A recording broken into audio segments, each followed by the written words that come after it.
morning to everyone, and I think the watch has passed 9 o'clock in the morning, and I do hope that you're all staying well and that we start the meeting. So the sitting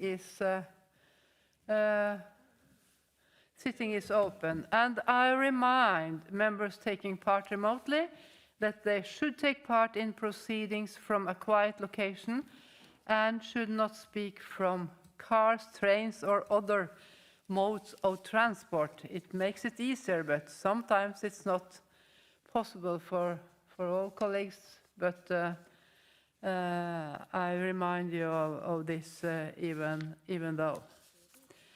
The first item is on our business this morning is a debate under urgent procedure on beating COVID-19 with public health measures. That's document 15444, presented by Mr. Stefan Schenak on behalf of the Committee on Social Affairs, Health and Sustainable Development. In order to finish by 10:30 a.m., I will interrupt the list of speakers at about 9:40 a.m. to allow time for the reply and the vote. I call Mr. Schenak. You have 7 minutes to present the report, and then we'll have a further 3 minutes to reply to the debate at the end. Mr. Schenak, you are there. You can request for the floor so we can connect you and both see and hear you.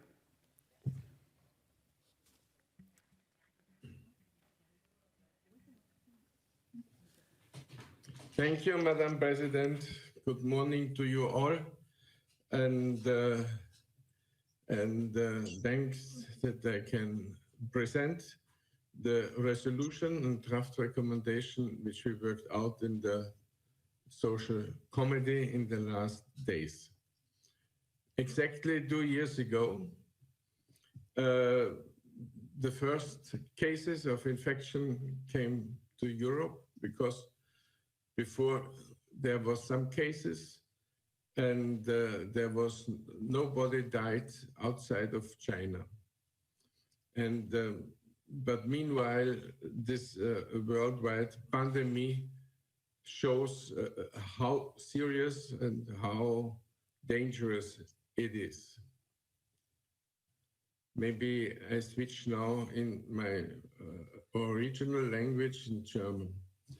Letzten Sonntag, das war der 23. Jänner, beklagten wir über 346 Millionen bekannte Infektionen und über 5,5 Millionen Tote weltweit. Allein in Europa gab es in einer einzigen Woche fast 9 Millionen Neuinfizierte und trotz Impfung und erster Behandlungserfolge mehr als 21.000 Tote.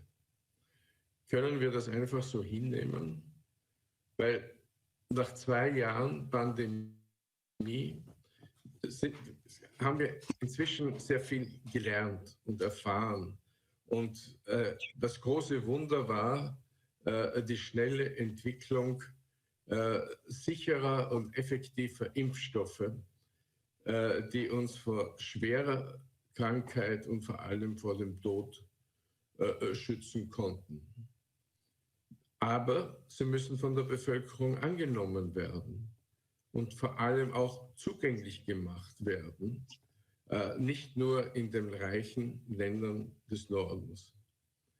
Wir wissen, dass wir hohe Infektionszahlen nicht tolerieren dürfen, weil jede Infektion dem Virus die Möglichkeit zur Mutation gibt. Und durch die Mutation wird diese Pandemie verlängert. Mittlerweile sind alle Gesellschaften müde über diese Pandemie und deshalb bedarf es jetzt gerade 2 Jahre danach dann neuer Schritte. Doch die Bevölkerung ist es leid über die Schutzmaßnahmen und Politiker und Politikerinnen, die die Wahrheit sagen, machen sich vielfach unbeliebt. Die Wahrheit ist nämlich, dieses Virus mutiert und mutiert und mutiert und infiziert wenn wir ihm die Möglichkeit dazu geben. Deshalb sollten wir endlich entschlossen bekämpfen, weltweit. Am Montagnachmittag haben die neue Ausschussvorsitzende des Sozialausschusses, Selin Seeg-Böke, und ich die Möglichkeit gehabt, mit einer Videokonferenz mit der WHO, und zwar aus Genf und aus Kopenhagen, während gleichzeitig das Exekutivkomitee der WHO tagte. Die Message der WHO ist klar, wir müssen endlich die richtigen Maßnahmen ergreifen. Diese Maßnahmen sind in dieser Resolution klar aufgelistet. Ich habe einigen Gegenwind bekommen in dieser Versammlung und ich soll nicht so viele Vorschriften machen, aber ich sage, je klarer die Empfehlungen sind, desto besser die Chancen, dass wir nicht in eine Endlosschleife in der Pandemie kämpfen. Und die Empfehlungen, die ich heute hier präsentiere, die stammen von der Weltgesundheitsorganisation. Wir haben sie mit diesen akkordiert, weil diese Empfehlungen sonst nicht in allen 194 Ländern umsetzbar sind. Aber wir in Europa können diese Empfehlungen umsetzen, auch wenn wir uns manchmal bei Wähler und Wählerinnen unbeliebt machen. Und wichtig ist, dass die Pandemie politisch nicht missbraucht wird. Mit der Zeit gehen, ich glaube, es war Albert Einstein, der einmal den Irrsinn definierte. Irrsinn ist dieselbe Handlung zu wiederholen und ein anderes Ergebnis zu erwarten. 2 Jahre Pandemie und wir wiederholen immer wieder dieselben Fehler. Wir trauen uns nicht, geeignete Schutzmaßnahmen anzuordnen und wundern uns, dass dann Infektionszahlen in die Höhe schnellen. Der Zeitpunkt ist gekommen, aus unseren Fehlern zu lernen. Es macht mich wahnsinnig, dass allen Ernstes jetzt noch zum Beispiel vorgeschlagen wird, die Maskenpflicht zu lockern, beziehungsweise schwächere Masken zu verwenden. Was bezwecken wir mit? Die Herdenimmunität, wir sehen das in Großbritannien, 2/3 der Omikron-Erkrankten war schon 2-mal oder 3-mal an Covid erkrankt an Covid erkrankt. Das heißt, wir müssen hier, wir dürfen uns auch nicht von militanten Impfgegnern und Gegnerinnen und Verschwörungstheoretiker teilweise das Heft aus der Hand nehmen lassen. Das ist keine Plandemie, das ist eine Pandemie. Und was wir in jedem Fall machen müssen, ist eine groß angelegte öffentliche Debatte anzustoßen zur Impfpflicht. Wir müssen Risikopersonen schützen. Es kann nicht sein, dass die Maßnahmen in Krankenhäusern und Altersheimen von denen angesteckt werden, Menschen angesteckt werden, deren Aufgabe ist, zu pflegen und zu betreuen. Es ist die moralische und solidarische Pflicht aller Pflegenden, diese Menschen zu schützen, indem sie sich selbst impfen lassen. Ein letztes Wort noch zu den Änderungsanträgen. Zum Beispiel Amendment Nummer 9. Da bin ich sehr unglücklich, dass eine knappe Mehrheit bekommen hat. Denn das würde die Arbeit, die Herr Courtier und Frau Lethe im letzten Juni geleistet haben, praktisch aufheben und zurückzugehen auf ein Zitat aus dem Jänner 2021. Ich ersuche Sie daher, alle dieses Amendment 9 abzulehnen. Denn die Formulierung, die jetzt gefunden wurde, stammt aus einer Zeit, den Jänner 21, wo es noch gar keine Zertifikate gibt. Tun wir alles, um zu verhindern, dass unsere Ärzte gezwungen werden, eine Triage zu setzen. Tun wir alles, um das Pflegepersonal zu entlasten. Tun wir alles, auch im Sinne unserer Kinder, dass Schulen und Universitäten wieder offen sind und dass ausschließlich Parlamente die Maßnahmen setzen. Ich komme zum Schluss und ich danke sehr für die Aufmerksamkeit. Thank you, Mr. Shenak. We go now over to the debate. And in the debate, I call first Mr. Andrei Hunko from Germany and from United Left. Can you click on the request to speak icon? Mr. Hunko.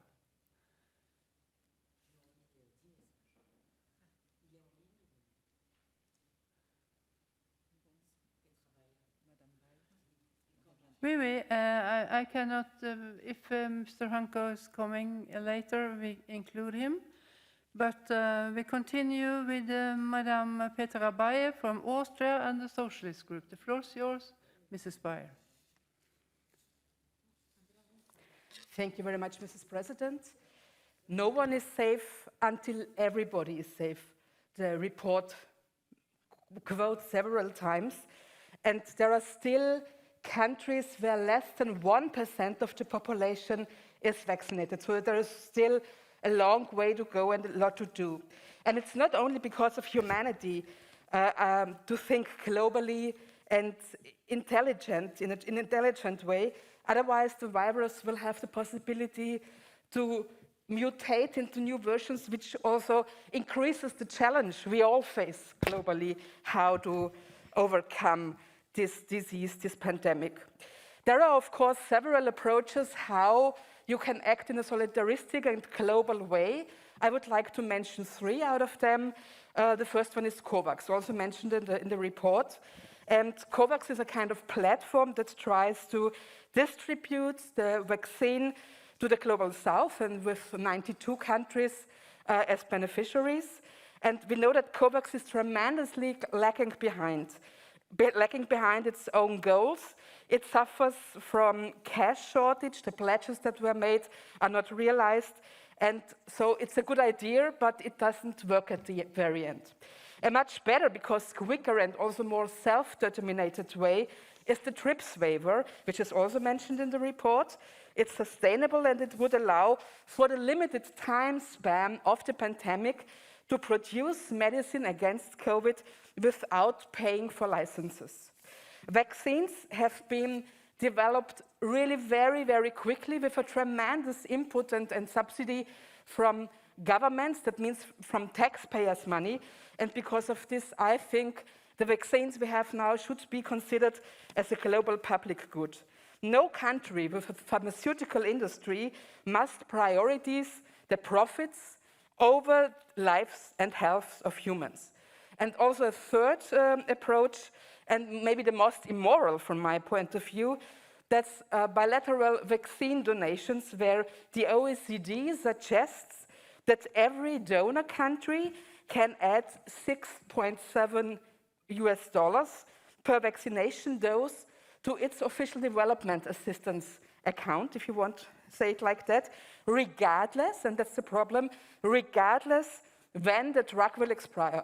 So that means if I have a vaccine that's still okay, and 2 weeks before the expiry date, I deliver it to another country, which has no chance at all to deliver it to people to really make the vaccine, it still would be a beneficiary for me because I can add money on my official development assistance money.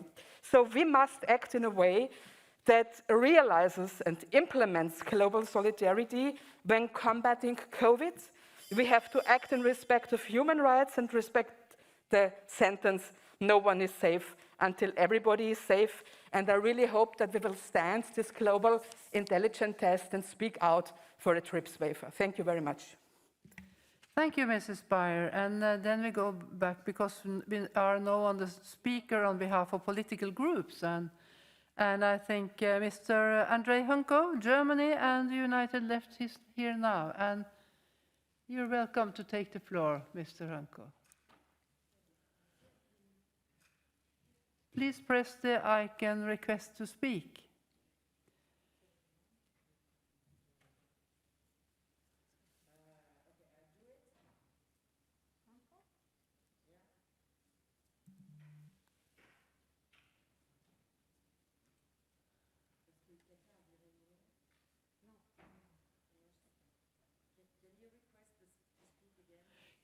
Mr. Hanko, can you click on the icon? Yes, maybe. Yes, now. Yeah, you're welcome. The floor is yours. I don't know what happened. I was always requesting to speak, but okay. Ich werde in Deutsch sprechen. Vielen Dank. Vielen Dank auch Herr Schenach für diesen Bericht. Wir sind uns da in sehr, sehr vielen Sachen einig. In dem Bericht wird nochmal darauf hingewiesen, dass es eine viel bessere Pandemieplanung auch in Zukunft geben muss. Da bin ich ja auch einverstanden. Es wird auch darauf hingewiesen, dass wir zum Beispiel die Patente aufheben sollten. Auch das ist auch eine Position der Versammlung, die ich selbst auch mit eingebracht habe. Es sind sehr, sehr viele richtige Dinge. Ich möchte trotzdem auf ein paar Punkte hinweisen, die ich etwas anders sehe. Welche Situation haben wir im Augenblick? Wir haben die massive Ausbreitung der Omikron-Variante, die sehr viel infektiöser ist als die vorangegangenen Varianten von Covid, aber die Gott sei Dank auch viel milder sind. Und das führt dazu, dass in vielen Ländern gegenwärtig auch Maßnahmen nicht mehr so sinnvoll erscheinen und deshalb auch gelockert werden. Wir hatten im Januar letzten Jahres eine, wie ich fand, ausgezeichnete Resolution verabschiedet in dieser Versammlung, die davon ausgeht, dass das Wichtigste, was wir haben, um Pandemie zu bekämpfen und mit öffentlichen Gesundheitsmaßnahmen, dass das Wichtigste, was wir haben, ist Vertrauen. Je höher das Vertrauen der Bevölkerung ist, desto besser ist die Akzeptanz. Und dieses Vertrauen wird hergestellt durch Transparenz, durch gute Datengrundlagen und auch durch Freiwilligkeit, durch Überzeugung.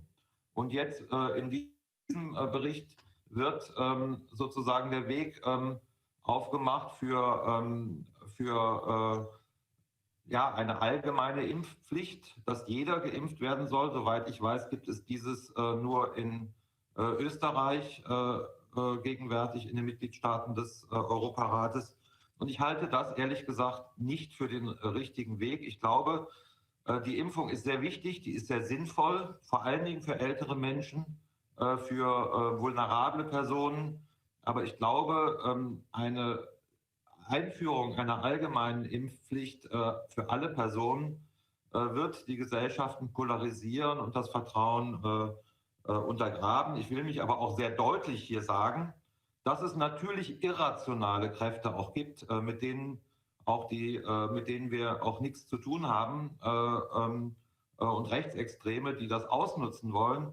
Dennoch halte ich es für falsch, sozusagen auf den Weg, den wir bislang eingeschlagen haben, in der Versammlung hier zu verlassen. Deswegen habe ich ein paar Änderungsanträge eingebracht. Vielen Dank und freue mich auf die Debatte. Thank you, Mr. Hunko. And we continue with Alain Melot from France and representing the EPP group. Monsieur Melot.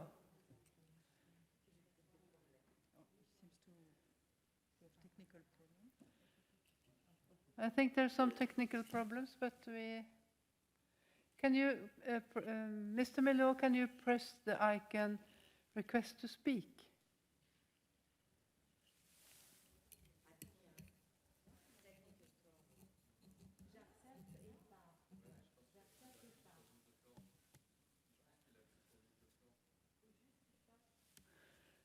There's some technical problems? Yes, but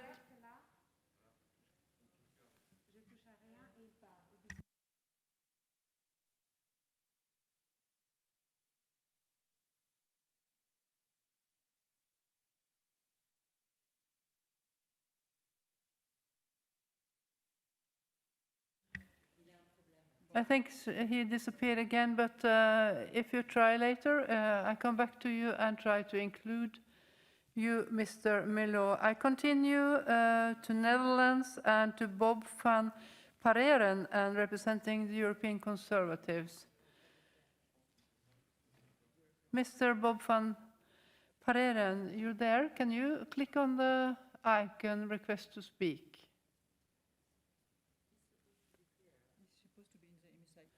He should be here in the hemicycle, but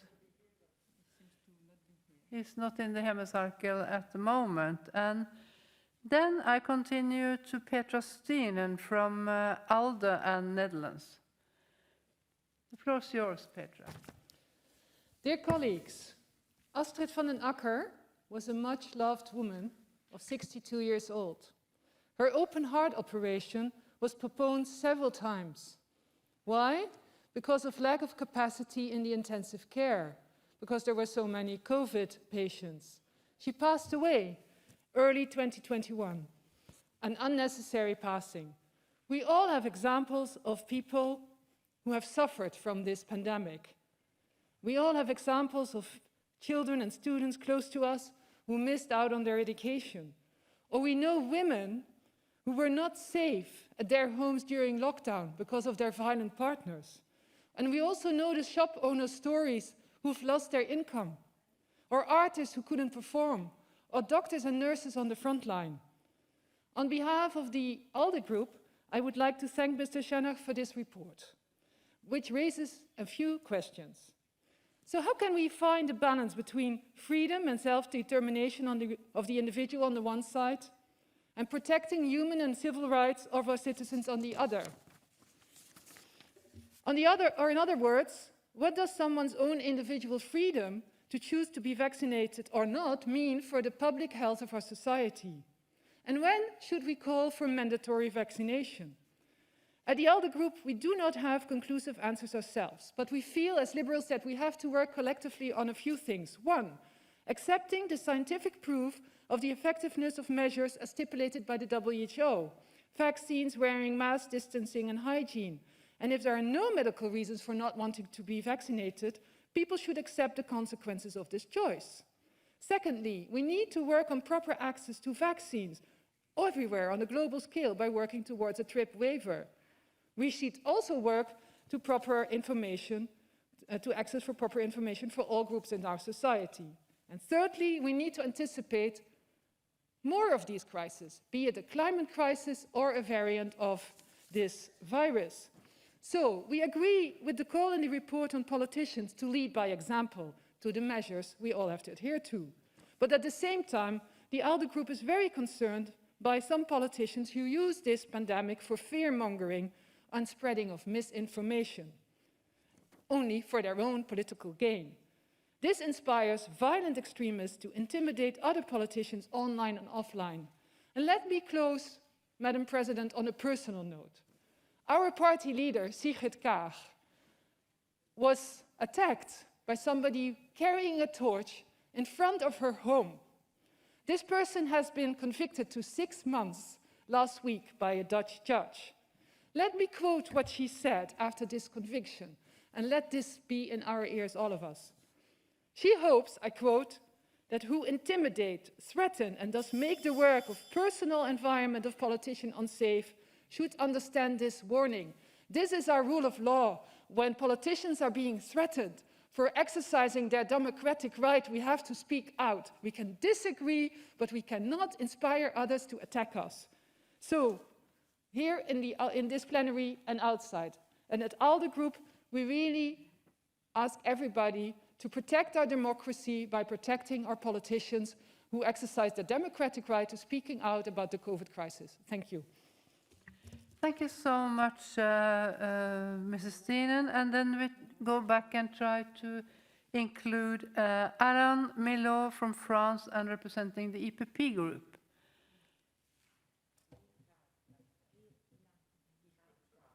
He has a problem to connect. We can try once more later, but I think I also try Bob van Pareren from Netherlands and European Conservatives. Can you click on the icon, request to speak?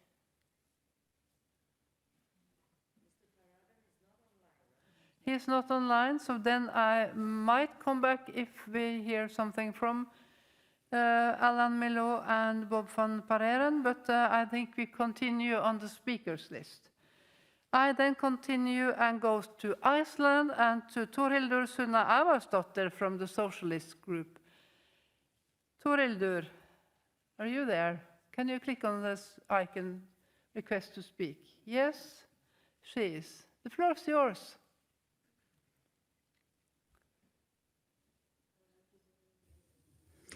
Thank you, Madam President. Addressing the issue of mandatory vaccination, I would like to say a few words. First of all, I believe that hesitancy towards accepting vaccination is not so much due to selfish indulgences or self-centeredness in the citizens, but rather a lack of trust in the public institutions. We've seen a direct connection between trust in public institutions and the willingness to vaccinate. So I do not believe, as I think many do believe, that people that refuse vaccination are somehow antisocial or self-centered. Some are very badly misinformed, and this is something that we definitely need to work on. But I believe rather than mandating vaccinations, politicians should ask themselves why there is so little trust in public institutions and work towards reinstalling this trust, rather than violating the trust even further, creating a larger rift in society by forcing vaccinations.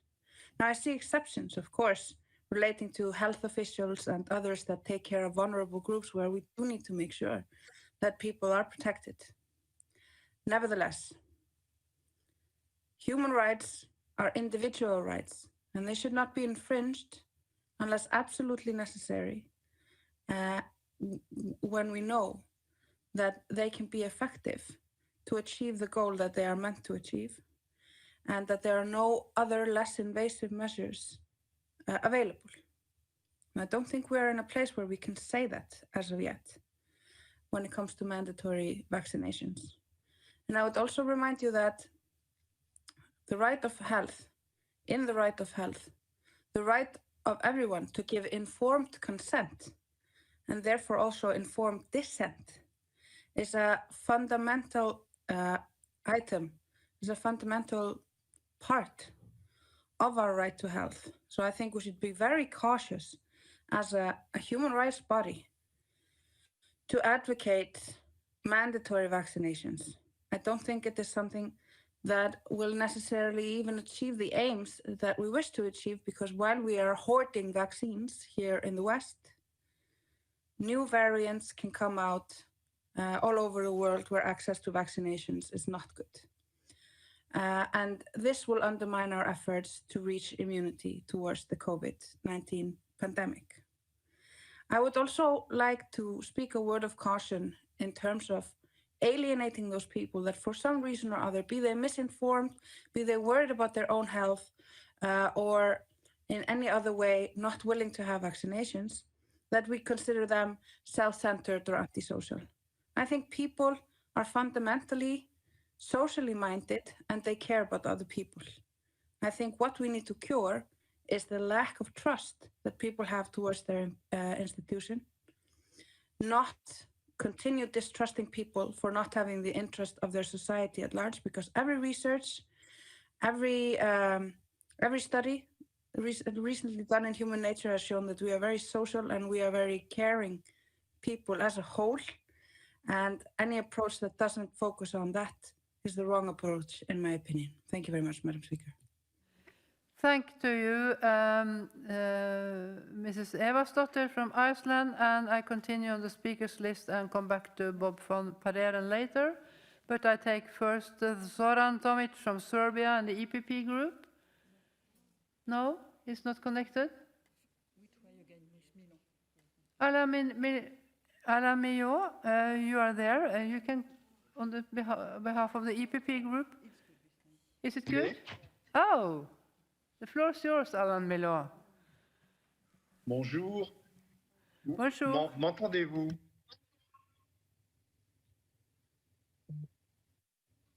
We can hear you, yes. You're welcome. Take the floor.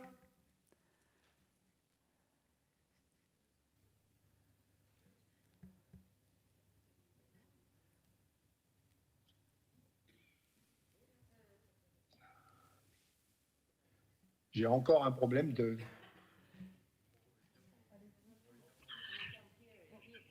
We can hear you, we can see you. We do not have problem with your voice and your face, so that's okay.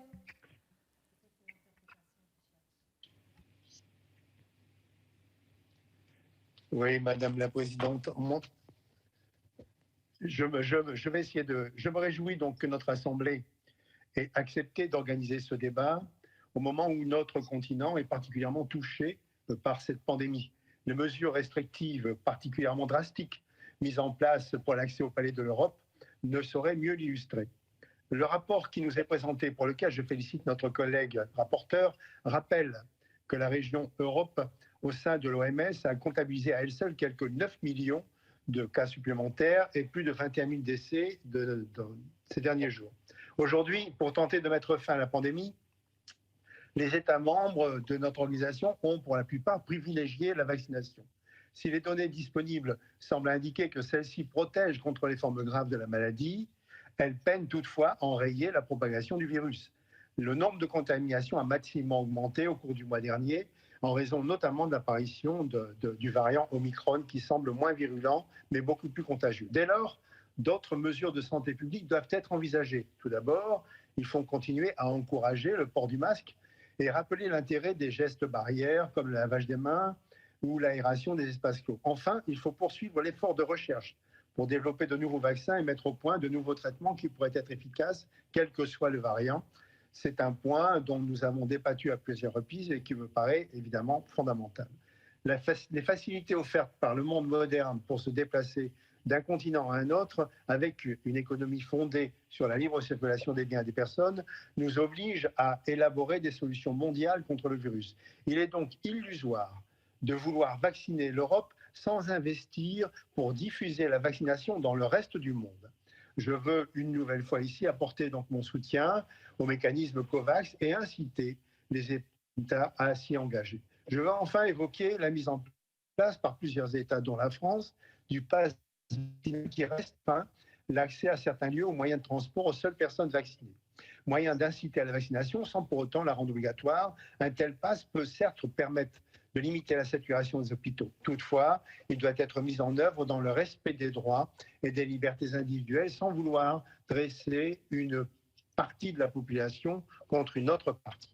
Une seule mesure doit uniquement être guidée par l'objectif de santé publique et non par des objectifs de communication politique.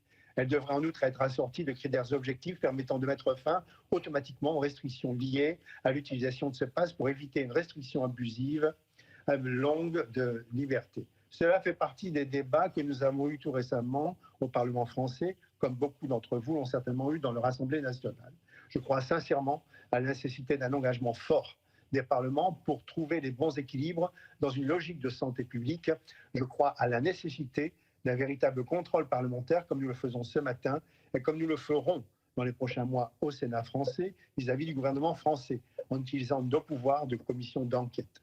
La lutte contre la pandémie est essentielle, mais elle ne peut pas servir à remettre en cause les libertés fondamentales. Je vous remercie, Madame la Présidente, pour votre patience. Merci, Monsieur Milo. And I continue now on the speakers list on behalf of political groups, and I think also that Bob van Pareren from Netherlands and the European Conservatives can take the floor. The floor is yours, sir. Thank you very much, Mr. President. I first want to apologize that I was later today, and I'm very happy that I still have the opportunity to give the lecture. Beating COVID is a big wish of all of us, and most of countries do a lot to prevent and to help people. But we have to accept that this will be a part of our life to the future. And that means that there is a high responsibility with our authorities. They should be aware that it is not only a medical issue, but also a social and psychological issue for the people. You see that toddlers and babies, they are really suffering. They see only parents with mouth caps, and then their development in speaking is not that good. Besides that, there's unfortunately a big rate of suicides of people that don't see any future anymore. So a careful governmental approach is really needed. It needs also a clear information for the people. when you look at the European Union, you will find out that each individual country has their own rules. And so we have a very special situation that in the Netherlands we had a lockdown, and in our neighbor country, 1 hour from our center, we had in Belgium everything open. So that gives also a certain less base for the people for the governmental actions. It's confusing people, and it makes the acceptance less. What we don't want is that there is an other type of persons, the persons that are not vaccinated in the countries. It is, in our opinion, their personal wish, yes or no. And we are fully against mandatory vaccination. It is also confusing, the vaccination for people. People are talking about a booster, and I can tell you from the medical side that the booster is just the same as the first 2 vaccinations. So it is very important to have the trust from the government. We really believe in that, but there needs to be more coordination and especially a concentration on the weak people. Thank you, Mr. Chairman. Thank you, sir. And I continue on the speakers list. And the next speaker is Zoran Thomas from Serbia and the EPP group.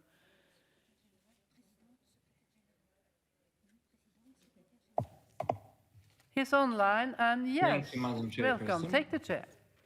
The floor. COVID is a topic that captures the attention of the public, and which is one of the challenges that will prove that when the world is united and cooperates, we can win. This is a major challenge for the health system of all countries, and unfortunately, not all countries are in the same position to pose this challenge. And that is why, and it is important that we cooperate between countries, and not only within the Council of Europe, but on the global level. And efforts to create and distribute vaccines around the world should primarily aim to help fight for the health of the people and not profit or geopolitical struggle. We are aware that this challenge has created numerous barriers, restricted movements of the people and the goods, and slowed down the world economies, and it changed our lives and created a new reality in which we have to live. That is why it is important that we cooperate with each other to exchange experience and knowledge, and to put people's interests before the politics. I take this opportunity to appeal once again to enable the recognition of all vaccines that have given results and are approved, and to enable the movement of the citizens who receive those vaccines to monitor together the results of these vaccines and give enough information and exchange it to help further development of the vaccines. In Serbia, we, led by the President Vučić, since the pandemic started, we emphasized on the fight against the COVID and gave the full support to the health system, which is why 3 COVID hospitals have been built in Serbia in just 4 months.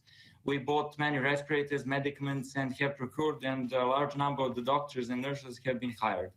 After the appearance of the first vaccines that were approved, we immediately started to push them.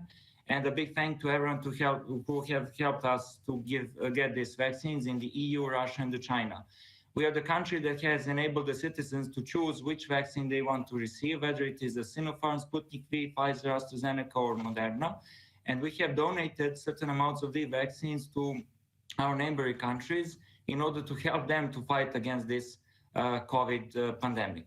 Thanks to good cooperation with the Russian Federation, we started the production of the Sputnik V vaccine in Serbia in order to provide a sufficient quantities of these vaccines to our citizens, but also to the citizens in the region. And also with the cooperation with China and the United Arab Emirates, we are constructing the factory that will produce Sinopharm vaccine to fight this really hard times against the COVID vaccine, because we are aware that the COVID has slowed down the process of transporting not only medicaments, but also the productions around the world. And I use this opportunity to appeal to everyone to support this resolution, which will encourage parliamentary discussion on the new measures, how to fight against the COVID, to exchange information, ideas, therapies, and other important things.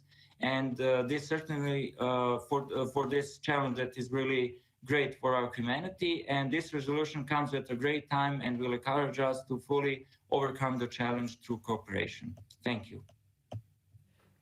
Thank you, Mr. Tomic. The next speaker is from Germany. It's Norbert Kleinwächter from the European Conservatives. The floor is yours, Kleinwächter. Ja, werte Frau Präsidentin, vielen Dank für das Wort. Ich möchte mich zu dem Thema Impfpflicht äußern. Wir hatten gestern eine große Debatte im Deutschen Bundestag darüber. Wir wissen, dass in Österreich die eben erst beschlossen worden ist. Und ich habe ein großes Problem mit den Worten, die teilweise auch in dem Bericht stehen und die auch Frau Kollegin Bayer gesagt hatte. No one's safe until everyone's safe. Da möchte ich mit Benjamin Franklin dagegen halten. Those who would give up essential liberty to purchase a little temporary safety deserve neither liberty nor safety. Und mir ist dieser Bericht, wie er vorliegt, wahrlich ein bisschen zu einseitig. Es geht hier um Impfen, Impfen, Impfen und die Leute hinter FFP2-Masken zu stecken, obwohl wir wissen, dass diese Masken auch wieder Probleme haben. Atemwiderstand ist zu groß und so weiter. Für Kinder ist das teilweise gefährlich. Aber nichts in dem Bericht dreht sich um zum Beispiel medizinische Fakten, wie zum Beispiel das Vorhandensein von Antikörpern, wie zum Beispiel medizinische Evidenz, wie zum Beispiel natürliche Immunität, wie zum Beispiel die Tatsache, dass Omikron als Variante insbesondere für die Menschen unter 40 nicht besonders gefährlich ist und ich glaube, die Todesrate bei Kindern bei fast 0 liegt. Und meine Damen und Herren, wenn wir uns nur auf einen Zwang fixieren, impfen, impfen, impfen und das auch noch als Pflicht, dann ist das falsch, dann ist das inkompatibel mit einer freien Gesellschaft, die wir eigentlich haben möchten. Wir haben die Europäische Menschenrechtskonvention, die unseren Gedanken hier in der Parlamentarischen Versammlung zugrunde liegt. Und dort gibt es Artikel 5, das ist das Recht auf Freiheit und Sicherheit. Und es gibt den Artikel 2, das ist das Recht auf Leben. Aber eben das Abwehrrecht gegen den Staat, nicht in dem Sinne, dass sozusagen der Staat jegliche biologische Gefährdung ausschließen müsse, sondern in dem Sinne, dass der Staat nicht bewusst töten darf. Und das ist ja völlig richtig so. Aber meine Damen und Herren, dann können wir doch nicht einem potenziellen Ziel, nämlich das Recht auf Leben für alle irgendwie zu gewährleisten, potenziell das Recht auf Leben derer kompromittieren, die sich bewusst gegen eine Impfung aussprechen und entscheiden und das nicht wollen, aber wenn sie zwangsgeimpft werden oder durch eine Impfpflicht über Bußgelder dazu gezwungen werden, letztendlich mit den Konsequenzen selbst leben müssen, meine Damen und Herren. Ich möchte, und das geschieht nicht oft, das wissen Sie, Frau Eversdottir, für die wirklich differenzierten und ausgewogenen Worte danken, weil ich glaube, dass sie völlig recht hat in dem, was sie gesagt hat. Es ist wichtig, dass die Menschen hochqualitativen, kritischen Zugang zu Berichten über diese Impfstoffe bekommen. Und zwar über ihr Für, was sie definitiv haben, wie auch über ihr Wider. Aber wir dürfen diese Debatte nicht vermengen mit der allgemeinen Behauptung, Impfen sei Solidarität. Denn wir wissen, Impfen ist vor allem Eigenschutz, nicht Fremdschutz. Es hindert nicht an der Verbreitung des Virus, es hindert nicht daran, dass Menschen andere anstecken. Ja, es kann verhindern, dass man einen schweren Verlauf hat. Und deswegen, meine Damen und Herren, wir werden Covid nicht bieten, wie es im Titel steht, mit einer allgemeinen Impfpflicht oder mit FFP2-Masken. Wir können den Menschen helfen, die Risikogruppen sind und die gefährdet sind. Aber vor allem muss immer die Freiheit stehen, die Freiheit auf Selbstbestimmung über den eigenen Körper, wie wir es in der Europäischen Menschenrechtskonvention verankert haben. Vielen Dank. Vielen Dank, Herr Kleinwächter. Then I continue on the speaking list and introduce Vladimir Krugli from the Russian Federation. Are you there, Mr. Krugli? Yes, the floor is yours, sir. Уважаемая госпожа председатель, дорогие коллеги, вначале хотел бы поблагодарить докладчика, господина Шенаха. Перед ним стояла сложная задача, и он с ней прекрасно справился. Вполне понятно, что теме вакцинации от COVID-19 в резолюции уделено достаточное внимание. Однако в пункте 2 указано, что только вакцины, одобренные ВОЗ, доказали свою надежность и эффективность. Это утверждение не соответствует действительности. Я хотел бы подчеркнуть, что российская вакцина «Спутник Ви», которая, хотя до сих пор не одобрена Всемирной организацией здравоохранения, тем не менее признана и используется более чем в 70 стран, в том числе входящих в Совет Европы. Ей привиты на сегодняшний день более 200 миллионов человек. Она доказала свою эффективность и безопасность в многочисленных исследованиях. Российская Федерация сотрудничает с ВОЗ по вопросу одобрения вакцины. Ни разу эксперты ВОЗ не сообщали о каких-либо отрицательных свойствах вакцины и объясняют в скупых комментариях задержку одобрения лишь бюрократическими причинами. В резолюции указано, что глобальное распределение использования вакцин не было несправедливым, недостаточным, несмотря на механизм COVAX. Использование спутника ВИ могло бы существенно улучшить ситуацию. Для масштабной вакцинации граждан на всех континентах нашей планеты нужно безотлагательно решить вопросы взаимного признания вакцин и сертификатов о вакцинации. Для каждого государства чрезвычайно важной задачей является преодоление нерешительности вакцинации и охват как можно большего числа граждан. Это сложная задача, которая требует системной, длительной работы по убеждению людей о важности, необходимости и безальтернативности иммунизации. Должен еще раз напомнить о резолюции номер 2361, которую мы с вами приняли в прошлом году. В ней четко указано, что вакцинация не является обязательной, и никто не может подвергаться политическому, социальному или иному давлению. Я убежден, что эти принципы должны остаться неизменными. Однако некоторые страны, вопреки резолюции, выбрали самый простой, с их точки зрения, путь решения проблемы путем принятия мер, по сути, принуждения к вакцинации. Это штрафы, отмена для непривитых социальных выплат и прочее. Очевидно, что указанные меры не приводят к желаемому результату, а наоборот, как указывает практика, вызывают многотысячные протесты и рост социальной напряженности. И не замечать этих протестов нельзя. Во многих странах наблюдается нарушение демократических норм в ходе протестов, как, например, Брюссель, буквально на прошлой неделе, где полиция применила против демонстрации водометы, а температура на улице в этот момент была чуть выше нуля. Пандемия создала множество прецедентов, которые требуют нового осмысления того, насколько те или иные вопросы можно оставить на усмотрение большинства и где проходит граница между личным и общественным благом. Благодарю за ваше внимание. Thank you so much, Mr. Kruglier. The next speaker is Sir Tony Lloyd, the Socialist Group, and from United Kingdom. And after Sir Tony Lloyd, I have to interrupt the speaking list. But first, Sir Lloyd, the floor is yours.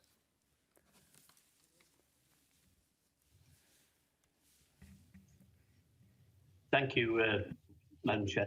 Let me begin by saying this, that 2 years on, there are serious lessons that we've already learned. And some of these things we knew already. Scientists have been predicting for a long time that something like COVID-19, a pandemic, would hit the world. And we weren't, as a world, prepared for that. Some things worked very well. The rapid development of vaccines was something that is an enormous tribute to the global scientific community. That was a great thing to see, how quickly vaccines were developed. But there are enormous lessons still to learn, because we do know that no one's ultimately safe when there are people around the world who've not been vaccinated. The World Health Organization believes that it will take till the second half of 2024 before 70% of people in Africa are vaccinated. But that's a challenge to those of us in Europe. We can't simply sit back and say that's okay, because we do know the capacity of COVID-19 to mutate has already given us enormous challenges here in every part of Europe, and the capacity of COVID to mutate again will be there as long as there are people on this planet unvaccinated. So the argument in Europe about compulsion is an interesting one. It's not one that I particularly support. Compulsion, I think, is not the right answer at the moment. But what I would say is that it's absolutely vital that we speed up our efforts to vaccinate the world. Now, within that, one of the COVAX has already been mentioned, the international coming together to make vaccines available from essentially the rich countries, the developed countries for the developing world. But it's not enough. There is a proposal for the TRIPS waiver, the so-called TRIPS waiver, a waiver of patent rights, so that countries can begin to use the science that our scientists have developed in order to produce, without patent cover, vaccines in those parts of the world that are as yet unvaccinated. We should support that. And I must say, I am ashamed of my own country, which is blocking the TRIPS waiver amongst others around the world. That cannot be right at a time when everyone must be vaccinated. But there is a fundamental lesson in all this, which I think is as simple as this. Unless the world is geared up to look for another pandemic, not necessarily COVID-19, something different, unless we make sure that we mobilize our scientific community on a global basis to have both the level of investment in research facilities and the capacity to deliver on a global basis, we put humanity at risk. If any lessons come out of the tragedy of people's deaths, it's got to be preparation for COVID-19 now to make sure the vaccination is global, preparation for mutations of COVID, preparations in the end for a world that can face epidemics and pandemics in the future. We've got to be ready, and if we don't learn those lessons, we fail those who died through COVID-19. Thank you. Thank you so much, Sir Lloyd. I must now interrupt the list of speakers and the speeches of members on the speakers list who have been presented physically or remotely during the debate, but have not been able to speak may be given to the table office for publication in the official report, provided that speakers connected remotely can report their actual presence when the debate is closed. I remind colleagues that typed written text must be submitted electronically no later than 4 hours after the list of speakers is interrupted. I call Mr. Shanak, the rapporteur, to reply, and you have 3 minutes. Can you click on the icon request to speak? Mr. Shanak, you're there? You're online, I know, so we just wait.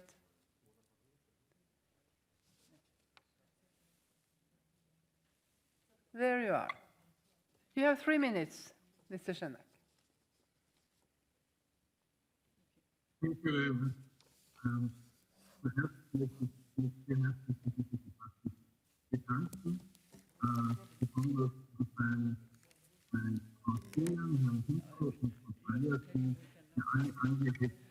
Mr. Shanak, we cannot understand.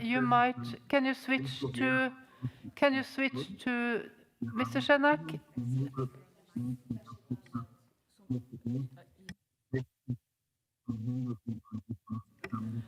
Mr.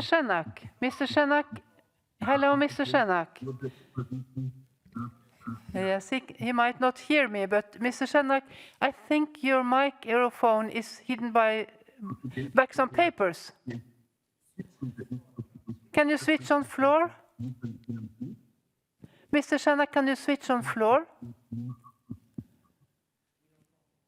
Mr. Shanak, can you switch on floor?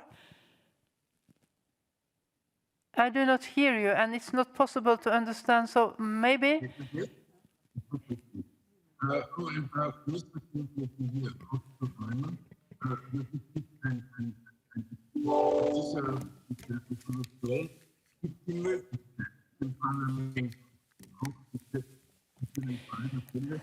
Mr. Shanak? Hello, Mr. Shanak. Can you hear me? Because we do not understand your voice. It's not possible to translate because I think you are connected to...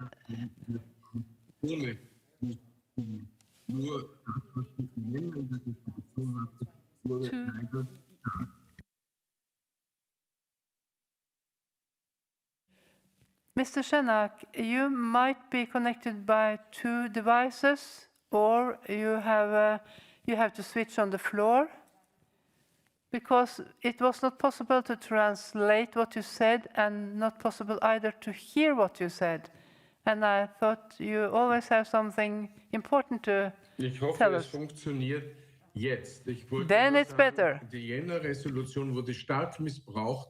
Und was wir hier einräumen, ist, dass die Parlamente das Recht haben, darüber nachzudenken. In diesem Sinne danke ich allen für die Teilnahme.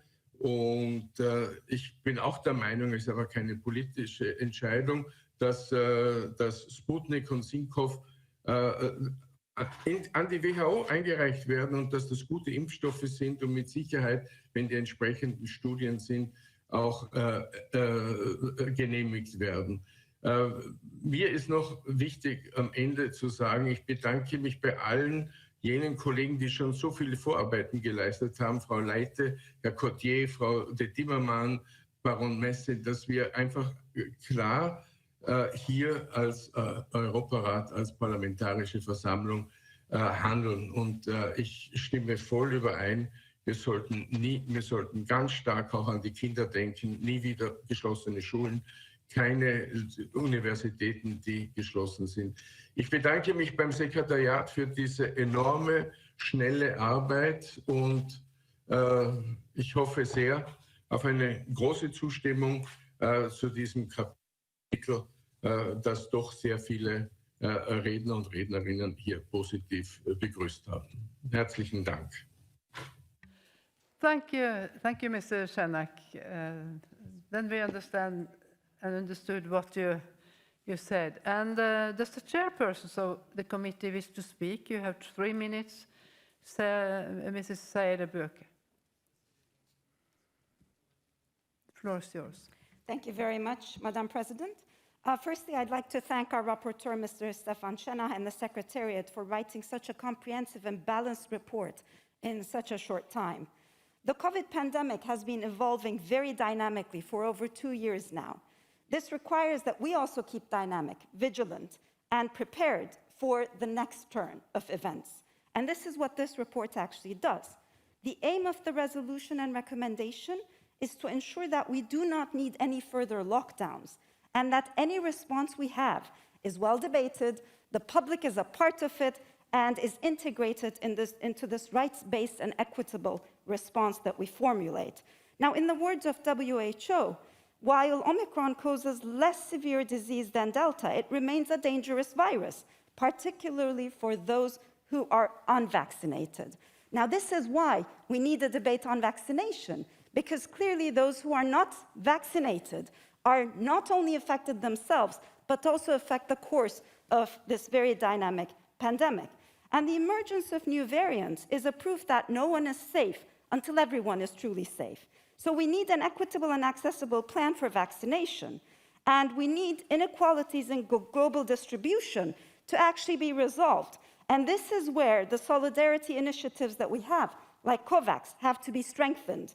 Intellectual property rights waivers, technology transfer, as well as building up local production capacities, are issues that were referred to us by the World Health Organization and issues our committee will continue working on. We also have to revamp our policies of producing and distributing capacity of high-quality masks. And these are all new and much-needed recommendations added through this report, hence the value added to a long work this Assembly has done. We need to ensure that the most vulnerable among us and the healthcare workers across the world have access to vaccination in order to avoid further death and disease, and to avoid a damaging to our well-being and our economies. And vaccine hesitancy, lastly, is fueled by mistrust and distrust in public institutions. This can only be overcome if we have effective information sharing and if we have participatory processes. And what better place to do so than in our very own parliaments? And this is what the report calls for. It calls for public debate, especially in our parliaments, that relies on scientific evidence, that is based on evidence-based discussion and policy with clear and transparent information sharing. Therefore, we actually do not call for a decision.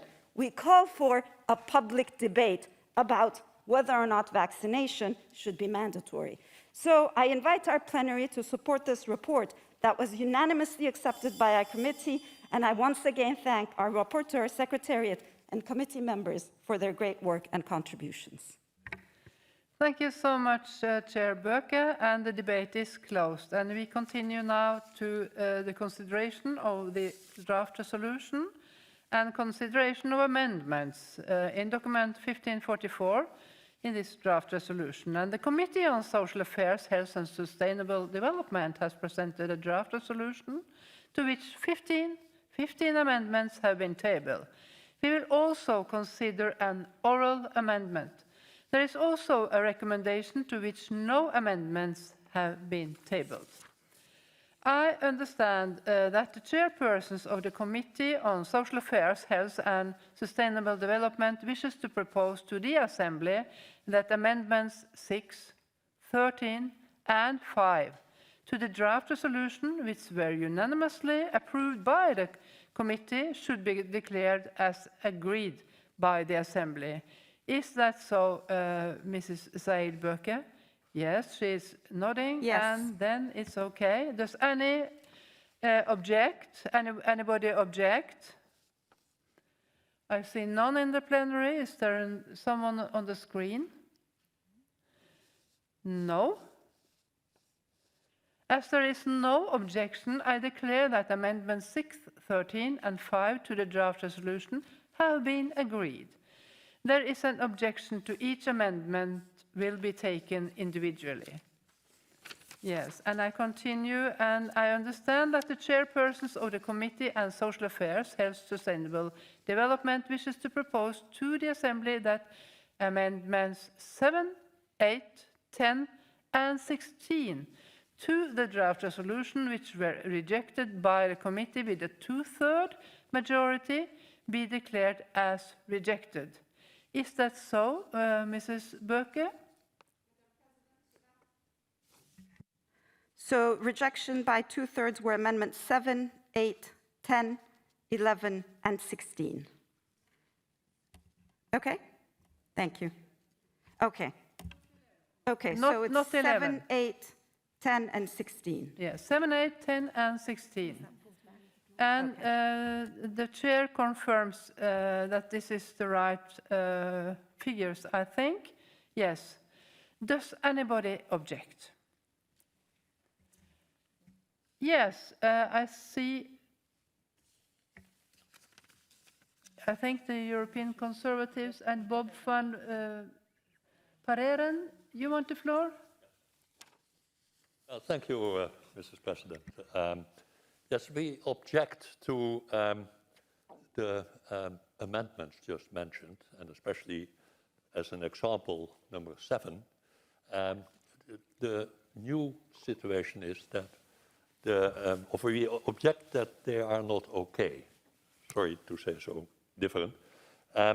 Because we think that the measurements are too harsh, they are too strong, and that's not the way we want to do it. It has something to be for a whole society to fulfill the situation and to support the situation. And in this way... But Mr. Pareren, you are speaking against the amendments.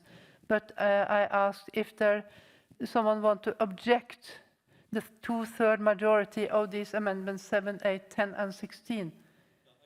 That was the rule, Mr. Chairman. Yeah, Exactly. that's a rule. Thank So, but thank you anyway. Yeah, okay. Is there some objects in the 5 objects? And then I have to. Nobody?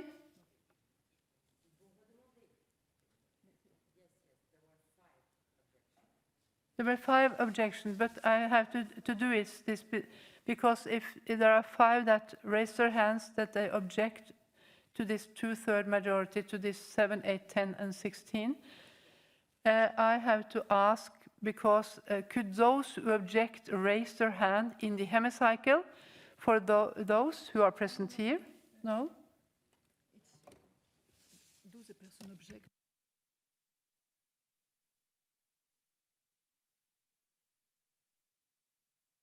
Yeah, 5 persons objects to the amendments 7, 8, 10 and 16. To the rules, they object to the rules, not to the proposals, but to the rules. And then I have to ask, then I have to continue to ask, please could those who object raise their hand in the hemicycle, for those who are present here, or request to speak via the remote system. And then I remind the Assembly that the objection must be supported by at least 10 members. And those who are virtually, you have to press the icon request to speak so we can count you there. And in the plenary, I see none.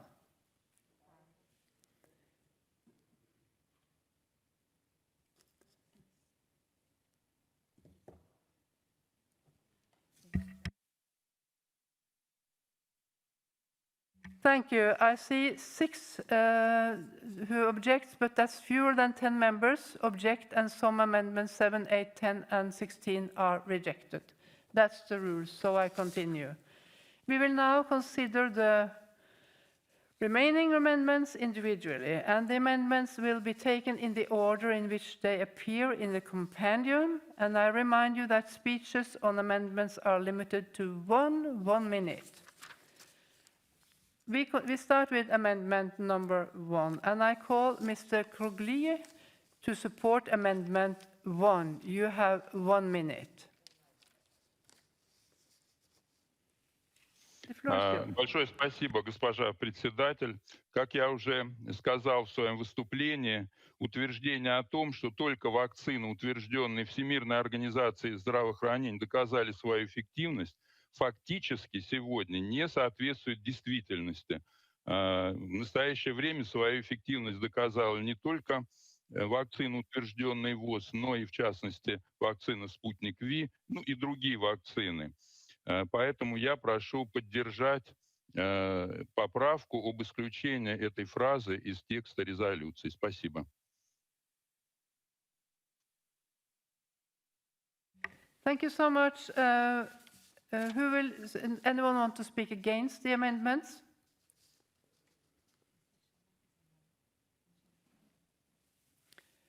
I see none in the plenary. So someone.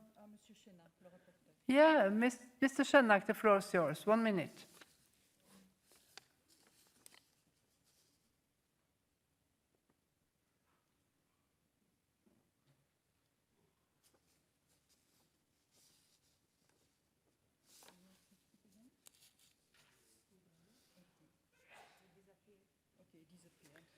He disappeared. I have to continue.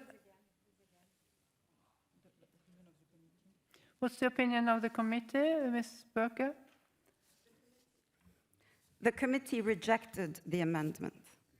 The committee rejected the amendment. I see that Stefan Schenak is available now. Yes, I'm online, if it's possible. I Yes. only want to say this is not against Sputnik and it's not against Simkov. We have one worldwide organization where we are all members, and it's the WHO.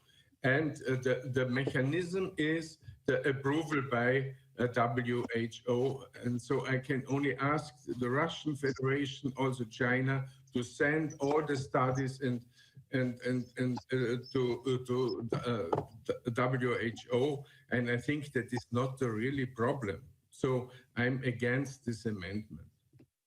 Thank you, Mr. Schenak. I shall now put the amendments to the vote, and the vote in the hemicycle and via remote voting is now open.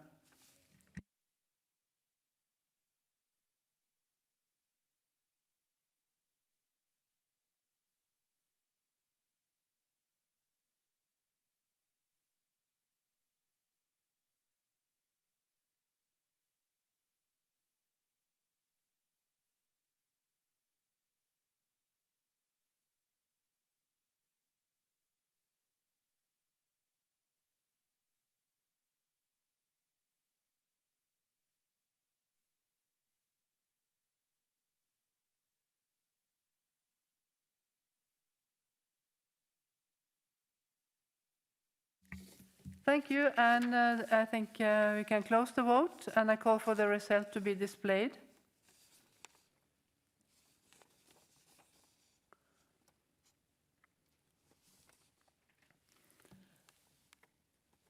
And I see that amendment 1 is rejected. Thank you. And then I continue amendment number 9. Is that right, isn't it? Yes. And I call Mr. Özsoy to support amendment 9, and you have 1 minute. is online.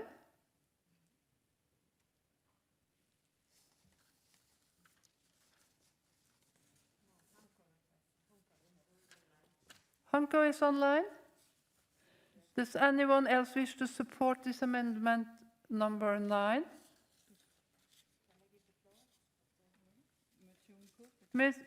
Monsieur Honko, the floor is yours.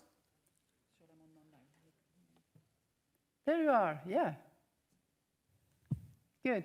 Frau Vorsitzende, ich werde auch die anderen Änderungsanträge mit Özsoy und anderen hier vertreten. Hier geht es um die Covid-Pässe, also die Vaccination Certificates. Und es ist noch einmal, was ich hier vorschlage, ist, dass wir das nochmal bekräftigen, wie das in der Resolution 2361 formuliert war, dass sie sozusagen nur für den eigentlichen Zweck gebraucht werden sollten und dass sie nicht missbraucht werden, um auch über die Gebühr hier Grundrechte auch einzuschränken. Thank you, Mr. Honko. Does anyone wish to speak against the amendment?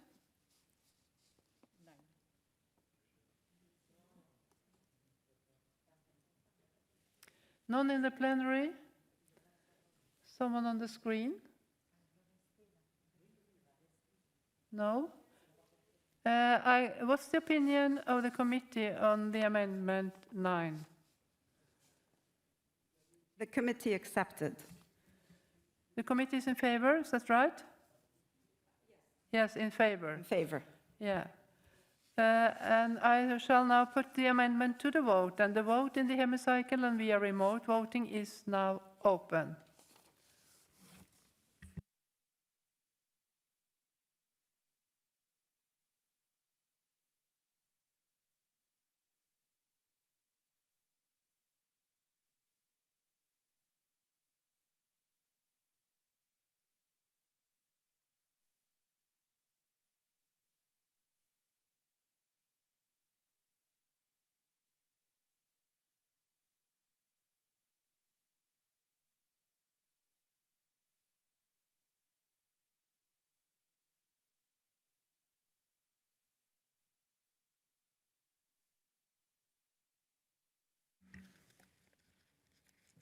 Can I close the vote?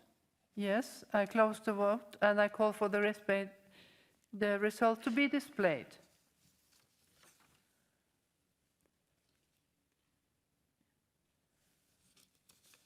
And I see that Amendment 9 is agreed to. And then it's Amendment 10. It was rejected by 2/3 majority, so we continue. But I think it's an oral amendment, and my papers is in France, so... Okay, now it's... This Amendment 12. I continue on Amendment 12. Yes. And I call Mr. Özsoy to support Amendment 12, and you have 1 minute.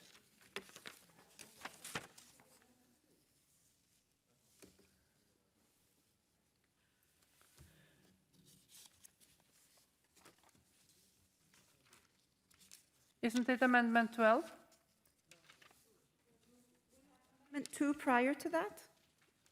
Amendment 2, but I have the French here, so it might be... Yes, thank you. In different languages, I have to find the English version, so I think it's better for you and better for me. But Amendment 2, we continue on. And then I call Mr. Krugli to support Amendment 2, and you have 1 minute. You there, Mr. Krugli? Спасибо, Yes. госпожа председатель. Ситуация с вакцинацией против COVID-19 постоянно изменяется, поэтому для каждого государства крайне важной является борьба с нерешительностью вакцинации и охват как можно большего количества граждан. Однако в резолюции четко указана необходимость обеспечить информирование граждан о том, что вакцинация не является обязательной. Никто не может подвергаться политическому, социальному или иному давлению. Эту резолюцию мы приняли, номер 2361, мы приняли в январе прошлого года. Поэтому я прошу поддержать эту поправку к тому, чтобы не допускать никакого давления с тем, чтобы принуждать людей к вакцинации. Спасибо. Эта поправка была отклонена с перевесом в 1 голос, кстати говоря. Thank you, Mr. Klugli. Does anyone wish to speak against the amendment?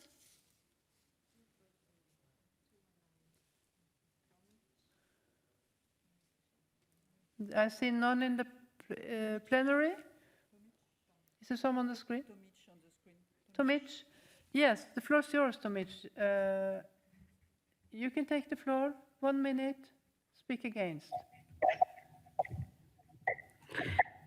Sorry, I was on the speakers list, and I have to support this amendment because common European law does not allow discrimination on the basis of personal circumstances.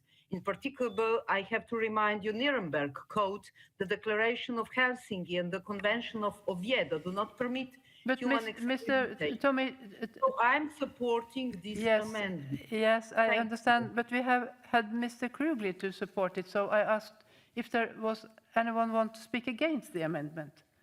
And No, you I'm are not supporting. against it. Yeah. I was not able to speak. No, I have to interrupt the list because we had Thank you. 15 amendments. Thank you. And then I have to ask, I see none who want to speak against the amendment. What's the opinion of the committee on the amendment?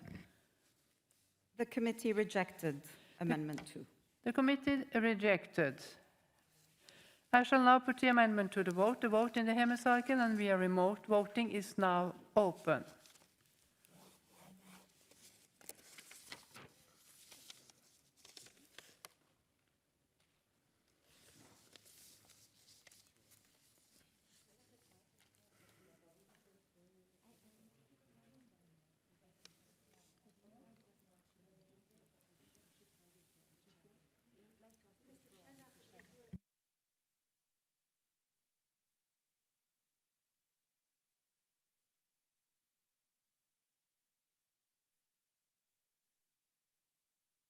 Can I close the vote?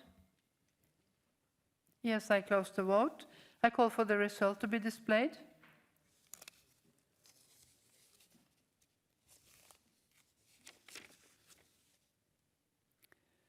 And Amendment 2 is rejected. Thank you. And then Amendment 12. We continue on Amendment 12. I call Mr. Ozoy to support Amendment 12. You have 1 minute.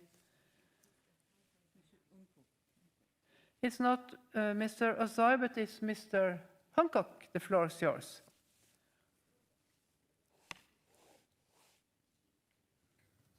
Ja, vielen Dank, Frau Vorsitzende. Das ist eine kleine Sache. Hier geht es nur noch mal darum, in Bezug auf die Forderung nach Aufhebung der Patente, also den TRIPS-Waiver, nochmal zu erinnern, dass wir das schon in der Resolution 2361 letztes Jahr gefordert haben. Das machen wir häufig in Resolutionen auf unsere eigenen zu verweisen. Ich halte das hier für sinnvoll. Ist eine kleine Sache, aber bitte hier um Zustimmung. Thank you, Mr. Hancock. Does anyone wish to speak against the amendment?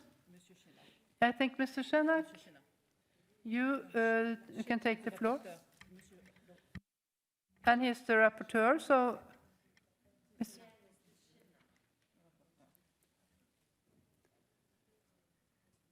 Then I think we have to give Mr. Shenak the floor, rapporteur.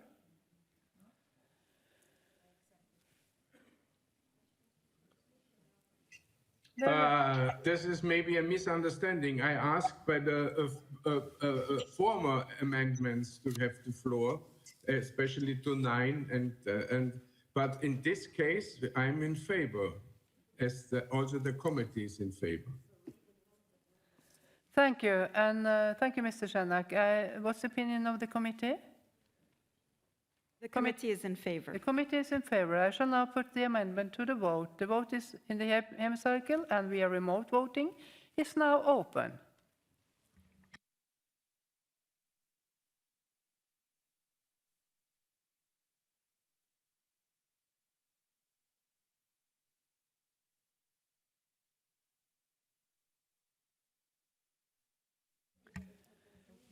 Can I close the vote? Wait a minute. Yes.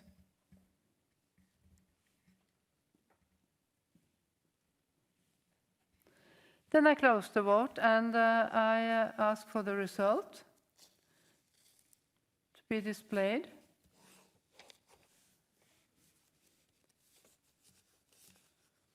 And Amendment 12 is agreed to. We continue on Oral Amendment 1. I have received an oral amendment from Mr. Schenak on behalf of the Committee of Social Affairs, Health and Sustainable Development, which reads as follows. In the draft resolution, replace paragraph 9321 with the following words. Mutually recognizing vaccination certificates issued by Council of Europe member states, as well as vaccination certificate of all WHO-authorized vaccines. The President may accept an oral amendment on the grounds of promoting clarity, accuracy, or conciliation of, and if there is not opposition from 10 or more members to it being debated.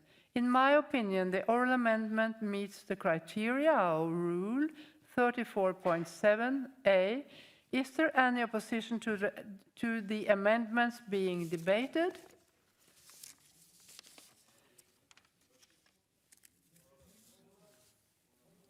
I think 10 or more members have to.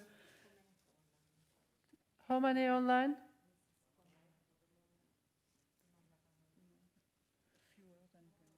There are fewer than 10 online. I see none in the hemicycle. 2 in the hemicycle. How many on the screen?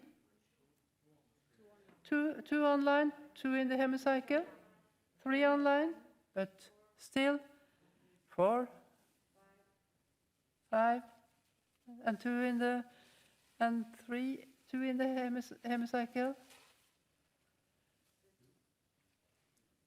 5, yes, 5 and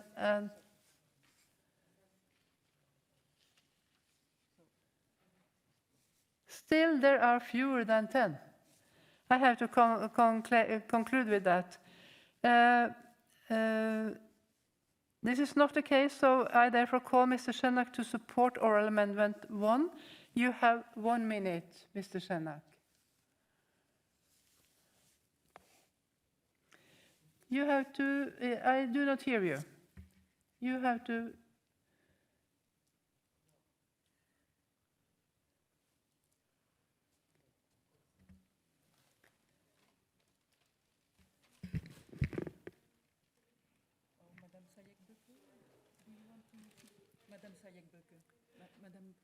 Yes, I see, but Mr. Schenak want to speak in favor, but I try to hear you, Mr. Schenak, because we do not hear you. Have you clicked on the icon floor? You have a problem. He had a problem, but we also have a problem then. I can share his thoughts from the committee. You can share Mr. his Shenak's views from the committee. His views we from try the to do committee. that. Mrs. Berke. Mr. Schenak had pointed out, and this was discussed in the committee, that rather than us recognizing vaccinations, which is recognized by health authorities, we actually recognize the vaccination certificates. So that's the change that's included in this amendment. Thank you, but I also have to ask, does anyone wish to speak against the oral amendment?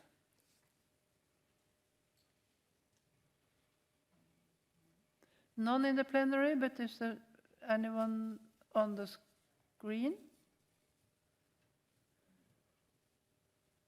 No? I have to ask, what's the opinion of the committee? The committee was in favor. The committee is obviously in favor. I shall now put the oral amendment to the vote, and the vote in the hemicycle and via remote voting is now open.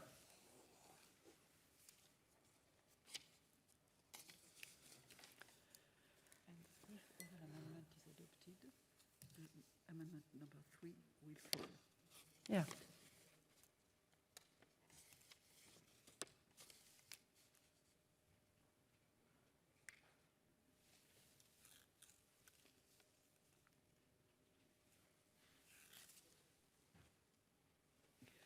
Then I close the vote and I call for the result to be displayed.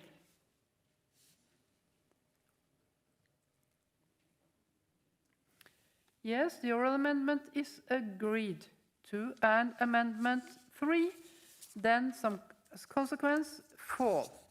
Then I call, then I continue with amendment number 13. I call Mr. Osoy, but I think it's Mr. Hunko. 13 was adopted unanimously. Yeah, amendment number 13 was adopted unanimously. So then we have to continue on amendment 14, and then I call Mr. Osoy, but maybe it's also Mr. Hunko. Is it so? Yes, it is. To support amendment 14, you have 1 minute, Mr. Hunko.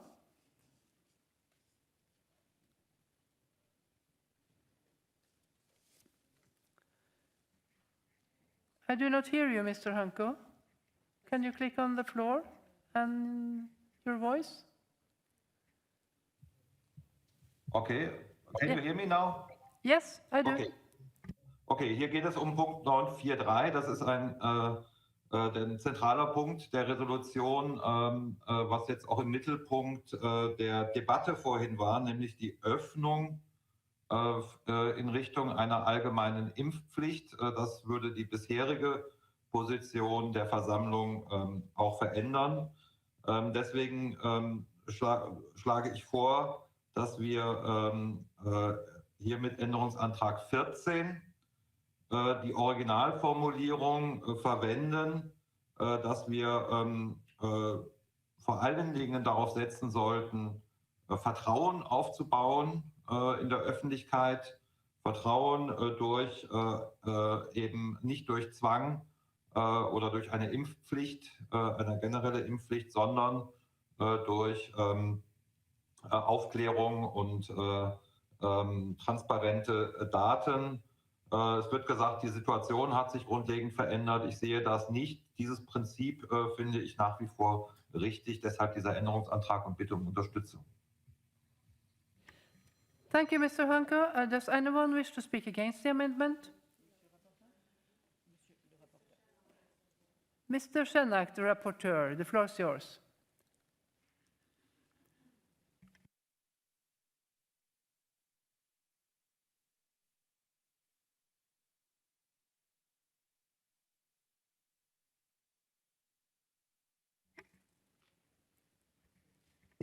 Thank you, Madam President. I hope now it's working. Yes, it's working. This is one of 3 amendments regarding the same paragraph. And again, the formulation of the January resolution from the last year was so misused in the debate. And what we are doing here with this paragraph, we open the possibility for the parliaments to debate about a time-limited mandatory vaccination for especially professions or in general, but that the parliament has the chance to debate about that, and it's not against the Human Rights Convention. And I hope we reject it in the committee, all 3, and I hope also that the plenary will reject it, because this is a new way of a discussion. Thank you, Mr. Shenak. What is the opinion of the committee? Amendment 14 was rejected by the committee. Amendment 14 was rejected by the committee, and I shall now put the amendment to the vote, and the vote in the hemicycle and via remote voting is now open.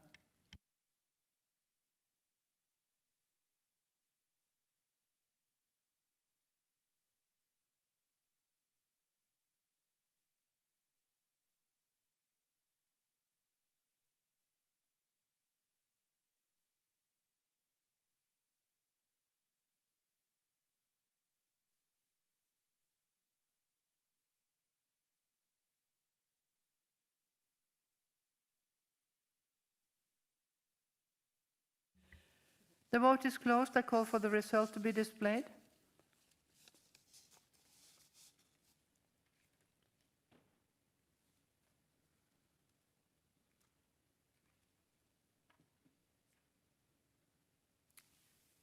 And the amendment 14 is rejected.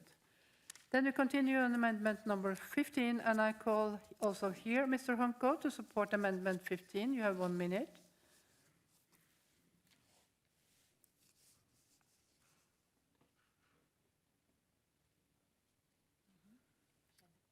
Mr. Ja, Hunko. vielen Dank, Frau Vorsitzende. Hier geht es nur darum, den Term General Population, also allgemeine Bevölkerung, herauszunehmen. Es gibt ja gute Gründe, dass viele Kolleginnen sagen, eine Impfpflicht für medizinisches Personal ist sinnvoll, aber hier ist auch eine mögliche Impfpflicht für alle Personen ab 18 Jahre impliziert. Meines Wissens ist Österreich das einzige Land, das eine solche Impfpflicht eingeführt hat. Und ich halte es nicht für sinnvoll, sozusagen auf die Möglichkeit einer solchen Impfpflicht hin zu orientieren, wie das der Passus macht. Ich würde deshalb vorschlagen, einfach nur die Worte General Population zu streichen. Die Argumente sind vorhin genannt worden. Es führt zu weiterem Misstrauen, es führt zu einer Polarisierung der Gesellschaft. Und ich denke, das kann niemand von uns wollen. Vielen Dank. Thank you, Mr. Hunko. Does anyone wish to speak against the amendment? The rapporteur, Mr. Shenak, the floor is yours.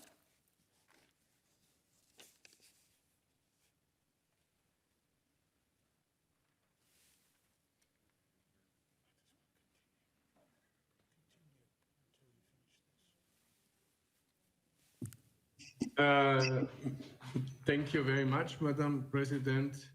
One word to Mr. Hunko. Normally, we are always on the same side of the fight, but not in this way. I'm not here. I'm not the advocate of the Austrian Parliament and what it decides, but the final decision will come next week, and it was not happened before. No, what we don't want and why we rejected also this amendment, that we want not make a limitation for the parliaments. Let the parliaments discuss their situation.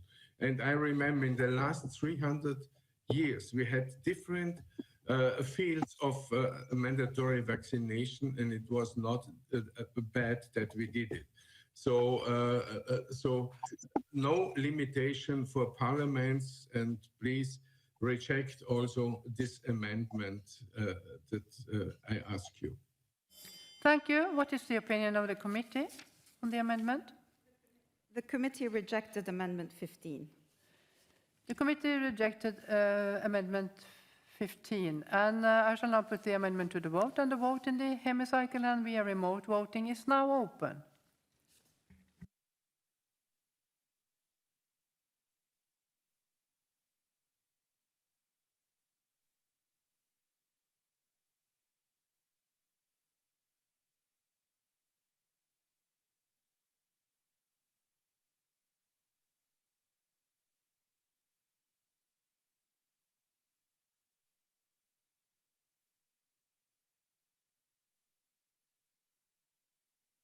The vote is closed, and I call for the result to be displayed.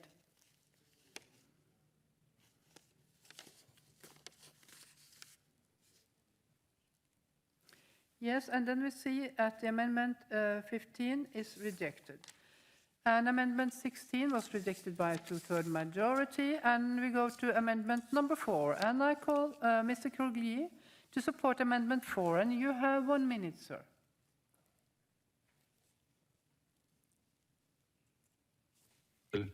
Вакцины, как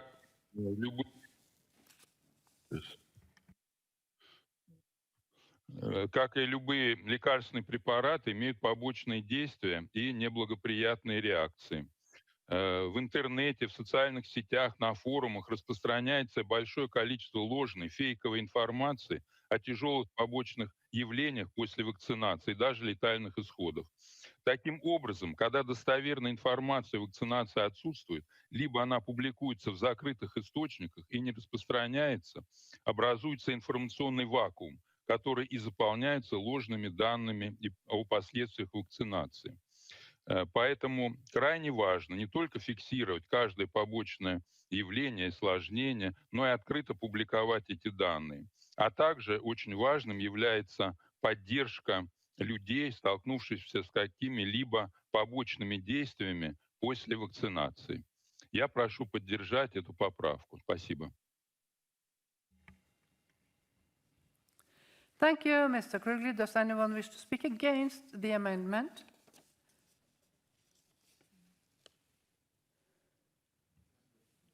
None in the plenary? No? What is the opinion of the committee? The committee is in favor. The committee is in favor. Thank you. I shall now put the amendment to the vote. And the vote in the hemicycle and via remote voting is now open.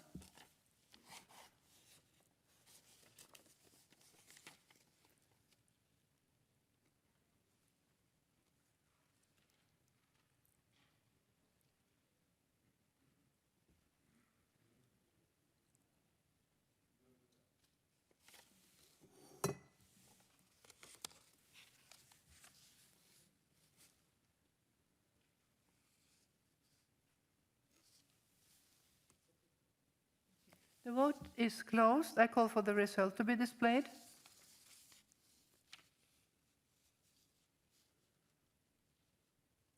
And you see that Amendment 4 is agreed to. Amendment number 5 was adopted unanimously, and the draft resolution, we will now proceed to vote on the draft resolution contained in document 15444. As amended, a simple majority is required, and the vote in the hemicycle and via remote voting is now open.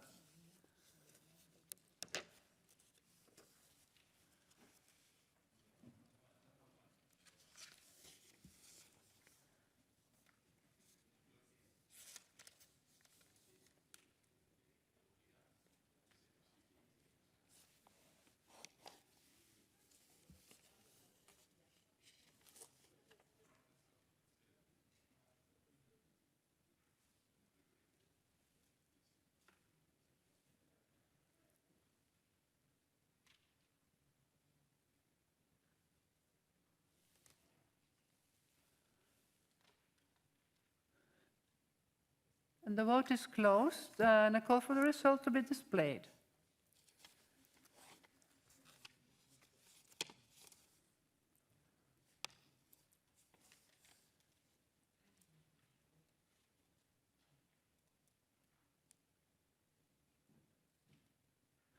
Thank you, and the draft resolution in document 15444 is adopted.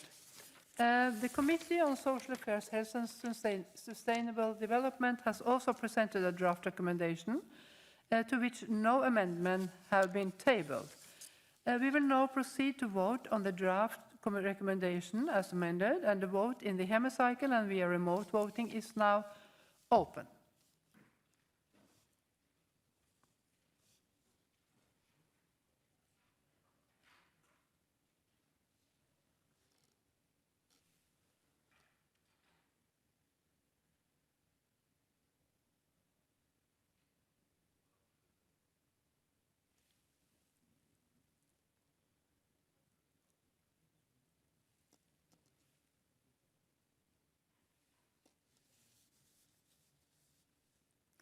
Yes, and the vote is closed. I call for the result to be displayed.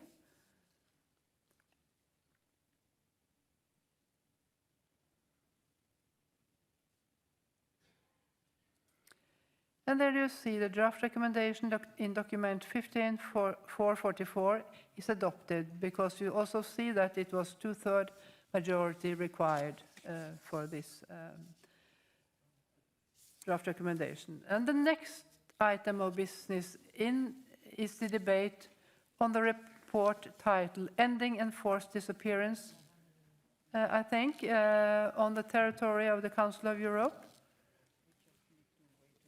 And I think we can wait and also change the chair. So, I will take over from you. of course, you're welcome, sir. So we continue.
Can we continue the discussions outside of the hemicycle, please? I'd like to move on.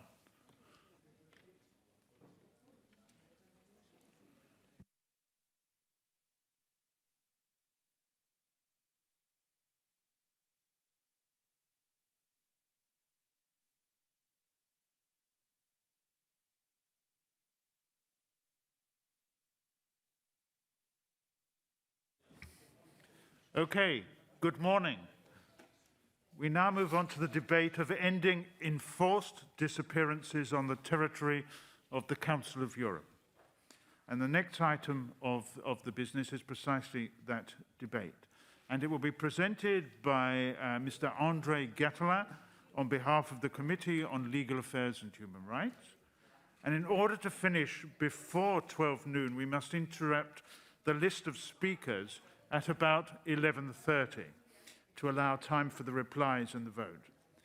The rapporteur has 7 minutes to present the report, and then we'll have a further 3 minutes to reply to the debate at the end. Monsieur Andrei Gatala, you have the floor.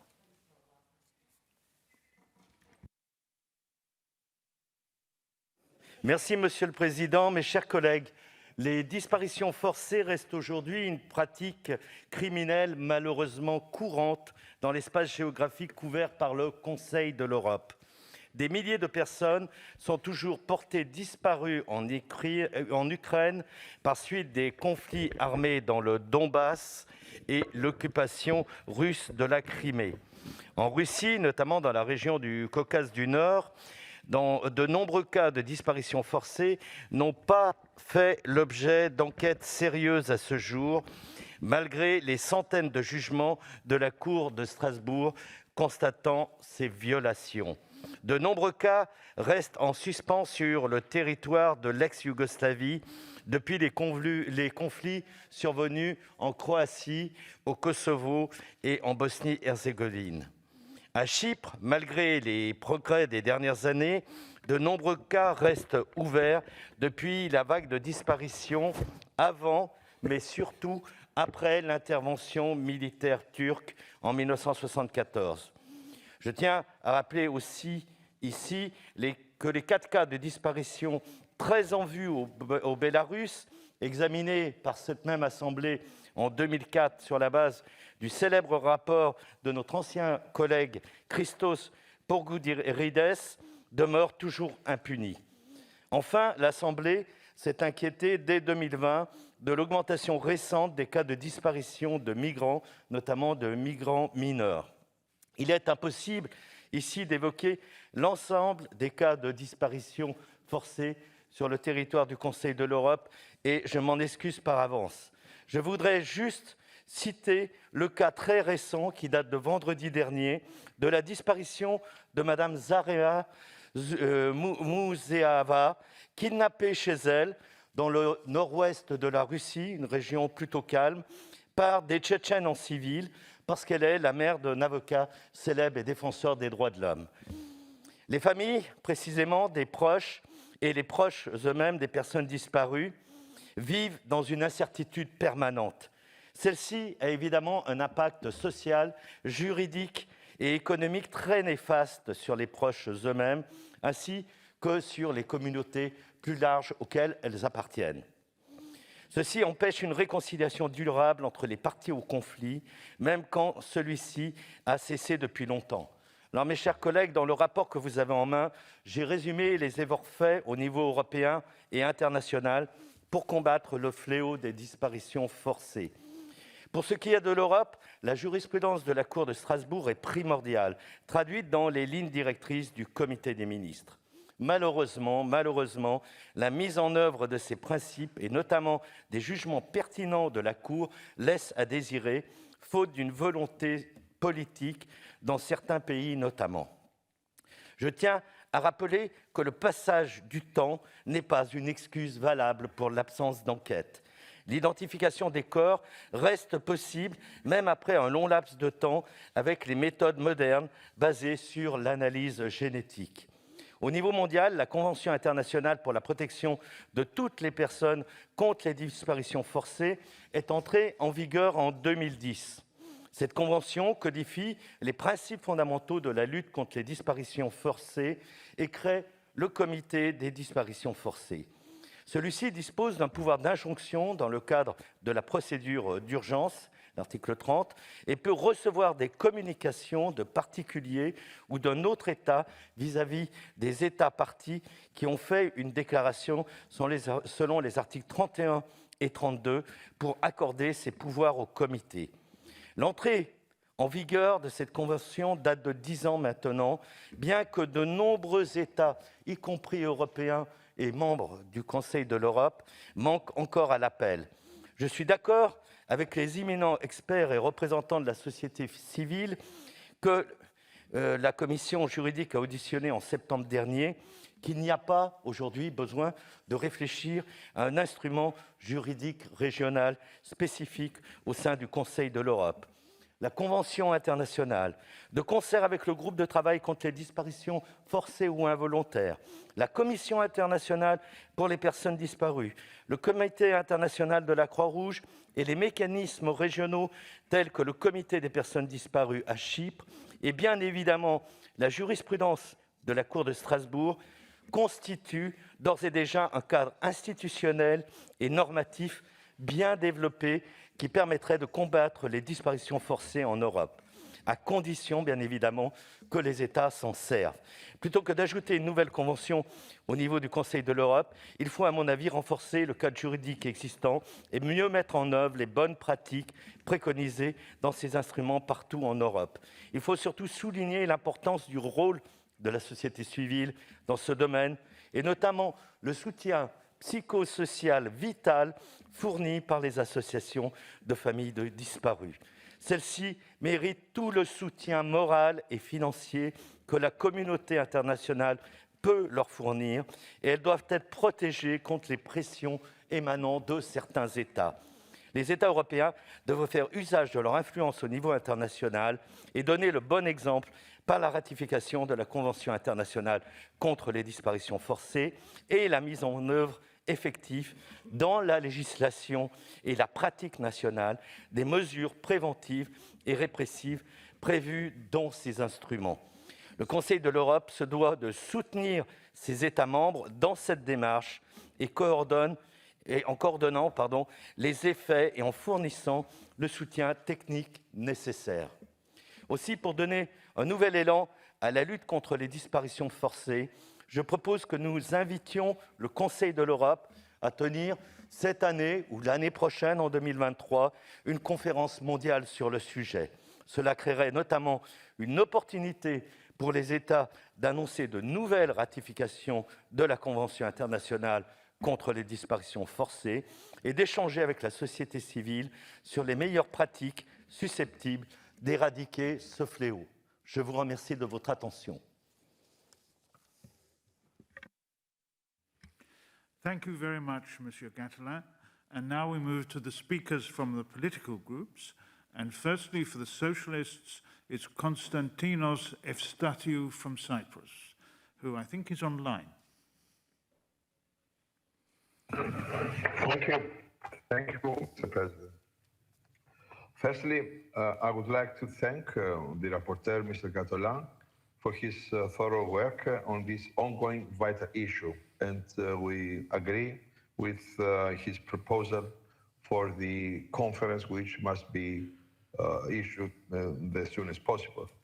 We all agree that the practice of enforced disappearance is shameful for all mankind, especially when applied against civilians, but also to military personnel. During the last years, we have all seen outrageous scenes of people abducted in Syria, Iraq, and elsewhere. We have all witnessed the drama of the Yazidi people and other vulnerable groups, victims of mass abductions, disappearance, and executions by ISIS. Similar shameful practices are occurring also in Europe. This criminal practice violates all relevant international instruments pertaining to the protection of human rights, humanitarian law, and international criminal law. Whether generated by armed conflict, political dispute, or internal instability, there is no excuse for such appalling acts, including abductions, forced detentions, torture, sexual abuse, and covert executions.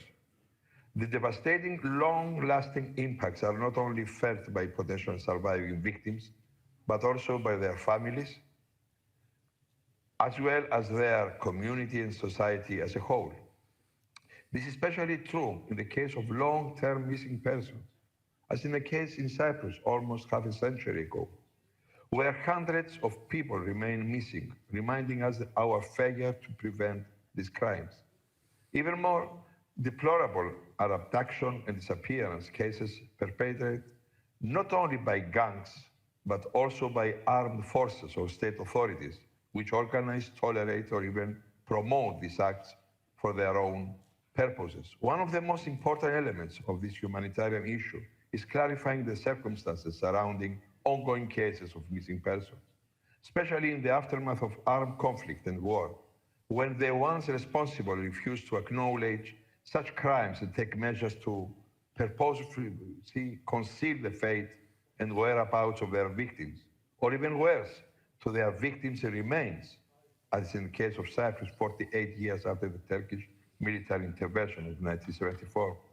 Our inaction and impunity lead to repetition and audacity on the part of the perpetrators. I refer to the example of the villagers executed in Cyprus by armed forces, their remains buried in mass graves, and later intentionally relocated in hope of destroying evidence of a war crime. As Mr. Catalan rightfully mentioned, the situation exists in Cyprus, Armenia, Azerbaijan, in Ukraine, in Chechnya, in Belarus, in the territory of the former Yugoslavia. The situation must end, and this demand must not be rhetoric, but must be concrete and based on the rule of law. These gross violations are unacceptable, and those responsible should not get away with it, free from persecution on war crime charges. There must be a strong position that every single responsible person must face justice. Accountability is dictated by our principles and values, and is also much deserved by the victims and their loved ones. Thank you very much. Thank you, Mr. Efstatiou. Now we move to the EPP group and Mr. Stier. You have 3 minutes as well. Thank you, Mr. Chairman. And let me, on behalf of the EPP group, thank the rapporteur for his committed work on ending enforced disappearances. Our group fully shares the view that enforced disappearances violate essential human rights and that no circumstances can justify this deplorable crime. In particular, we firmly condemn the systematic practice of enforced disappearances by authoritarian regimes, a practice that constitutes a crime against humanity under international law and for which states should be held accountable. In this sense, it's particularly troubling that enforced disappearances take place in member states of the Council of Europe.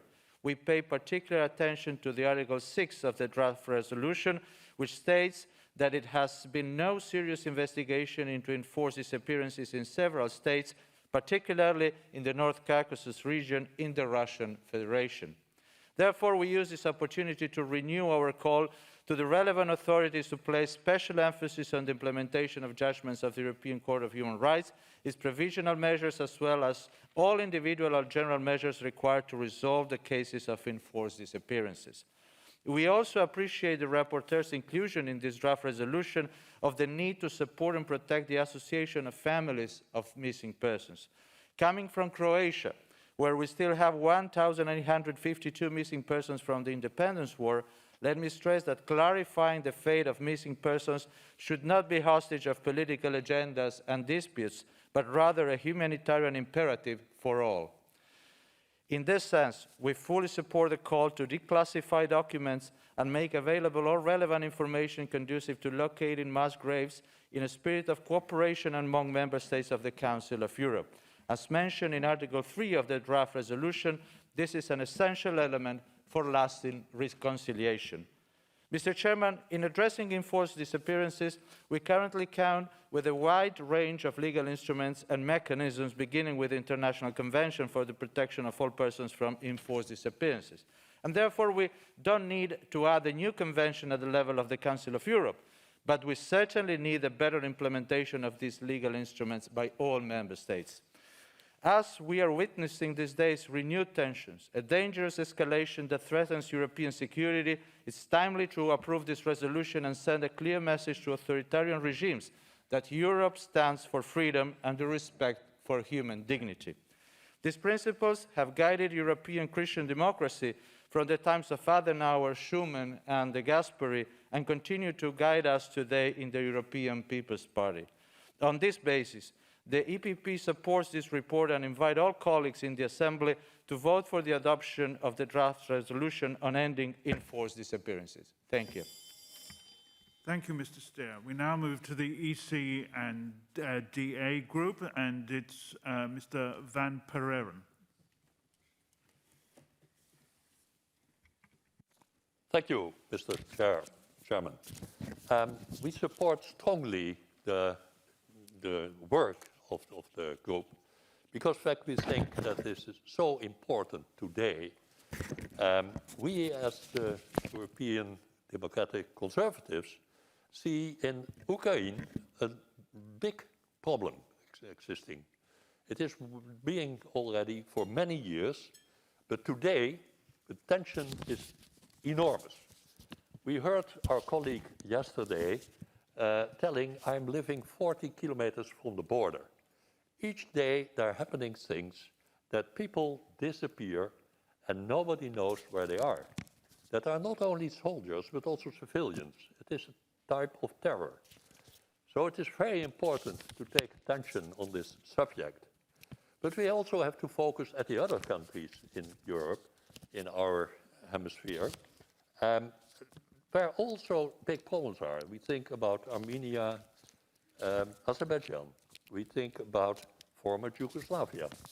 We also can even think back to the Second World War. Still today there are graves found of killed people, disappeared people.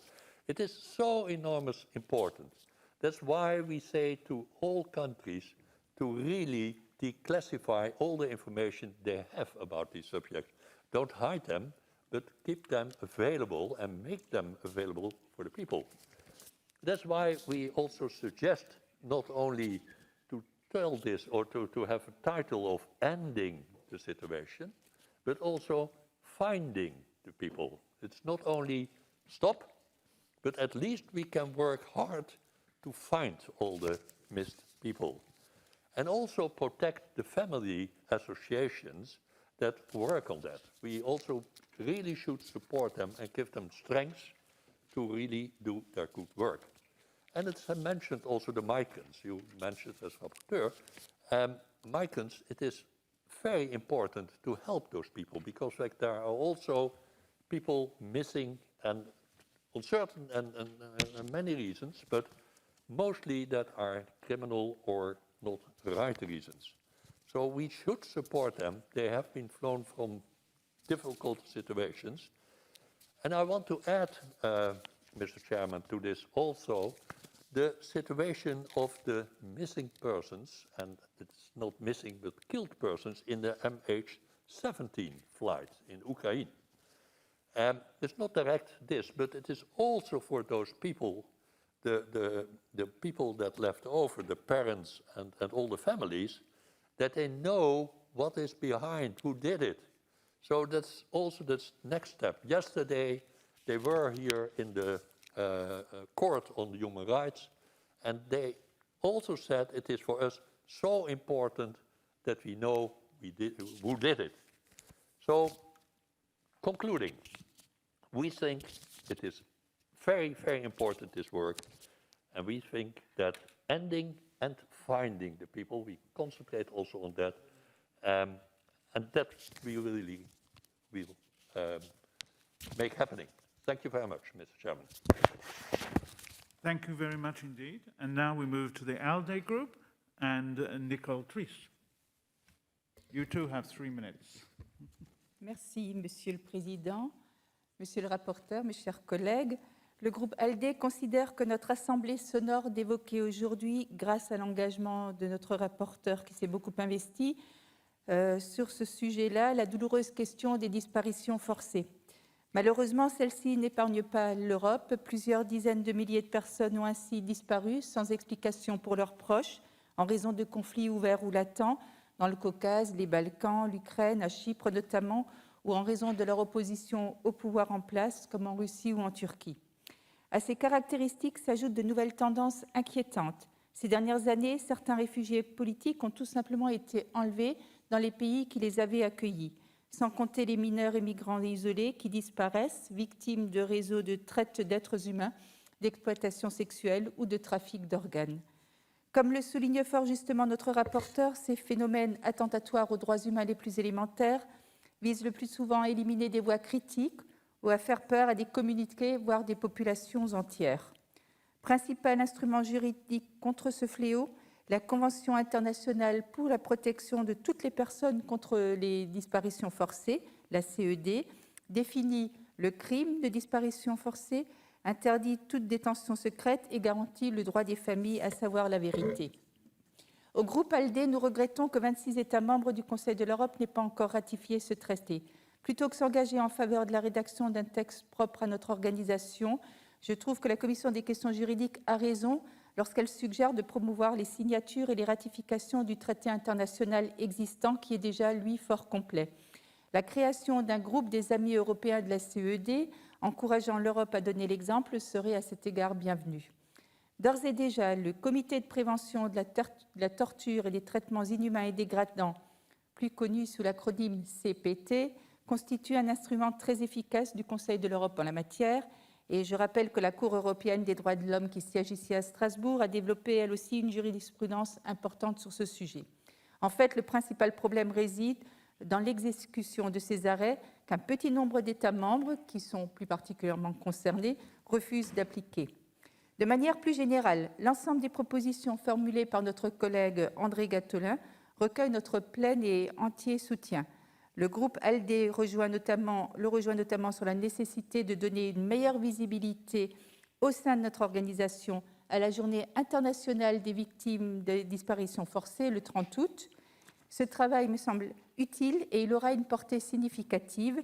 C'est donc avec gravité mais aussi espoir que les membres du groupe ALDE voteront les textes qui nous sont soumis aujourd'hui. Je vous remercie.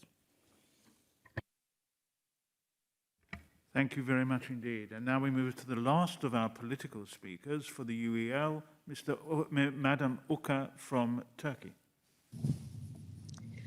Vielen Dank, Herr Präsident. Verehrte Kollegen, zunächst einmal möchte ich den Herrn Berichterstatter zur Erstellung dieses Berichtes beglückwünschen und ihm für seine Mühe danken. Das Problem von Verschwindenlassen von Personen im Gebiet des Europarates ist nicht nur seit Jahren bekannt, sondern auch heute eines der wichtigsten Themen auf unserer Tagesordnung.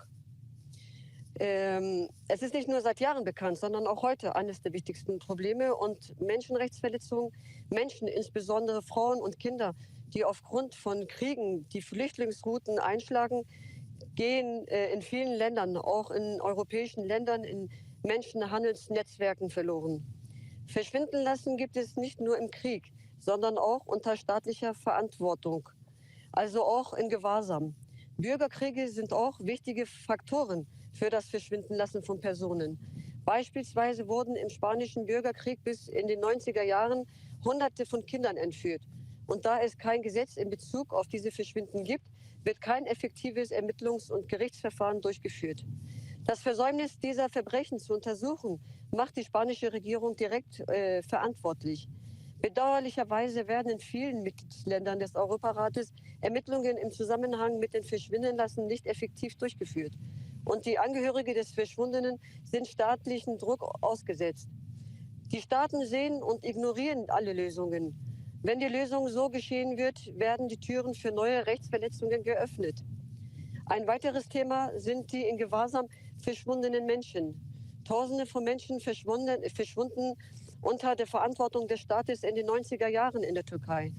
Da in keiner Regierungszeit in der Türkei wirksame Ermittlungen zu dieser Verschwindenlassen durchgeführt worden sind, diese Fälle für der Staat direkt verantwortlich ist, vom türkischen Gericht verjährt. Obwohl die Türkei dutzende Male vor dem Europäischen Gerichtshof für Menschenrechte wegen fehlender Akten verurteilt wurde, werden dennoch die Entscheidungen der Europäischen Gerichtshofes ignoriert. Initiativen wie Samstagsmüttern und Friedensmüttern, die von Angehörigen der Verschwundenen gegründet wurden, sind dem staatlichen Druck ausgesetzt. Leider beschränken sich die Fälle von Verschwinden in Haft nicht nur auf die 90er Jahre. Selbst heute geben sich als Zivilpolizisten aus und nehmen immer noch Menschen mitten von der Straße mit, bringen sie an verlassene Orten und bedrohen sie. Die Türkei bejaht jedoch auf diese Vorgehen, anstatt sich an internationale Konventionen zu halten. Dieses zeigt, dass der Staat in allen Fällen der Verschwundenen direkt verantwortlich ist. Ich lade hiermit alle nicht unterzeichnenden Mitgliedstaaten ein, das internationale Übereinkommen zum Schutz aller Personen vor dem Verschwindenlassen zu unterzeichnen und es wirksam umzusetzen. Ich würde auch empfehlen, dass der Rat wirksame Sanktionen für solche Vorgehen einführt. Es ist unsere gemeinsame Verantwortung und Pflicht, das Leiden von Frauen und Kindern zu beenden, um ihre Rechte zu schützen. Ich danke Ihnen. Thank you very much indeed. And now we move the debate on to the list of speakers. And the first of those is Mr. Tornaritis from Cyprus, who I think is online.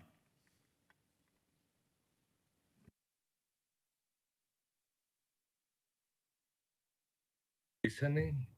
Okay.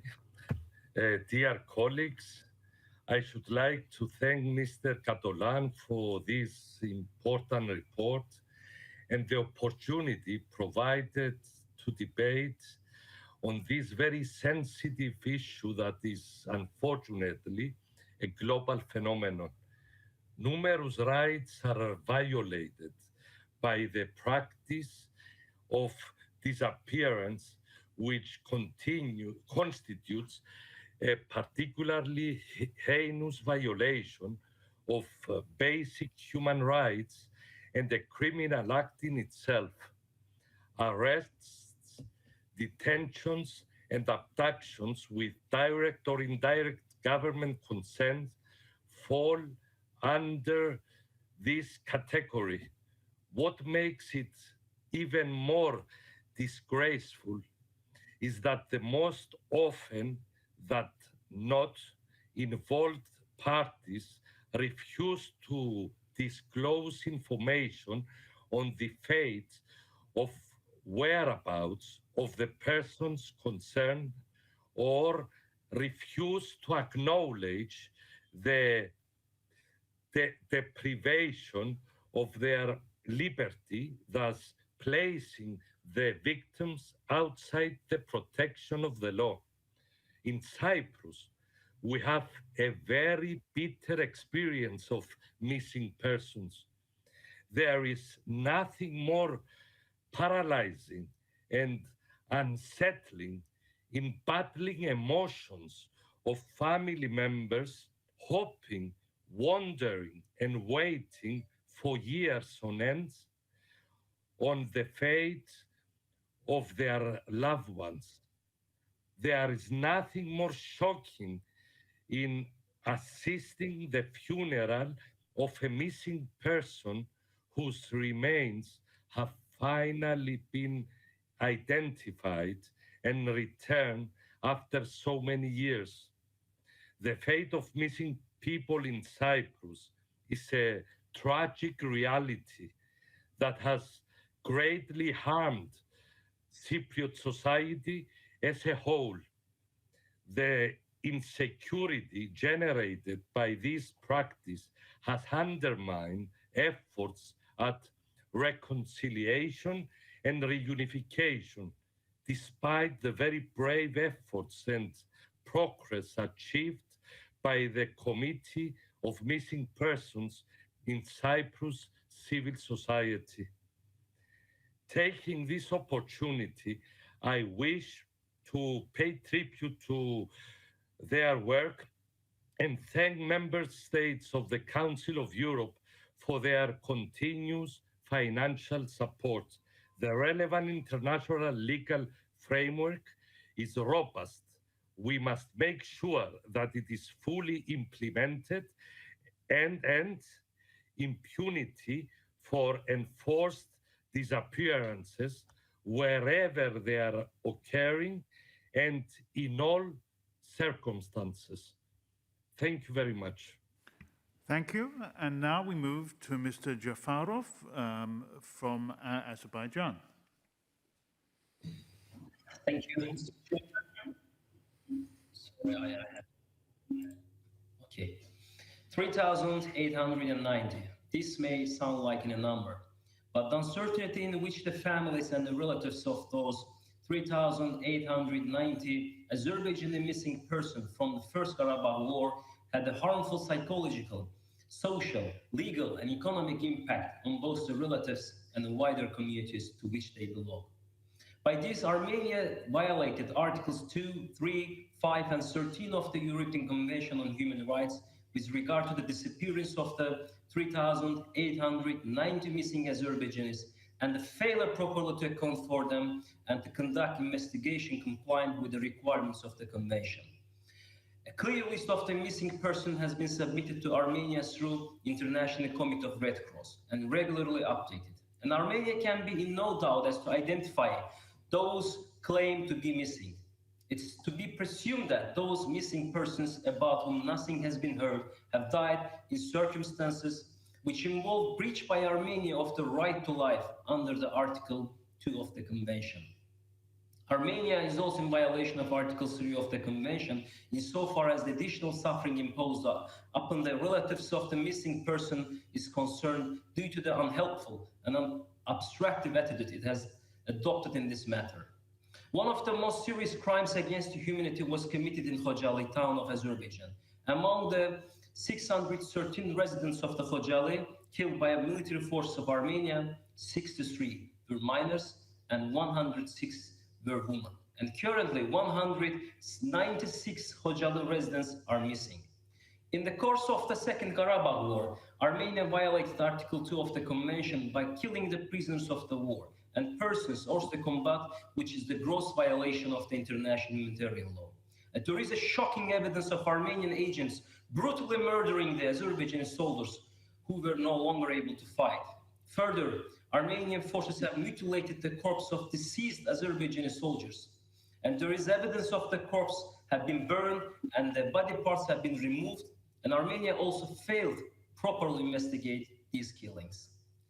From here, I invite Armenian authorities to respect the commitments they took before the Council of Europe, to properly investigate those crimes and declassify the documents and make available all the relevant information conducive to locating mass graves and clarifying the fate of missing persons. Merci. Thank you indeed. Now we have Madame Gonzalenko from Armenia.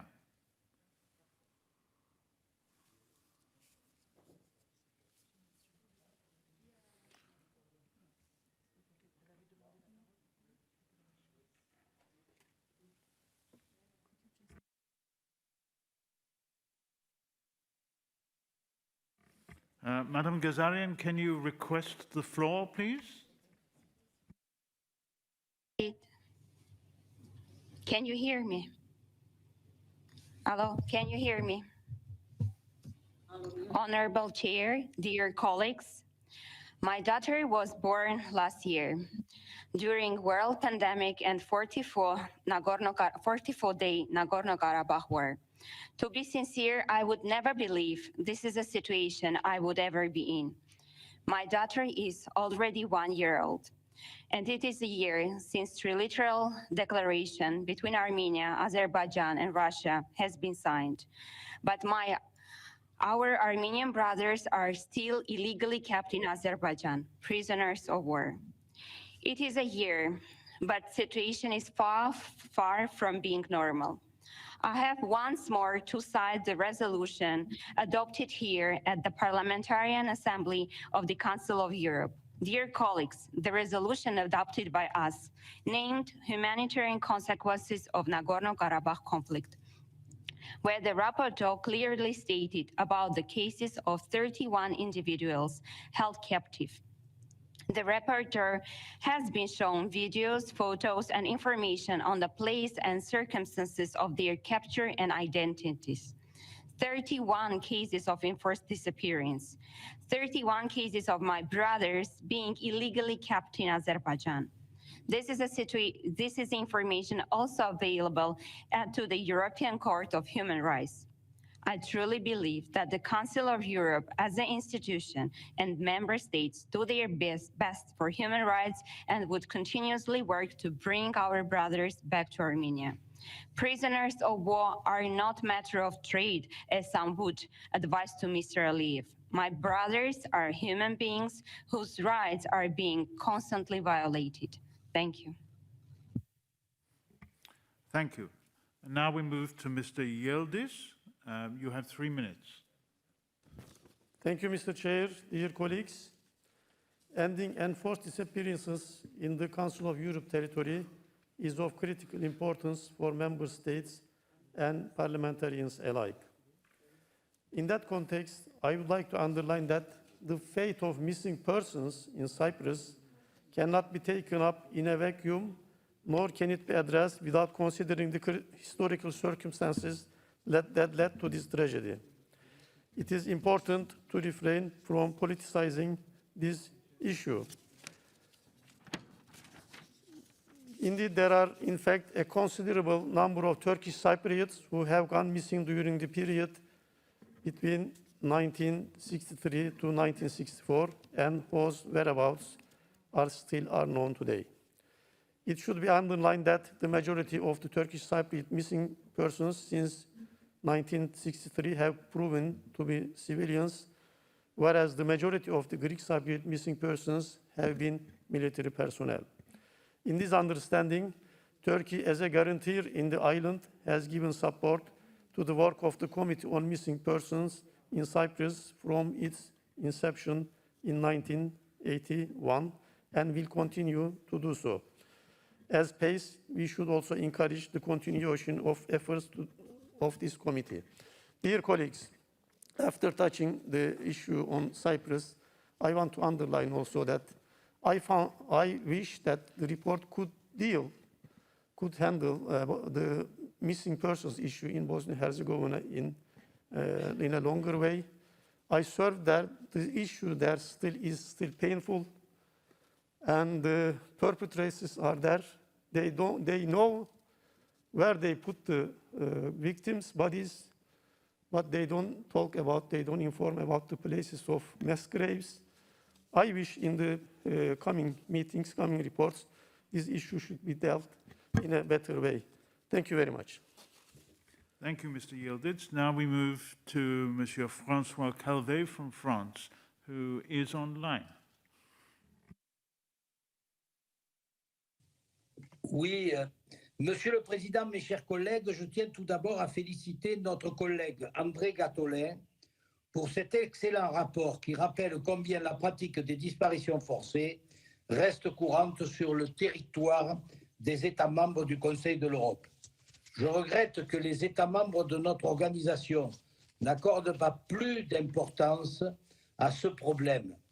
En effet, seuls 21 États membres du Conseil de l'Europe ont ratifié la Convention internationale pour la protection de toutes les personnes contre les disparitions forcées.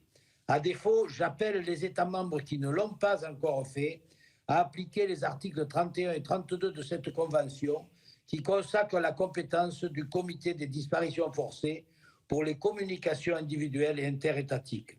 Cette situation est d'autant plus regrettable que la Convention internationale pour la protection de toutes les personnes contre les disparitions forcées est un outil qui pourrait être très efficace si davantage d'États acceptaient de la signer et de la ratifier. En effet, comme l'indique le projet de résolution, il n'est pas nécessaire de créer une nouvelle convention au sein du Conseil de l'Europe pour lutter contre les disparitions forcées, mais plutôt de promouvoir celles qui existent déjà. Le Conseil de l'Europe devrait jouer un rôle actif dans cette promotion. Dans le même temps, le Comité des ministres doit veiller à la bonne application des arrêts de la Cour européenne des droits de l'homme. La Cour a rendu sa première décision dans une affaire de disparition forcée en 1998. Depuis lors, de nombreuses plaintes à ce sujet ont été déposées. La jurisprudence de la Cour tend à mettre en cause l'État membre, d'une part, lorsque le requérant peut prouver que la victime a bien été sous la garde des autorités avant de disparaître, et d'autre part, lorsque l'État membre n'a pas rempli son obligation de procéder à une enquête impartiale et efficace lorsqu'il y a de sérieuses indications de disparition forcée. Si au cours de la première décennie du XXIe siècle, les affaires de disparition forcée concernaient essentiellement la Turquie, elles concernent aujourd'hui beaucoup plus la Fédération de Russie et notamment le Caucase Nord. En effet, la Cour a rendu depuis 2007 plus de 150 arrêts concernant des violations des droits humains dans le Caucase Nord, dont 60% sont liés à des disparitions forcées. J'appelle donc la Fédération de Russie, en tant que membre de notre organisation, à honorer ses engagements et à mettre pleinement en œuvre ces recommandations. Mes chers collègues, nous ne devons pas sous-estimer l'impact des disparitions forcées, non seulement sur les victimes et sa famille, mais aussi sur l'ensemble de la société. En effet, on ne s'épanouit pas dans une société lorsqu'on ne s'y sent pas en sécurité. Je soutiendrai donc ce projet de résolution et le projet de recommandation sans réserve. Thank you. And now it's Mr. Vardanyan from Armenia. I think he is online as well. Thank you, Mr. Chair. Honorable colleagues, the enforced disappearance is one of the most alarming global challenges which is directly interconnected to the issue of human rights protection. The very existence of the phenomenon of enforced disappearance undermines the pillars of democracy, degrading rule of law, and poses a constant threat to international peace and security. The existence of enforced disappearance witnesses about the deepest inner systematic problem in respective states, where the minimal human rights standards are not guaranteed. For an individual, it is difficult to believe that in the 21st century, in the high-tech societies, a person may enforcedly disappear. But this is the life, and unfortunately, from time to time, we face enforced disappearances in Europe. Hence, we should have zero tolerance for every such case. From the perspective of the report under consideration, is very topical and timely one. Enforced disappearances violate numerous non-derogable and essential human rights and should be equally prohibited under both international human rights law and international humanitarian law, regardless the nature and qualification of armed conflict.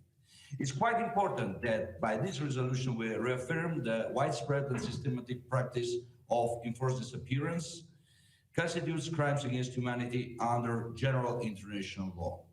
I'm very glad that the rapporteur has included provisions concerning the case of enforced disappearances during armed conflicts in the draft resolution. All of us are really alarmed with the increasing cases of enforced disappearance in the context of armed conflicts, where all the combat captured by adversary forces are placed outside the protection of the law and disappeared, instead of getting relevant protection under international and domestic law. Unfortunately, during the 6-week aggressive war in Nagorno-Karabakh, we have become witnesses of many such cases of enforced disappearance. The most devastating of which is the case of the Zangilan group of about 30 Armenian soldiers who were captured by Azerbaijani armed forces, filmed or photographed in captivity, but disappeared, and whose fate and whereabouts are still remain unknown. It is pity that the reporter didn't agree to include this case in the resolution, arguing that otherwise all such cases should be referred in it. I respect the mentioned approach of the reporter, since our resolution should be future-oriented, covering all the cases. But further, other cases of alleged enforced disappearances were included in the report, making it non-balanced from the factual perspective. Honorable colleagues, I should emphasize that the common, if I may say, theoretical part of the resolution is well-grounded, topical, quite professional, quite necessary, but the factual part unfortunately made it quite unbalanced, which made it very complicated for me to vote in favor. I strongly believe that the enforced disappearance should be equally punishable regardless the time and place where and when they were committed. Either all of the cases should be mentioned. This is not just my folly, this is an imperative of democracy. This is a due respect to all the relatives of international outrage. This is a tribute to the spirit of the founders of our organization. This is a demand of the conscience of Europe. Thank you very much. Thank you. And now I was asked if Madam Komienko from Ukraine is available to join us online. She's not connected at the moment. There she is. Very good to see you. You have 3 minutes. Dear Mr. Chair, dear ladies and gentlemen, I want to thank to the rapporteur, Mr. Andrei Gatulin, for the presented report. First of all, I'm glad that Ukrainian efforts towards combating enforced disappearance were justifiably mentioned in clauses 3.30 of the explanatory memorandum. We are pursuing a legal framework and complex but needed work to find disappeared people and support their families in times of crisis. For that reason, I sincerely appreciate the close attention to the violation of human rights in the occupied territories of eastern Ukraine and the Crimean Peninsula in clauses 3.29 of explanatory memorandum, and want to stress additional facts on this case. The Prosecutor's Office of the Autonomous Republic of Crimea and the city of Sevastopol in exile currently oversees 117 cases of forced disappearance, imprisonment, and kidnapping. The location of 17 Ukrainians remains unknown, and the occupation authorities have not investigated the cases. No suspects have been detained at all. Moreover, as of January 2022, according to the data of the Crimea SOS NGO, since the beginning of the temporary occupation of Crimea, 44 people have been victims of enforced disappearances. 15 of them have not yet been found. 10 of them are Crimean Tatars. In 11 of the 15 cases mentioned, there is an evidence of the involvement of the state bodies of the Russian Federation of or formations controlled by it. There are some names: Valery Vashchuk, Ivan Bondarets, Vasil Chernysh, Timur Shaymardanov, Seyran Zinedinov, Islam Jeparov, Jevget Islamov, Fedor Kostenko, Mukhtar Arislanov, Arsen Aliyev, Ervin Ibrahimov. There are also circumstances indicating that these 11 cases fall under the definition of crimes against humanity, which are part of widespread or systematic attacks against pro-Ukrainian activists and Crimean Tatars or their relatives. Also, 6 of the 44 mentioned were found dead, all of them Crimean Tatars. Enforced disappearances indeed violate human rights as stipulated in the Article 2 and 3 of the European Convention on Human Rights, and states have an unconditional obligation to investigate all serious allegations of such violations and punish them. Unfortunately, authoritarian governments' involvement in the cases of enforced disappearance is not rare nowadays. In April, the Assembly adopted Resolution 2372, Human Rights Violations in Belarus Require an International Investigation, which called upon Belarusian authorities to release all the political prisoners and stop repressions. Nevertheless, the persecution continued and took on an international dimension. Authoritarian countries are trying to remain silent regarding this issue with tactics of fear and repression. However, such approaches violate fundamental human rights and undermine the rule of law. Unfortunately, unforced disappearances always go hand in hand with other crimes like transnational repressions, kidnapping, or torturing. I hope we all share. Thank you. Thank you. I'm afraid you must finish now. Yes, I'm finishing. I'm very sorry. The state must protect its people, not repress them. Thus, we can't neglect the importance of the enforced disappearances as it directly threatens democracy and human rights. Thank you, Mr. Chair. Thank you. And now online we have Madam Mozhenets, also from the Ukraine. Colleagues, it is. Yes, do you hear me? Dear colleagues, it is an honor for me to speak here about such an important issue. I would also like to thank the reporter for raising the questions of the enforced disappearances in the international arena. As for Ukrainian,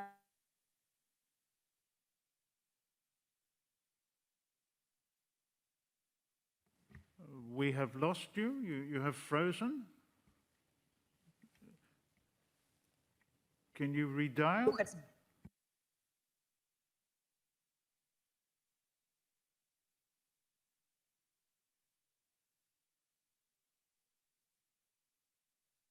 Yeah.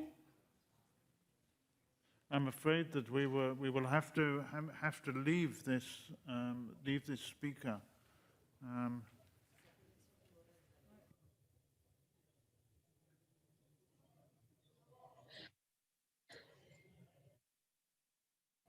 I'm afraid we will have to leave this speaker. We cannot reach her successfully online.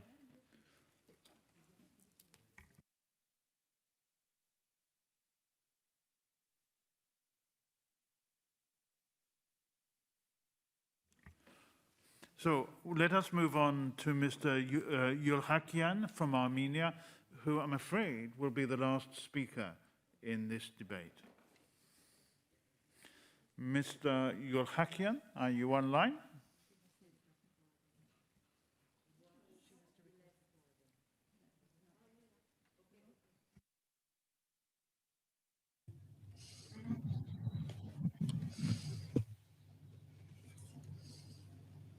do you hear me? Yes, sorry, Madam Yulhakian. I'm afraid I got your designation wrong. It's okay. Thank you. Honorable Chair, distinguished members of Parliament. We are used to hearing nice speeches about human rights, about human dignity, about the value of human life. But in the 22nd year of the 21st century, we are still in a situation that urges us to have a discussion on the issue of enforced disappearance of people. As regards the speech of my Azerbaijani colleague, I need to mention that he comfortably forgets about Sumgait, Baku, Kirovabat, and Maraga massacres. However, let me continue. More than a year has passed after the Second Nagorno-Karabakh War, and despite the fact that the 8th point of the trilateral statement signed on November 9th, 2020 by the heads of Armenia, Azerbaijan and Russia clearly envisages an exchange of prisoners of war, hostages and other detained persons, several dozens of Armenian servicemen and civilians are still held captives in Azerbaijan. The number of Armenian prisoners of war and other captives remains unclear. Azerbaijani authorities do not publish the exact number of captives without any legal grounds and in gross violation of human rights requirements under the Geneva Convention. During the past year, 142 prisoners of war and captives have repatriated to Armenia. However, 46 confirmed prisoners of war and captives are still kept under the Azerbaijani custody. During the last months, Azerbaijan has repeatedly abused legal procedures, falsified the requirements of international law, and prosecuted Armenian prisoners of war using deprivation of liberty as punishment. Labeling Armenian servicemen and civilians civilians as terrorists is a gross violation of international humanitarian law and international human rights law in general. We emphasize once again that regardless of the date of captivity, all the Armenian servicemen and civilians held in Azerbaijan are prisoners of war by their current status and should be treated as such. Nevertheless, as my colleague Ms. Ghazarian already mentioned in her speech, and as it is mentioned in the resolution adopted by the PACE last autumn on the humanitarian consequences of the Nagorno-Karabakh conflict, several dozens of individuals are held captive in Azerbaijan without any confirmation by the Azerbaijani side. And while speaking about enforced disappearance, we just simply cannot bypass this evident reality. Applications to the European Court of Human Rights related to these cases of enforced disappearance have been filed, and interim measures under the Rule 39 have been applied by the court against Azerbaijan. However, so far, Azerbaijan has not implemented these decisions of the ECHR. From this point of view, it is my belief that the Committee of Ministers should raise their voice. Thank you. Thank you very much indeed. Well, I'm afraid that I must now interrupt the list of speakers, and the speeches of members on the speakers list who have been present physically or remotely during the debate but have not been able to speak may be given to the table office for publication in the official report, provided that speakers connected remotely can report their actual presence when the debate is closed. I remind colleagues that typewritten text must be submitted electronically no later than 4 hours after the list of speakers is interrupted. I now call Monsieur Gattler, the rapporteur, to reply to the debate, and you have 3 minutes. Oui, merci Monsieur le Président, mes chers collègues. Tout d'abord, mes remerciements aux représentants des différents groupes et à tous les intervenants qui ont appuyé ce rapport et qui le soutiennent. J'ai bien conscience des manques parce que malheureusement, nous ne pouvons pas faire un rapport global sur le Conseil de l'Europe en investiguant toutes les situations. Et je veux dire à M. Yildiz que oui, le cas de la Bosnie-Herzégovine mériterait une véritable investigation en soi, comme bien d'autres cas. Et je m'excuse par avance auprès de nos amis bosniens et herzégoviens, malheureusement, de ne pas avoir pu procéder à cela. Nous avons une période de pandémie entre le début de ce rapport en 2019 et aujourd'hui qui ne nous a pas permis de faire de déplacements et de rencontrer parfois des délégations qui le demandaient. Plusieurs choses ont été soulevées très rapidement. La présidente Nicole Triss a eu raison de soulever que le problème des disparitions forcées n'est pas que le problème de pays en transition démocratique ou en régime, je dirais, non démocratique. Nous assistons à une recrudescence de disparitions d'opposants dans des pays comme la France, l'Allemagne ou les Pays-Bas ces dernières années, et ça devient très inquiétant. Et je voudrais dire surtout que les disparitions forcées, c'est une sorte d'entrave, de détournement à 2 principes fondamentaux du droit. Dans les pays en conflit, il y a, ça a été rappelé, le droit de la guerre, les conventions de Genève, et la disparition de soldats ou de combattants sans qu'il y ait identification, sans qu'on sache même s'ils ont été arrêtés, s'ils sont détenus ou s'ils ont été exécutés, est une infraction. Et puis par ailleurs, dans de nombreux pays, et on a eu la chance au cours des 30 dernières années dans le monde de voir de plus en plus de pays abolitionnistes de la peine de mort, et bien finalement, sur le papier, on abolit la peine de mort et on la rétablit à travers les disparitions forcées, avec une incapacité de toute procédure juridique ou procédure d'enquête. C'est ce sens général que ce rapport veut poser. C'est bien sûr, jouons le cas de la Convention internationale parce qu'elle est là et elle est très utile et il faut que les pays du Conseil de l'Europe l'adoptent, mais il faut aussi bien se rendre compte ce développement des disparitions forcées récents fait partie malheureusement d'un mouvement inquiétant au sein des États membres du Conseil de l'Europe, mais bien au-delà sur les autres continents. Je vous remercie. Thank you very much, Monsieur Gattler. Does the chairperson of the committee wish to speak? You have 3 minutes. Merci, Monsieur le Président. La Commission accorde une grande importance à à ce rapport et remercier le rapporteur, M. Gatolin, pour le travail qui a été fait. Permettez-moi de vous dire à titre personnel que la visite du Parc de la Mémoire à Buenos Aires a été un des souvenirs les plus forts de ma vie. Quand vous êtes invité à jeter des fleurs dans le Rio de la Plata, là où les gens disparaissaient, vous vous rendez compte du poids terrible que peut faire porter une telle situation sur les familles, sur les proches et sur la communauté. C'est important qu'il y ait un tel mémorial en Argentine. C'est encore plus important que ces disparitions forcées appartiennent au passé. Et malheureusement, il n'y a pas que dans des pays d'Amérique du Sud ou d'autres parties du monde que cela arrive. On le constate dans ce rapport. C'est encore une réalité sur notre continent et parmi les États membres du Conseil de l'Europe. Et le rapport rappelle, et ça a été évoqué par plusieurs des intervenants, des pays qui ont été touchés ou des régions comme l'Ukraine, plusieurs régions de la Russie, en particulier la Tchétchénie, le Caucase du Nord. On cite aussi la Croatie, le Kosovo, la Bosnie-Herzégovine, Chypre ou le Bélarus, qui sont des régions qui ont été touchées sur notre continent.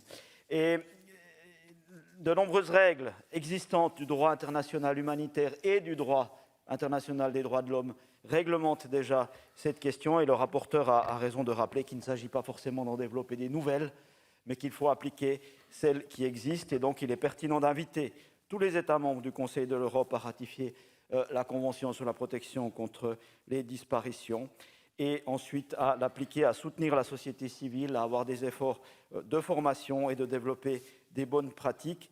Et en ce sens, l'idée d'une conférence mondiale à ce sujet nous semble effectivement une idée intéressante pour stimuler les efforts des différents États. Le rapport rappelle encore justement la jurisprudence de la Cour européenne des droits de l'homme, qui est rappelée dans le paragraphe 6 du projet de résolution que je vous invite à lire ou à relire, et qui rappelle très clairement les obligations des différents États membres. Donc, pour qu'il n'y ait plus jamais besoin de parc de la mémoire, nous vous invitons à soutenir cette résolution. Ensuite, nous invitons tous les États et le comité des ministres, pour qu'il s'agit de la recommandation, à agir de manière décidée sur cette question qui est essentielle pour la protection des droits de l'homme sur notre continent. Je vous remercie. Thank you very much. Now, the Committee on Legal Affairs and Human Rights has presented a draft resolution, which is document number 15431, to which 5 amendments have been tabled. There is also a recommendation to which 1 amendment has been tabled. The amendments will be taken in the order in which they appear in the compendium, and I remind you that speeches on amendments are limited to 1 minute. I ask parliamentarians participating remotely only to ask for the floor when they have to support their own amendment or wish to speak against an amendment. Now, amendment number 1 is the first amendment, and I call Madame Mazhencheva to support amendment 1. Is she in the room? No? No. Is there anybody else who would... Of course.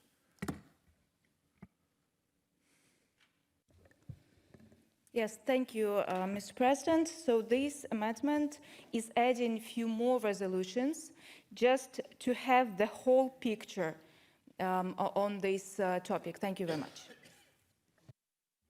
Thank you. Does anyone wish to speak against the amendment? Anybody online? No? Okay. Then what is the opinion of the committee on the amendment?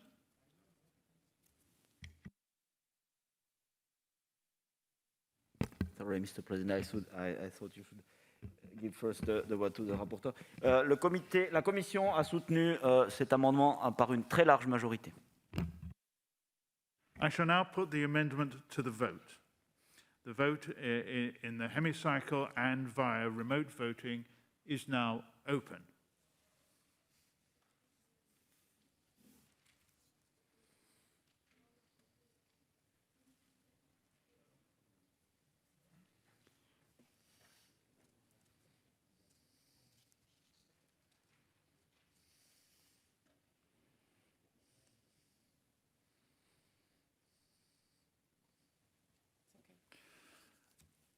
The vote is now closed, and I call for the results to be displayed.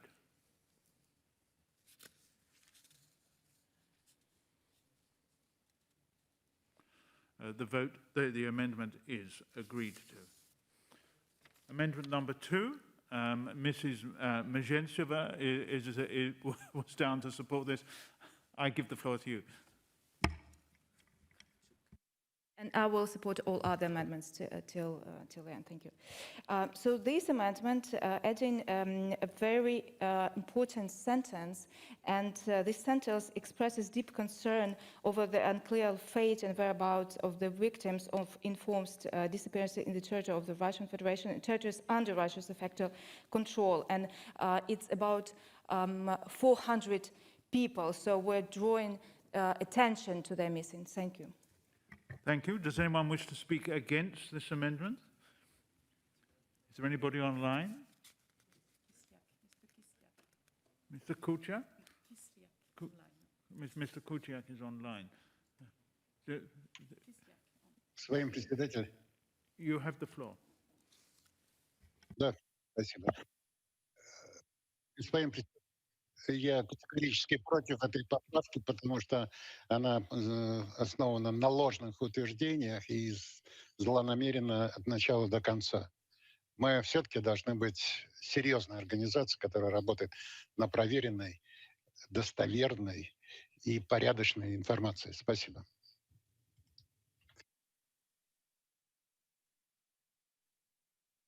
What is the opinion of the committee on the amendment? Monsieur le Président, la Commission a soutenu cet amendement par une large majorité. I shall now put this amendment to the vote. The vote in the hemicycle and via remote voting are both open.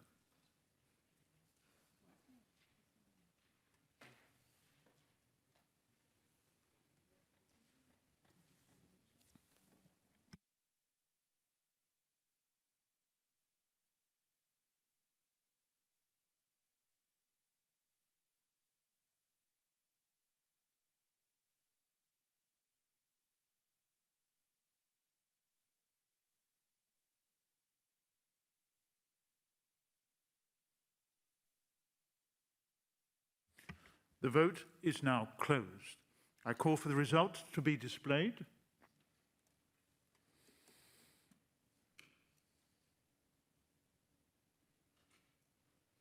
The amendment is agreed to.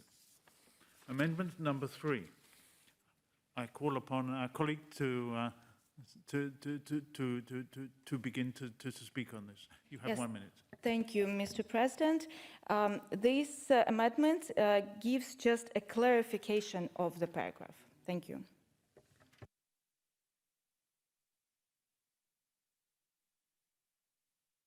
So, I'm sorry, does anyone wish to speak against the amendment?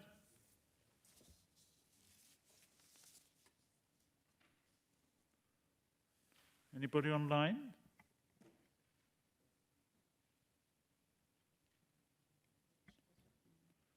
No?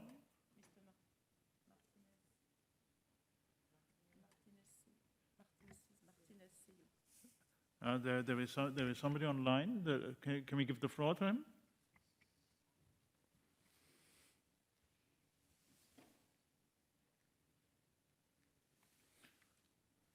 Ahora. Socorro.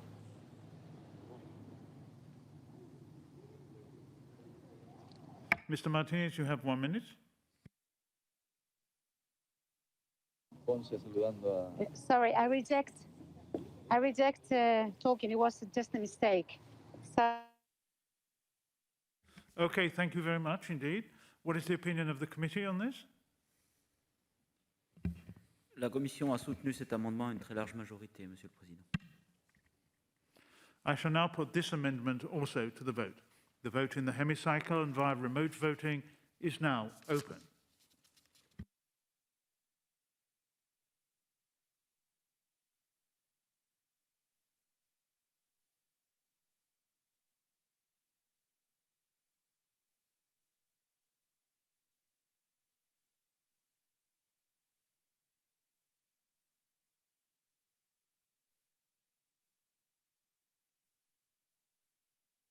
The vote is now closed, and I call for the results to be displayed.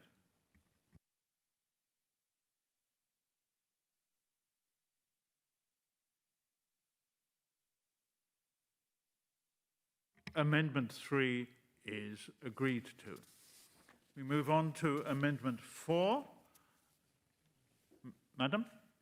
Yes, thank you, Mr. President. This amendment provides more clear legal definition of this paragraph. I know it was sub-amendment at the committee, and I agree on this sub-amendment. Thank you. Does anyone else? No. I've been informed that Monsieur Gattelin wishes to propose an oral sub-amendment on behalf of the Committee on Legal Affairs and Human Rights. And that reads as follows. In Amendment 4, replace the words, I quote, replace paragraph 11.2.2 with the following paragraph, unquote, with the following words, after paragraph 11.2.2, insert the following paragraph. In my opinion, the oral sub-amendment is in order under our rules. However, do 10 or more members object to the oral sub-amendment being debated? To object, members present in the hemicycle should stand up, and those connected remotely should request to speak. I can see nobody rising in the hemicycle. Do we have anyone online? Nobody online, so I think that sub-amendment is now passed. Mr. Gattelin, I'm afraid you still have to support it. You have to support it, Monsieur Gattelin. Oui, tout à fait. La proposition d'amendement 4 me paraît tout à fait valable, sauf qu'elle se substituait au tiret 11.2.2 et supprimait le point en mettant en place un moyen d'habeas corpus efficace. Là, ce que je propose, c'est qu'on crée un paragraphe supplémentaire qui intègre l'amendement 4 et mon sous-amendement rétablit la substitution, donc le tiret qui avait été du coup enlevé pour faire la place. Donc nous rajoutons et nous décalons d'autant les recommandations. Does anyone wish to speak against the oral sub-amendment? I can see nobody in the hemicycle. We do have somebody online who wishes to speak against the sub-amendment.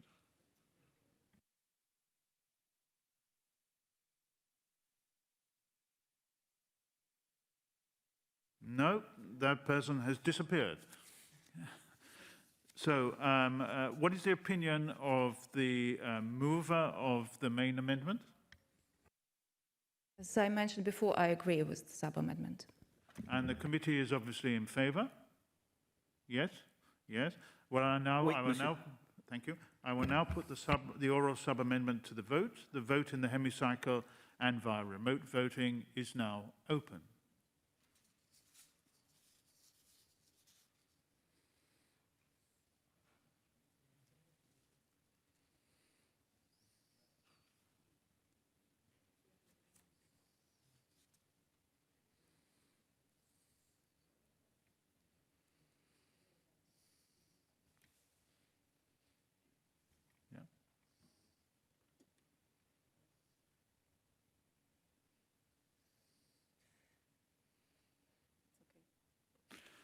The vote is now closed, and I call for the result to be displayed.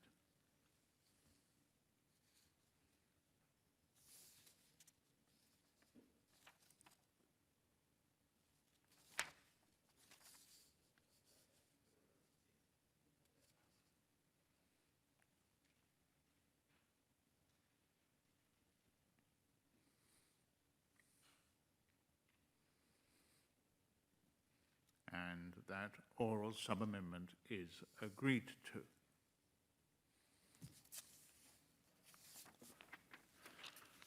So now we go back to amendment number 4 as amended, and we will now consider that amendment as amended. Does anyone wish to speak against the amendment as amended? I can see nobody in the hemicycle.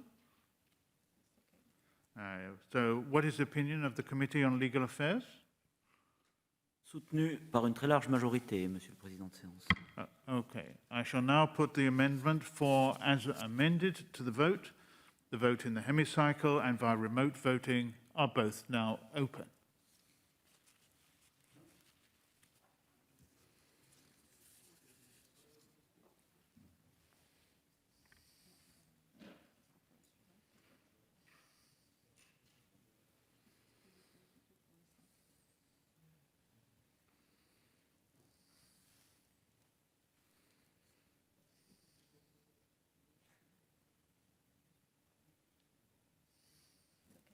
The vote is now closed, and I call for the result to be displayed.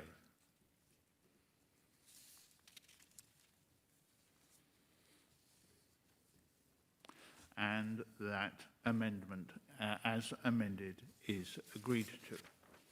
And we come to Amendment 5, and I call the Honourable Lady to begin to speak. Last name is Kravchuk, so you could... I know it's difficult to pronounce, but anyway. I am very bad at linguistics, I'm afraid. But, It's fine, I can understand you, I'm a philologist. Thank you very much. So by this amendment, we want to introduce the sanction mechanism against those who are directly involved in enforced disappearance. Thank you. Thank you. Does anyone wish to speak against this amendment? Now, we do have somebody online on this occasion.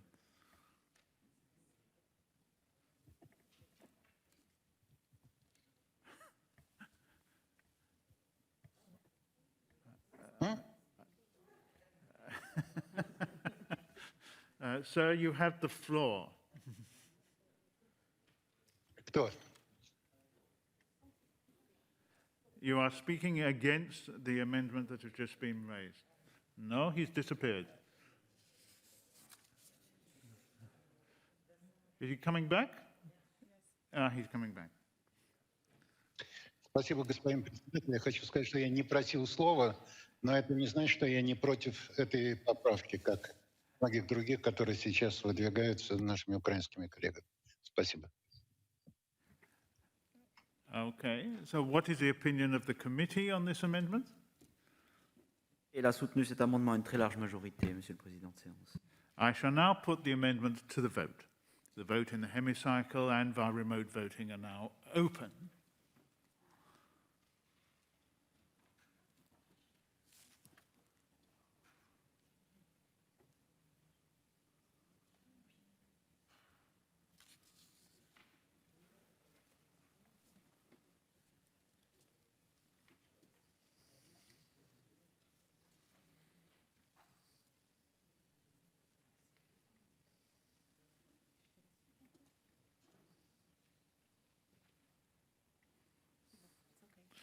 The vote is now closed, and I call for the result to be displayed.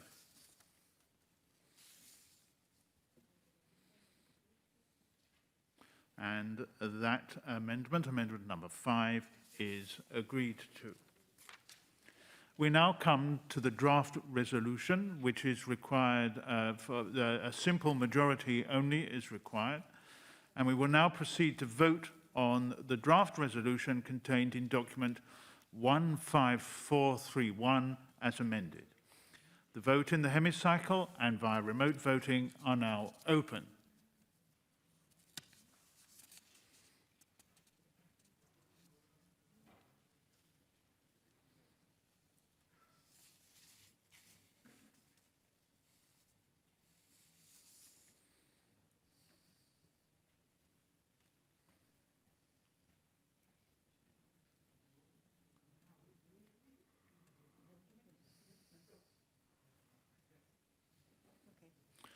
The vote is now closed, and I call for the result to be displayed.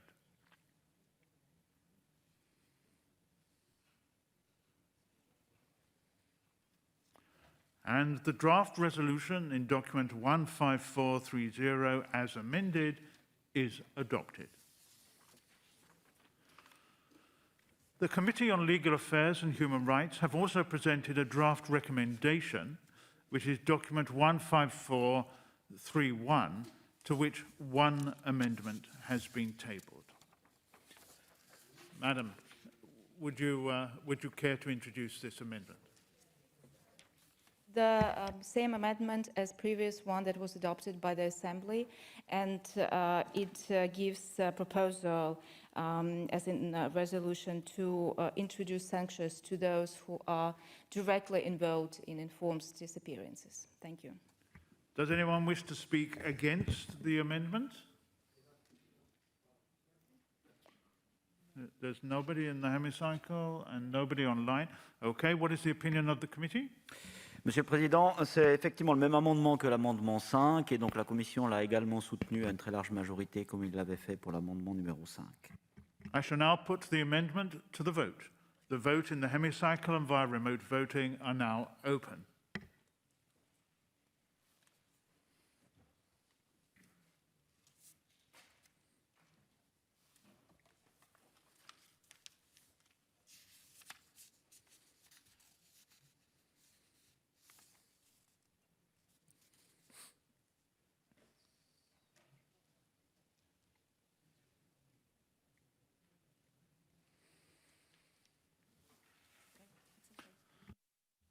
The vote is now closed, and I call for the results to be displayed.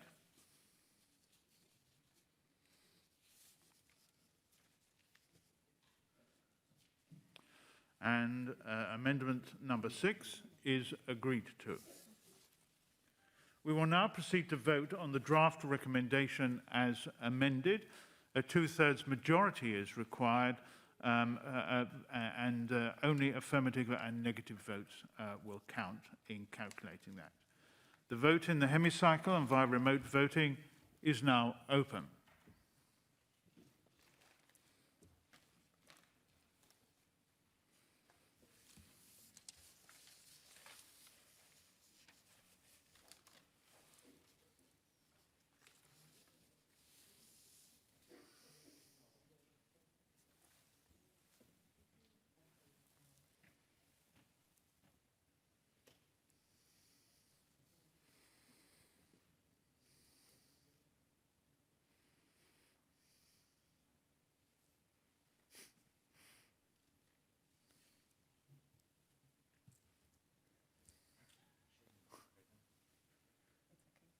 The vote is now closed, and I call for the result to be displayed.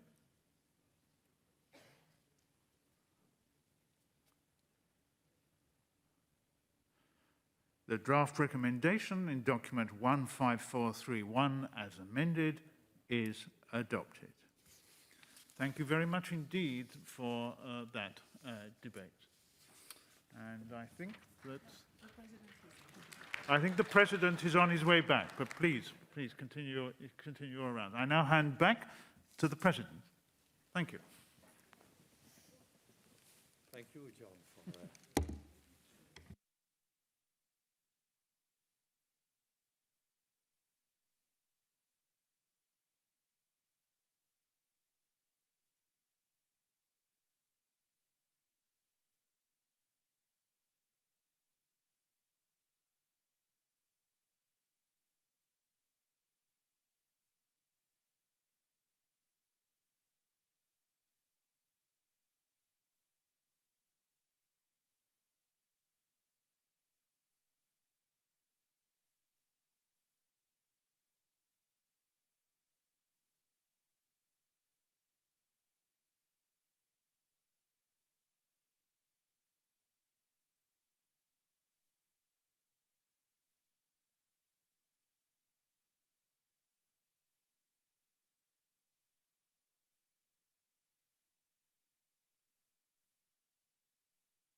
Chers collègues, l'ordre du jour appelle maintenant notre débat d'actualité sur la sécurité en Europe face à de nouveaux défis.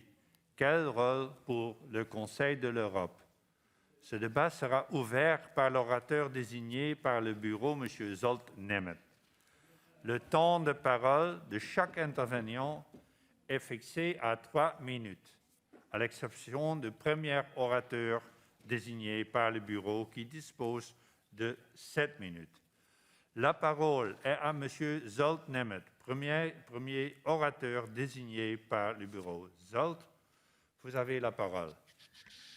Mr. President, colleagues, I feel a sense of urgency in addressing the topic of this current affairs debate that probably should result in a report in the near future.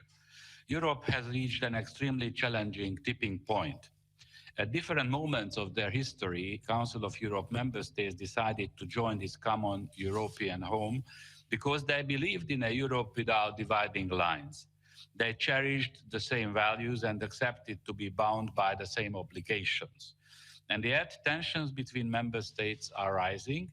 The risk of a new military confrontation in the heart of Europe is not a remote risk. Our eyes are cast on Russia and Ukraine, but every corner, the map of our continent, is increasingly punctuated by disputes, frozen conflicts, and even open violence.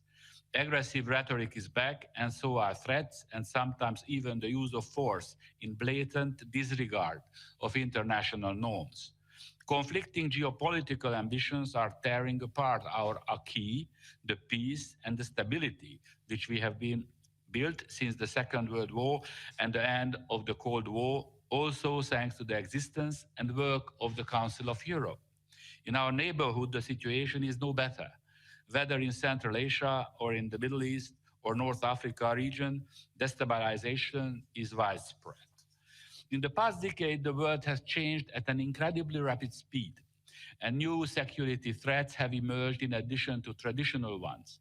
Some threats are transnational, such as terrorism and violent extremism. Some rely on technologies, such as misinformation, disinformation, hacking of basic digital infrastructures, or the interference with electoral processes.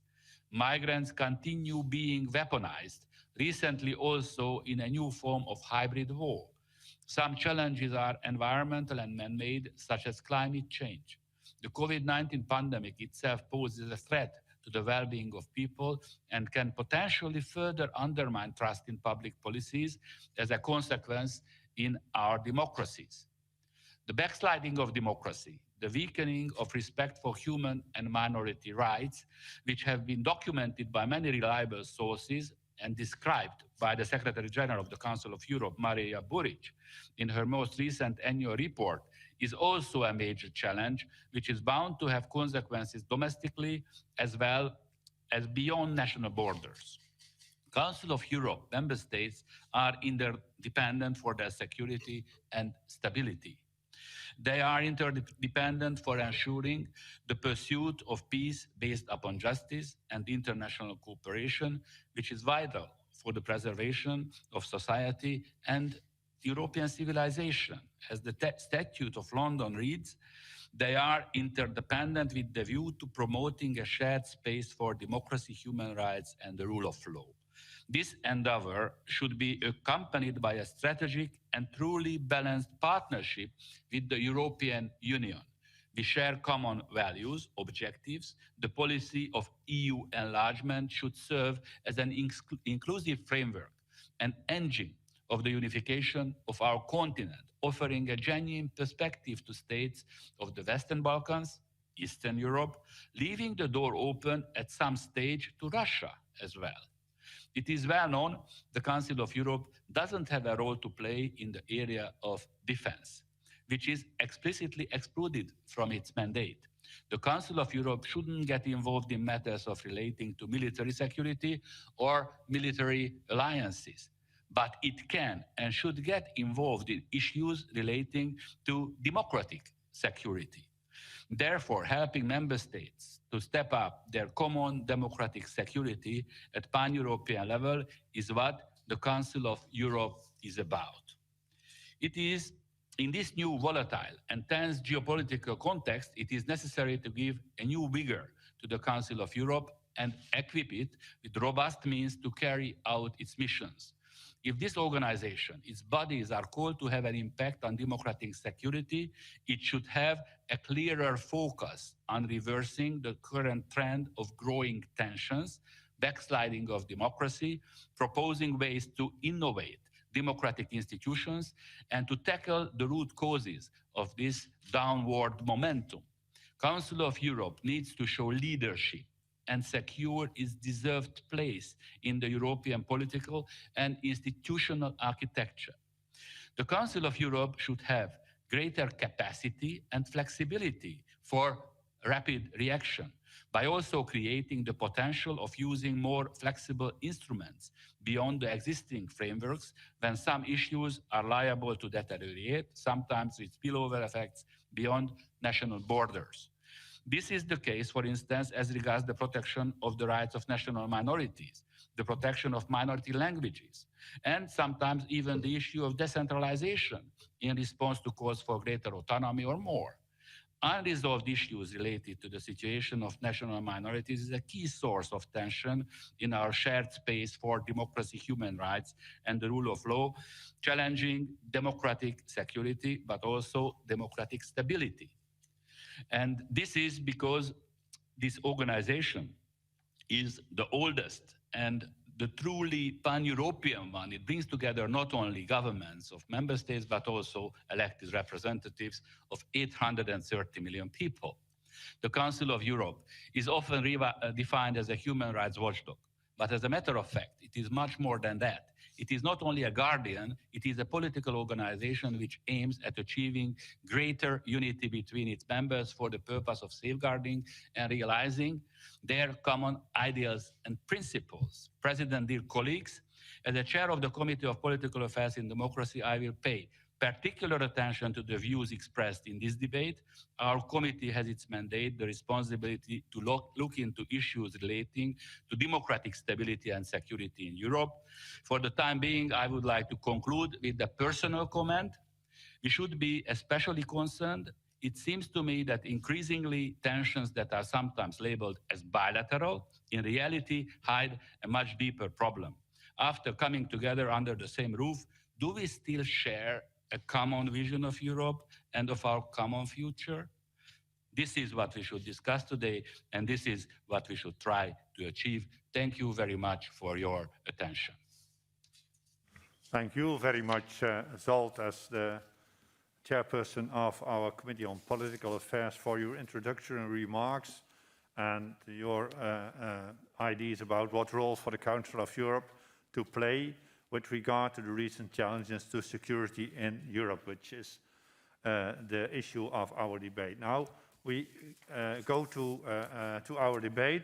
First, we have the speakers on behalf of the 5 political groups, and first I call Mr. Dimitrios Kairidis from Greece, who will speak on behalf of the EPP. You have the floor, Mr. Kairidis. Good morning, Mr. President. I hope you can hear me well. I speak to you from downtown Athens. I participate in the ceremony for the Holocaust Memorial Day as the president of the Greek-Israeli Parliamentary Friendship Committee, together with many of my colleagues and the President of the Republic. We here in Athens, the ancient cradle of democracy, say out and loud, like every other nation in the world, never again. Never again. We, the Council of Europe, is an institution that was founded in the aftermath of the horrors of the Second World War. No horror was greater than the Holocaust. Now, to the topic under discussion, both as a politician, but also as a student, a scholar of international affairs, it is well established and well documented the strong link, the strong bond between authoritarianism at home and aggression abroad. Usually regimes that do not respect the rights of their own citizens, they violate human rights and the rule of law, often they turn aggressive vis-à-vis their neighborhoods in their international behavior. Allow me to say that we in Greece have a good experience of that with our neighbor to the east, Turkey, with its turn to authoritarianism and its aggression as it continues to occupy half of Cyprus and continues to threaten with war Greece.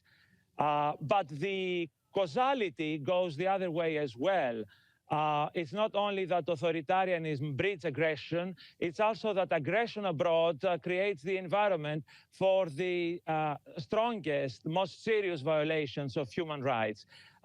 During war, during conflicts, we have seen it time and again, human rights are massively and to an unprecedented degree violated. So, although our council deals with human rights and the domestic situation, it cannot avoid to discuss and to be interested in what happens internationally abroad. And today we have a serious crisis at hand in the Russian-Ukrainian border we are very concerned with.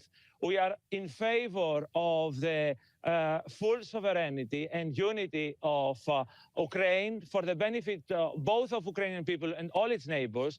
And we believe that Russia is an inextricable part of Europe and bound as a result by European values and norms as a result. Thank you very much. From the ancient cemetery of Athens, where Pericles gave his famous funeral address 25 centuries ago, I salute you and commend you on this very important initiative to have this debate today. Thank you. Thank you, Mr. Karidis. Next in the debate, I call Madam Olena Komenko from Ukraine, and she speaks on behalf of the ECDA group. Madam Komenko, you have the floor.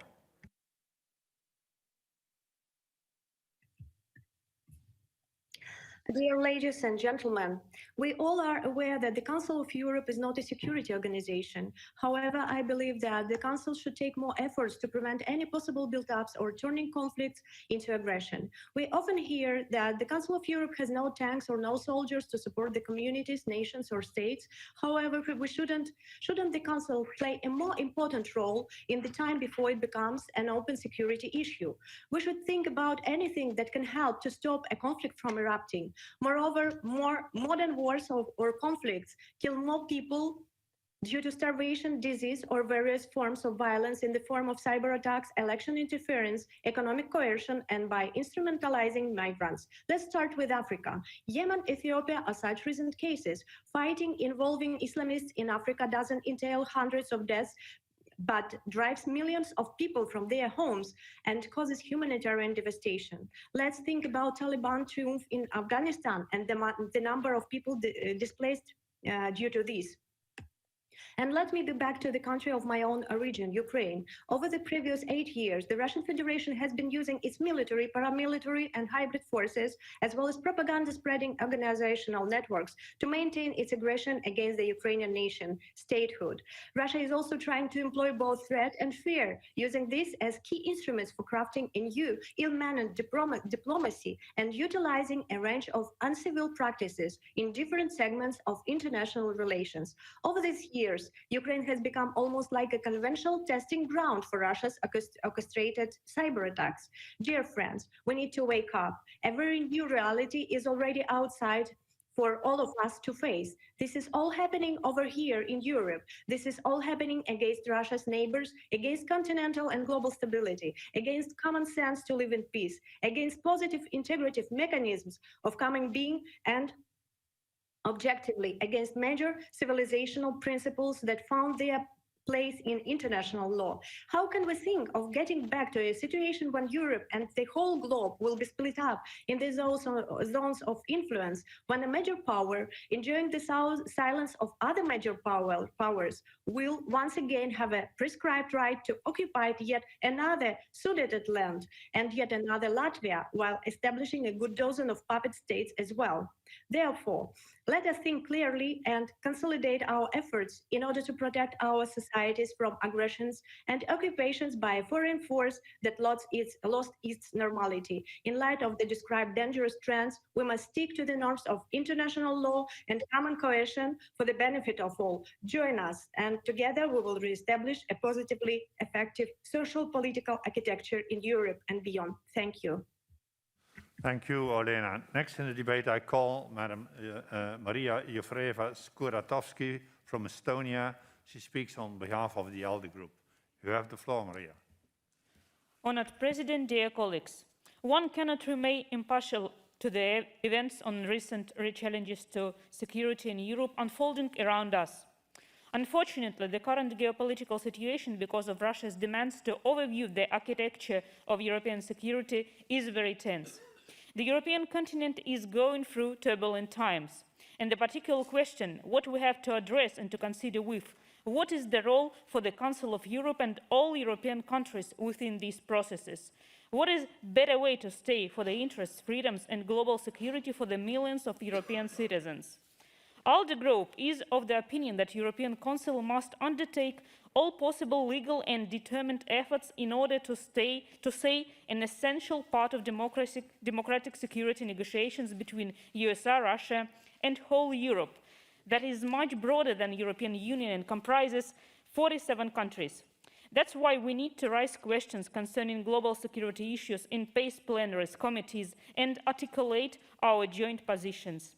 We need to strengthen communication and our positions among those partners who share our values in respect of human rights, freedoms and rule of law, as our common goal is preserving peace and unity. It's natural that the current situation causes fear and anxiety, even more when this discussion is not carried out in the form of a dialogue, but in the form of presenting demands that cannot be met. Europe can't afford the situation when security issues taking place on its territory without its full-fledged and active participation. Therefore, we support means like Normandy format for negotiations of democratic security issues.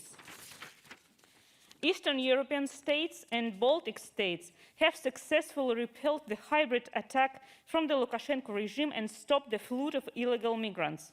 This demonstrates that while smaller countries might not command a huge military force, they can and should stand their ground and voice their opinions, as well as stand for their interests, the rights and freedoms of the people. Europe's strength lies within its unity and joint efforts. We need to constantly stress the support and respect of the integrity of Ukraine and Georgia and provide our clear message.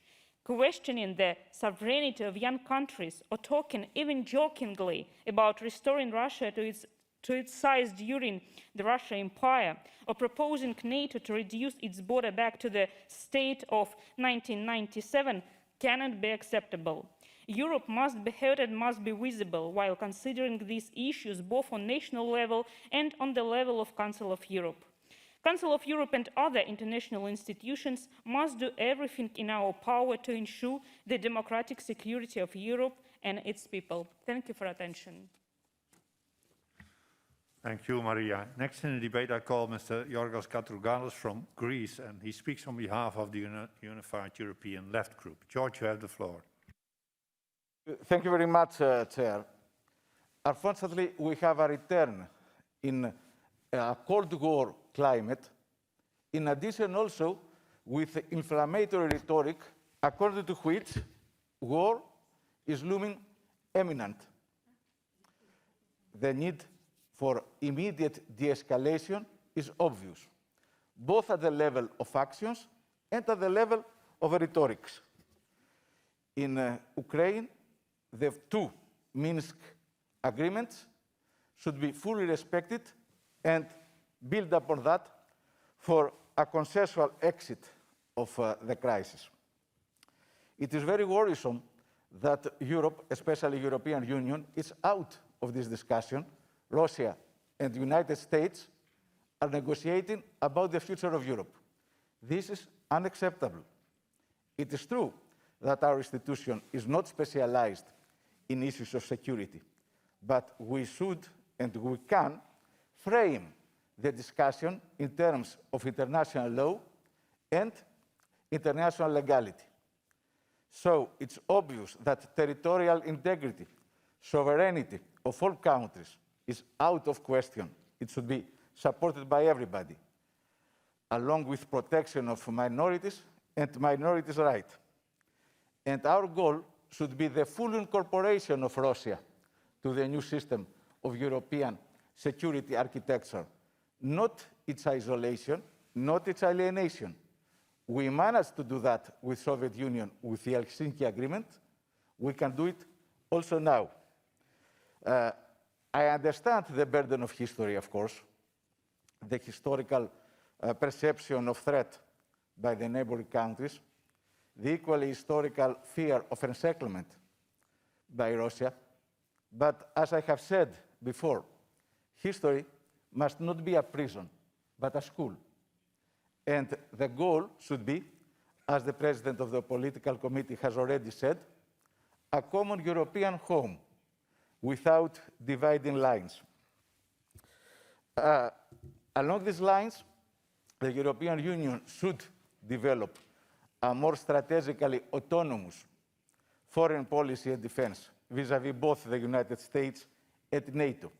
Exactly because as Europeans, we have our own geopolitical interests. And above all, keep peace in our continent.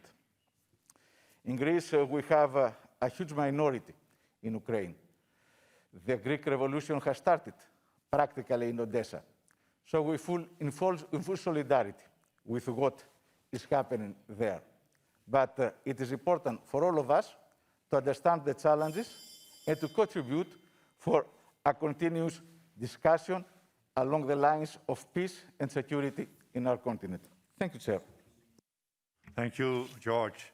Now I call in the debate Mr. Christophe Lacroix de la Belgique, au nom du groupe du Socialiste, Démocrate et Vert.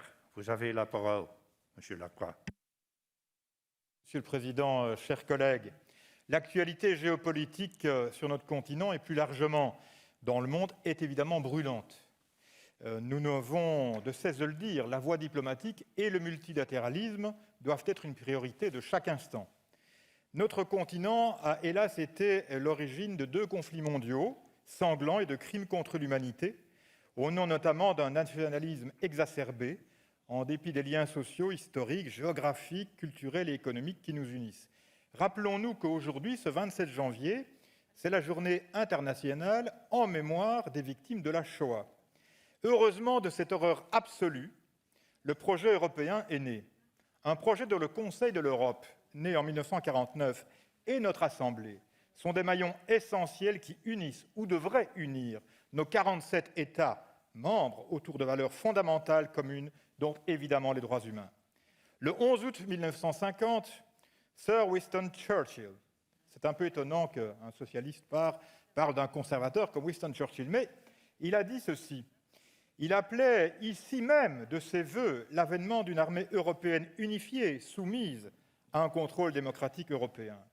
Et il ajoutait « Le Conseil de l'Europe, ce n'est pas une machine que nous fabriquons, mais une plante vivante que nous faisons croître. » Si le Conseil de l'Europe n'a pas vocation pionnière et première à s'occuper des questions militaires, évidemment, il doit, selon nous, être une véritable boussole des droits humains de nos gouvernements respectifs.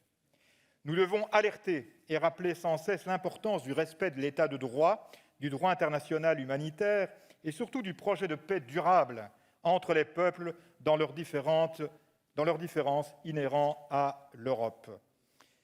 À l'heure où enfin la boussole stratégique européenne est sur le métier, notre Assemblée doit donc garder son rôle aussi spécifique qu'essentiel en la matière.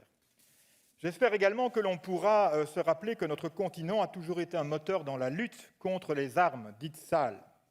J'en terminerai par la paix. La paix, c'est également savoir adapter nos législations nationales au monde d'aujourd'hui et de la faire mieux correspondre au droit humanitaire international. Il est aujourd'hui temps pour notre continent d'interdire les robots tueurs, c'est-à-dire des systèmes d'armes létales autonomes, capables de sélectionner et d'attaquer des cibles humaines sans contrôle humain. Interdisons ces systèmes avant qu'il ne soit trop tard. Il est inacceptable qu'un robot prenne une décision de vie ou de mort sur des êtres humains. Selon moi, l'Europe et le Conseil de l'Europe doivent retrouver donc un rôle de pionnier dans le débat international, comme ce fut le cas par le passé. Nous avons dans cette Assemblée des responsabilités que nous devons conjuguer avec la fermeté pour maintenir un dialogue ouvert, construire des ponts et non pas ériger des murs. Je vous remercie pour votre attention. Merci à vous, Christophe. Next in the debate, I call Sir Tony Lloyd from the United Kingdom. Tony, you have the floor. Thank you, Mr. President. Of course, the Council of Europe is not a security organisation, but nevertheless, I think every one of us knows that any resort to military violence in different parts of Europe would lead to human rights abuse on a massive scale. We have two major flashpoints at the moment, one Bosnia-Herzegovina and the second between Russia and Ukraine. We know, let me take the second of these, Ukraine. We know that any military intervention by Russia into the Ukraine would of itself lead immeasurably to loss of life. It would lead to dislocation of the economy, but importantly, to massive damage to the civilian population and their basic human rights. We'd see refugees once again flooding across Europe. So it does matter to the Council of Europe that what the security situation implies for us all. We've got to take this seriously. I need to remind the Parliamentary Assembly that the background to this conflict is a really bizarre one. When the three nuclear states, Kazakhstan, Belarus and Ukraine, gave up their nuclear weapons in 1994, the agreement at that time said that they would be assured by, amongst others, the Russian Federation, that there would be no military attack upon any of those three countries, and in particular on Ukraine. And yet it is Russia that's taken control of Crimea. It is Russia that has interfered in eastern Ukraine in a way that abrogates that agreement. Now that does matter because it reinforces the concerns of those states that joined NATO post the 90s, that was the right decision to look for the Article 5 guarantees against further aggression. And that is reinforced, I've got to say, by the threats of Russia at the moment to Ukraine. Now, within that context, of course, like everybody else, I want us to move away from the talk of military conflict. I want us to talk around negotiation, but it is not the sensible way for Russia to come to the conference table about things on which we have a common security interest. We do need to look again at a treaty around intermediate nuclear missiles. We do need to examine where we are with conventional forces in Europe. Those are things that we have a common interest in. Actually, my invitation, my hope for our Russian colleagues that they will go back and say to their own government, look, let's get round the negotiating table to look at those big issues. Let's move away from thinking that the threat of military confrontation is the right way to move us on, because it simply cannot work on that basis. Yes, let's dial down the rhetoric, that's right and proper, but to dial down the rhetoric, we do need to see the dialing down of the threat that does exist to Ukraine, and also the tragedy of interference in the activities of Bosnia and Herzegovina. We've paid those prices in the past, and human rights demands we don't pay them again in this generation. Thank you, President. Thank you, Tony. Next on the list is Mr. Vladimir Vardanyan from Armenia. Vladimir, you have the floor. Thank you, Mr. Chair. I would like to congratulate you on these important elections, and I would like to wish you all success. My Greek colleague reminded me that we are in the days of commemorating of the victims of Holocaust, and never again, never again, never again.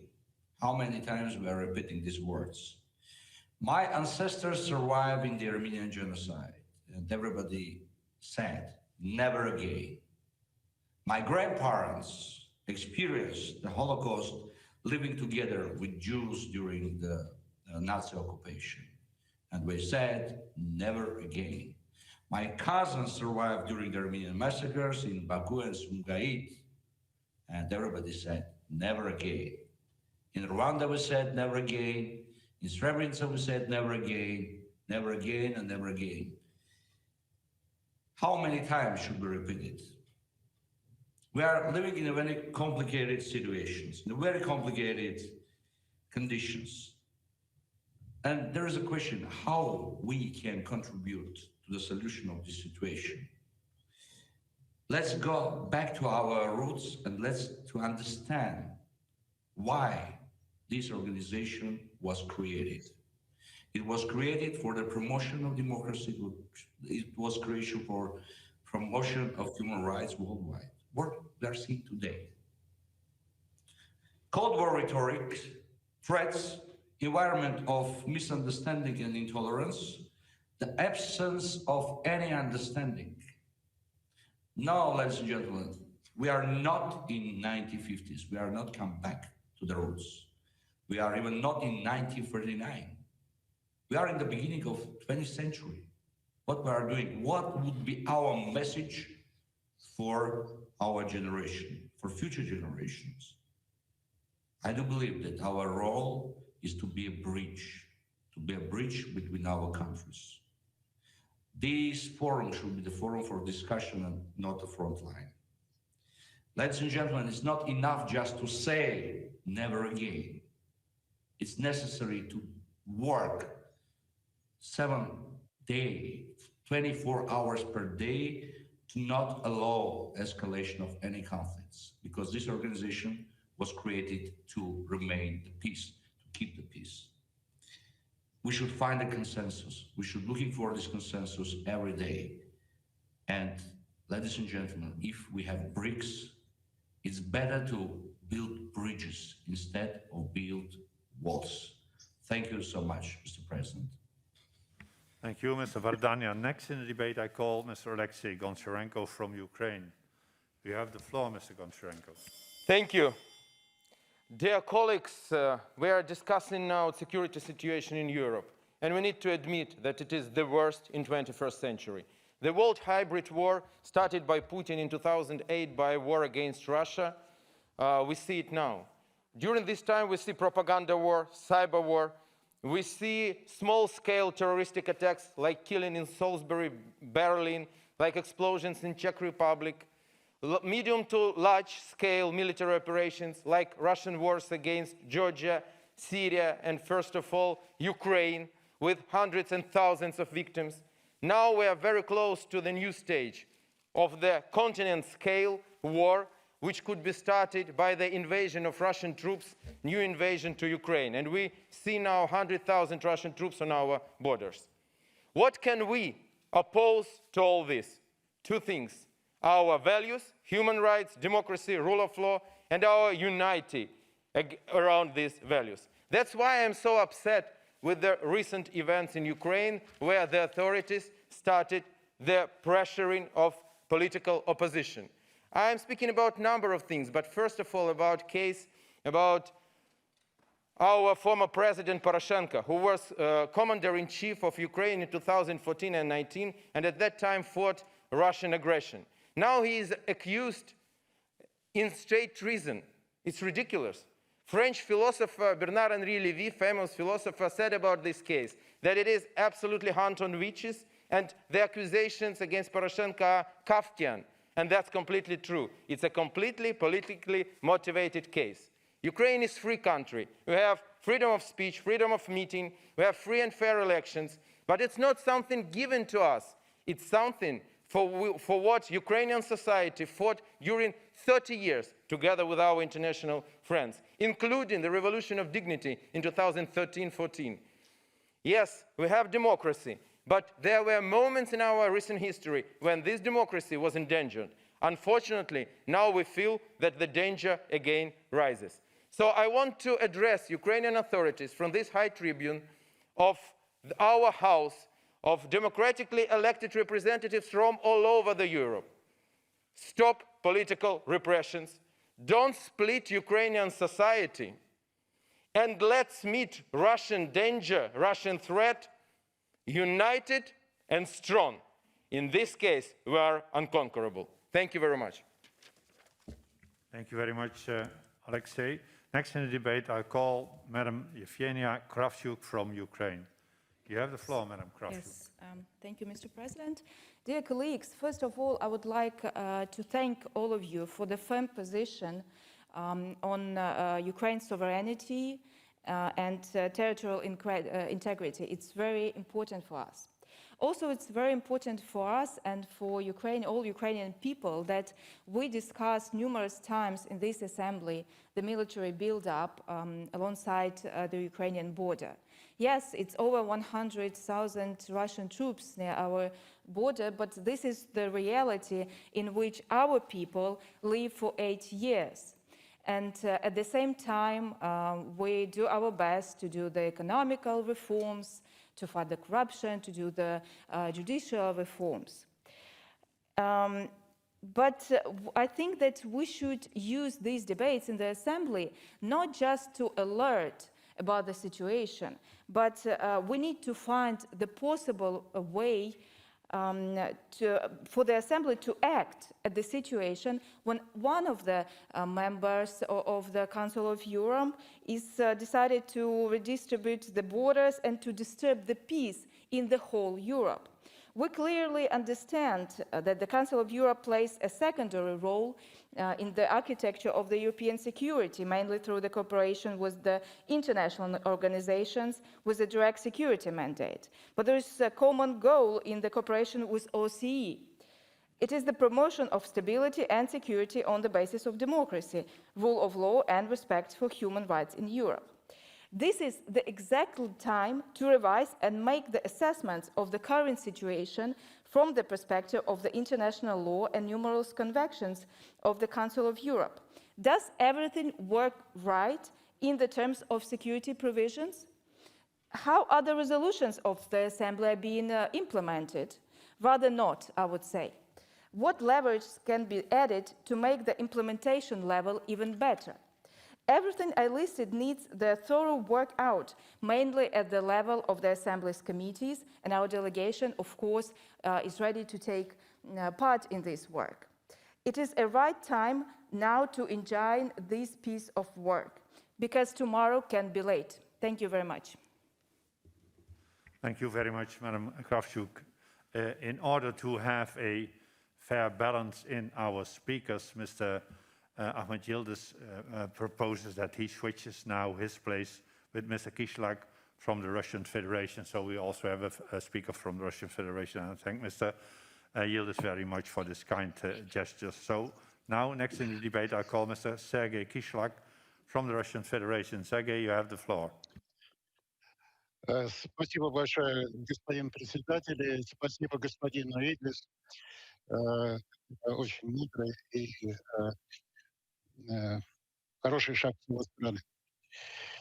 Господин председатель, дискуссия по вопросам безопасности Европы, конечно, вещь серьезная. И вещь серьезная для нашей организации, даже если она не занимается напрямую так называемой военной безопасностью.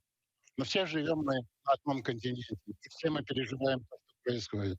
Конечно, сегодня тяжелая ситуация, но для того, чтобы дискуссия имела смысл, она должна быть честной и правильно определить, собственно, что происходит и почему происходит. В нескольких словах, разумеется, тема огромная, и все покрыть за 3 минуты я не в состоянии. Но несколько штрихов к тому, что же происходило и почему мы, на мой взгляд, находимся там, где мы есть.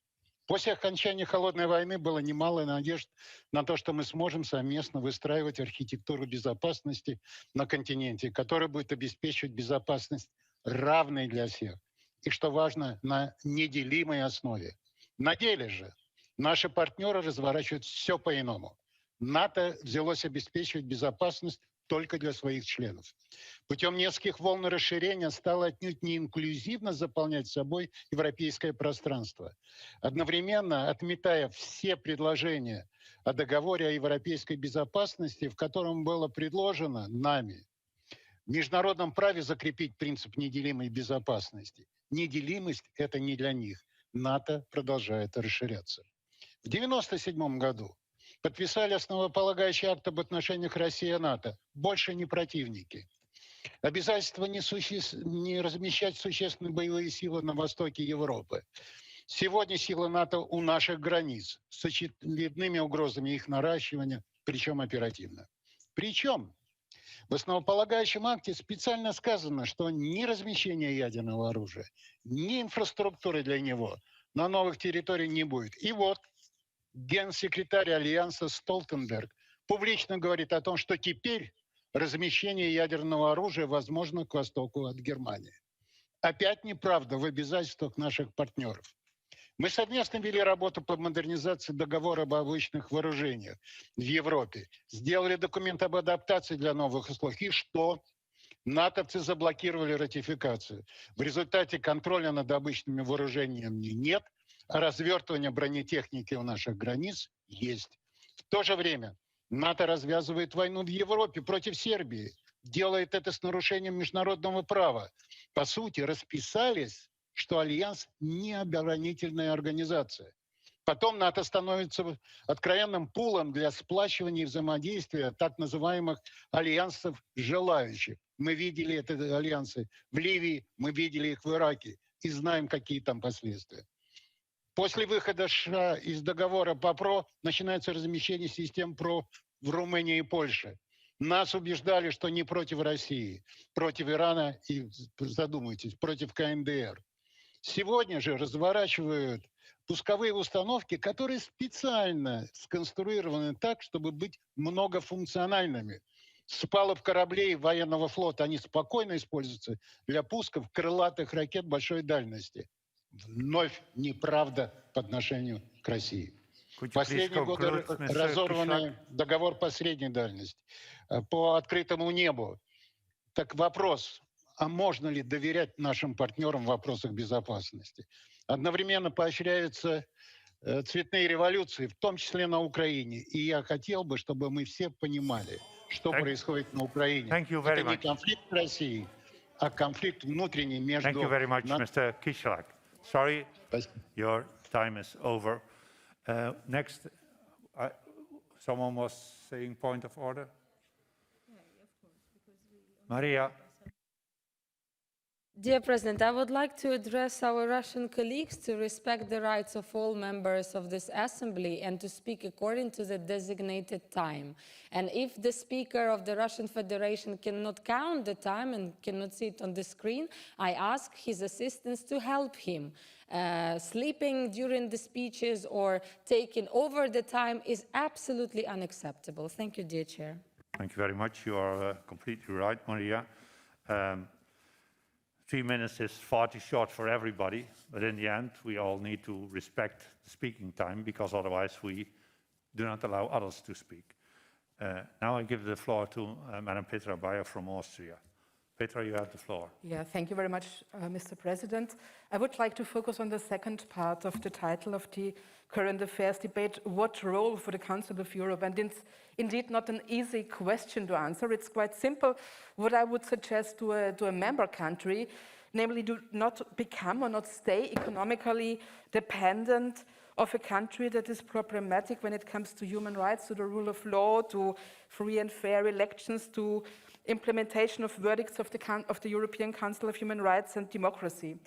As long as we, and I also include my country Austria, are dependent from Russian gas, it is very likely to make concessions to protect our economic interests and prioritize them over human rights, peace, respect of sovereignty of other countries, instead of proposing or imposing a robust economic sanctions.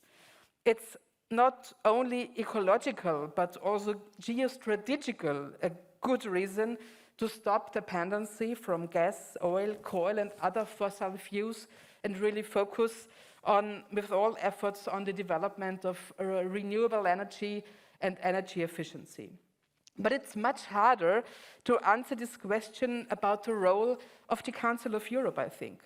We do not have any possibilities to impose economic sanctions. Our procedural consequences are very weak, I think, and there are not many means for any real political pressure. So our main role is to talk, to convince, to explain why human rights are a conditio sine qua non why it is preferable to uphold democracy and common efforts to foster rule of law. My hope is a very simple one, maybe really a naive one, but I think as long as you talk with each other, as long as you talk to each other, you will not shoot yourself or your opponent. And so, I think the only thing we can do is stay together at one table, really try to speak, to convince, really try to get everybody excited about peace, about democracy, about human rights. And that might be a very, very primitive recipe, but sometimes the simple recipes are the most successful ones. And I hope really that it would work in the sake of all of us. Thank you very much. Thank you, Petra. Next in the debate, I call Mr. Sergey Sobolia from the Ukraine. Sergey, you have the floor. Thank you, Mr. President, dear colleagues. I think that it's the main topic that we need to discuss on this parliamentary session, and I want to return you to the name of this discussion. It's the role of the Council of Europe in security in Europe. I want to thank all speakers of parliamentary groups. I say all speakers, because there were two main words, peace and security, in each speech. It's impossible to imagine how we can protect human rights in the conditions of war. So I think that we need now to discuss very concrete efforts that we need to discuss on our further sessions. First of all, Ukraine is a good example of future nuclear disarmament. If Ukraine will never be guarantee of the peace, security of our bodies and of our country, it's impossible to make negotiations with all other countries on nuclear disarmament. All guarantees that Russia as well gives for us, according to our security reasons, and the events of 2014, it's a good example how Russia can violate everything. Second, it's very important to understand that in 2014, Ukraine was alone until Norman format, when 8% of our territory were occupied. After this, we have negotiations, but still now 8 years have been already passed, the same situation, the same conditions. We need further steps in order to understand that not argument of the war, even when you try to make secure your territory, when you make everything in order to make these territories and to return them back, but peaceful negotiations is the main item of everything. Now, I think that the world, not only Europe, is under the very serious events, maybe the most serious after Caribbean crisis. Local wars became to the whole serious situation in Europe when it can be new global conflict, and not only in Europe. And this conflict is rising on our bodies. And when I heard from Russian colleagues about some intention of NATO, 100,000 of troops are on our body, not from other side of the body. Thank you.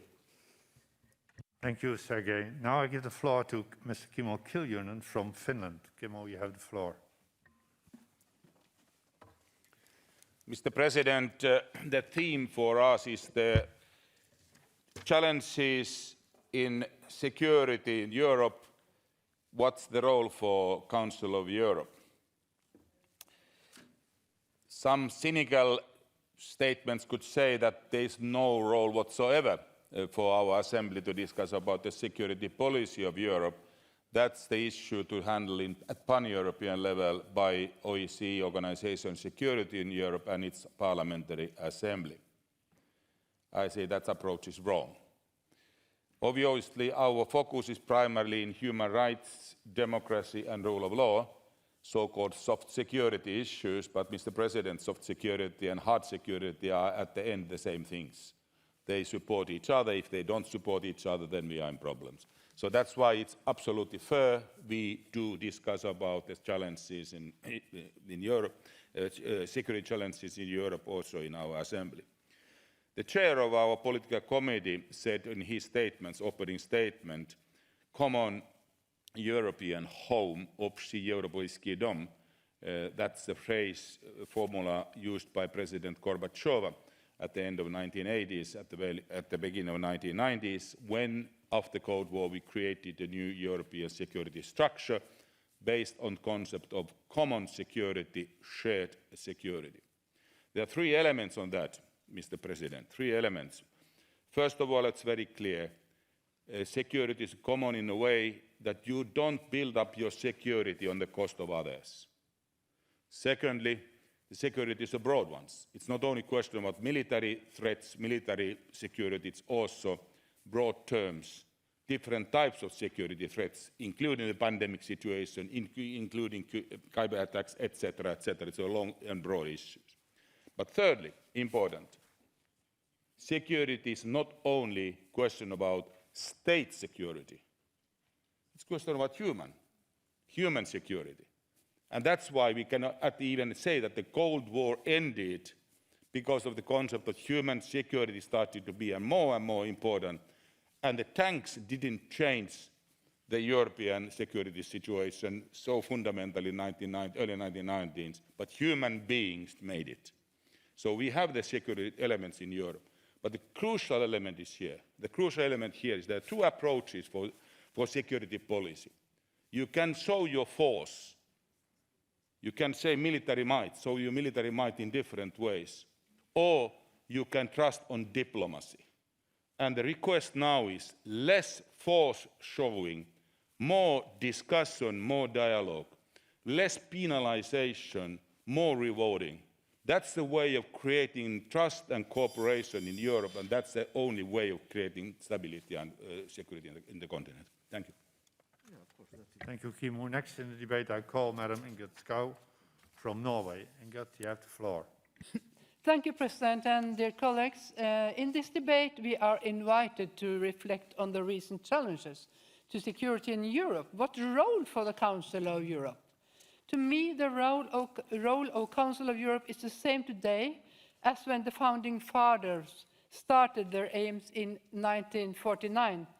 Our contribution to overcoming the recent security challenges is to be found in the uniqueness of the Council, namely that it is the only pan-European arena for dialogue, where the EU has the economic power and NATO the military power. The Council of Europe has the power of dialogue.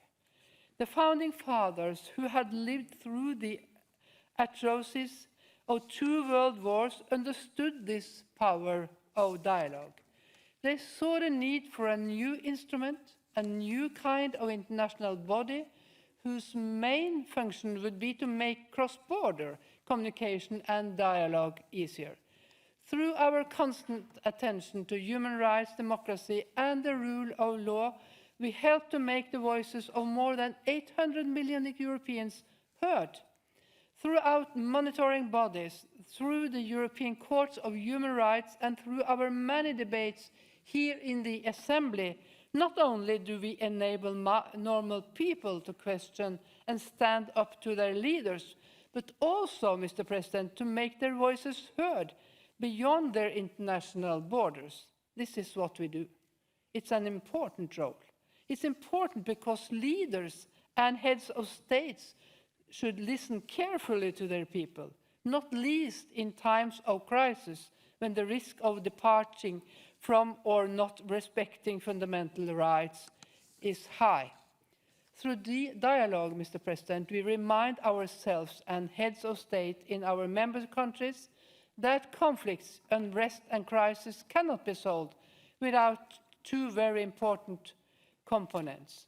1, respect for the basic human rights of people of Europe, and second, and respect for the fundamental principles of democracy and the rule of law. President, We must continue to cherish and lift up this role and our responsibility to keep the dialogue open to all members.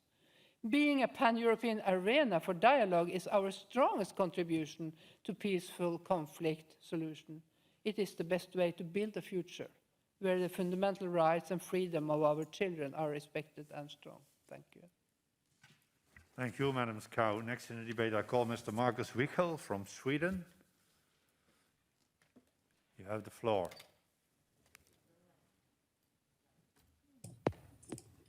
Thank you, Mr. President. It's almost to the month 30 years ago, the 25th of December 1991, that the Soviet Union flag was lowered over the Kremlin in Moscow and replaced with a flag of a reborn Russia.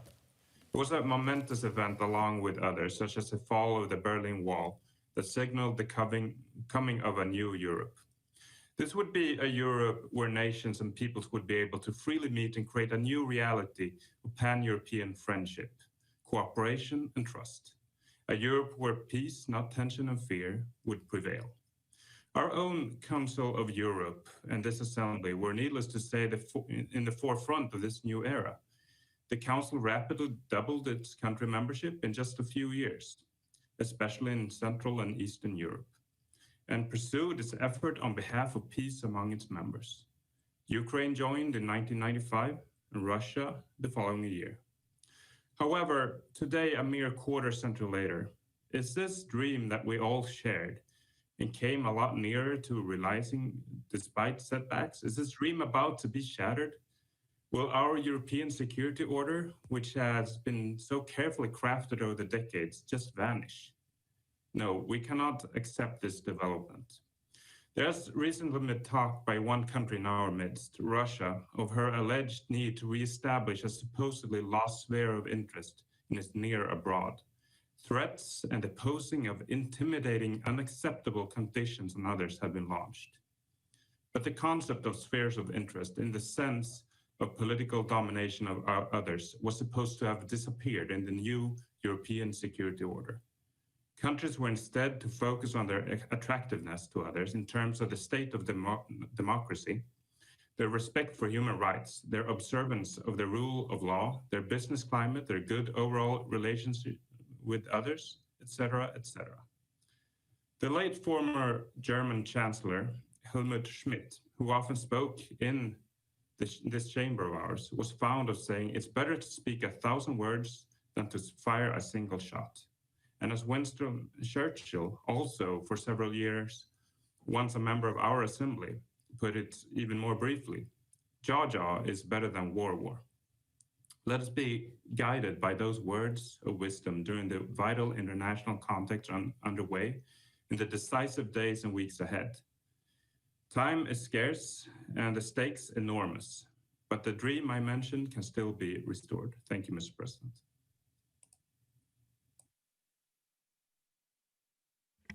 Thank you, sir. And now I give the floor to Mr. Rustam Umerov from Ukraine and ALDE. And after that, Mr. Yildiz can prepare for the floor. But now it's Rustam Umerov. The floor is yours. Thank you, Madam President. I want to start my today's speech with the remark that we're not talking about the recent challenges in security in Europe. Those issues are not recent at all. For 8 years in a row, there has been an active war in the center of Europe.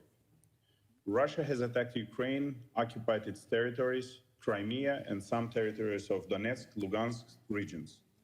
Russia has killed more than 14,000 Ukrainian citizens and continues to legally detain almost 500 people in Russia for their political views. And today, unfortunately, we are forced to once again discuss the continuing aggression against Ukraine from Russia. I want to quote recent Mr. Blinken's thesis that this crisis is not primarily about weapons or military bases.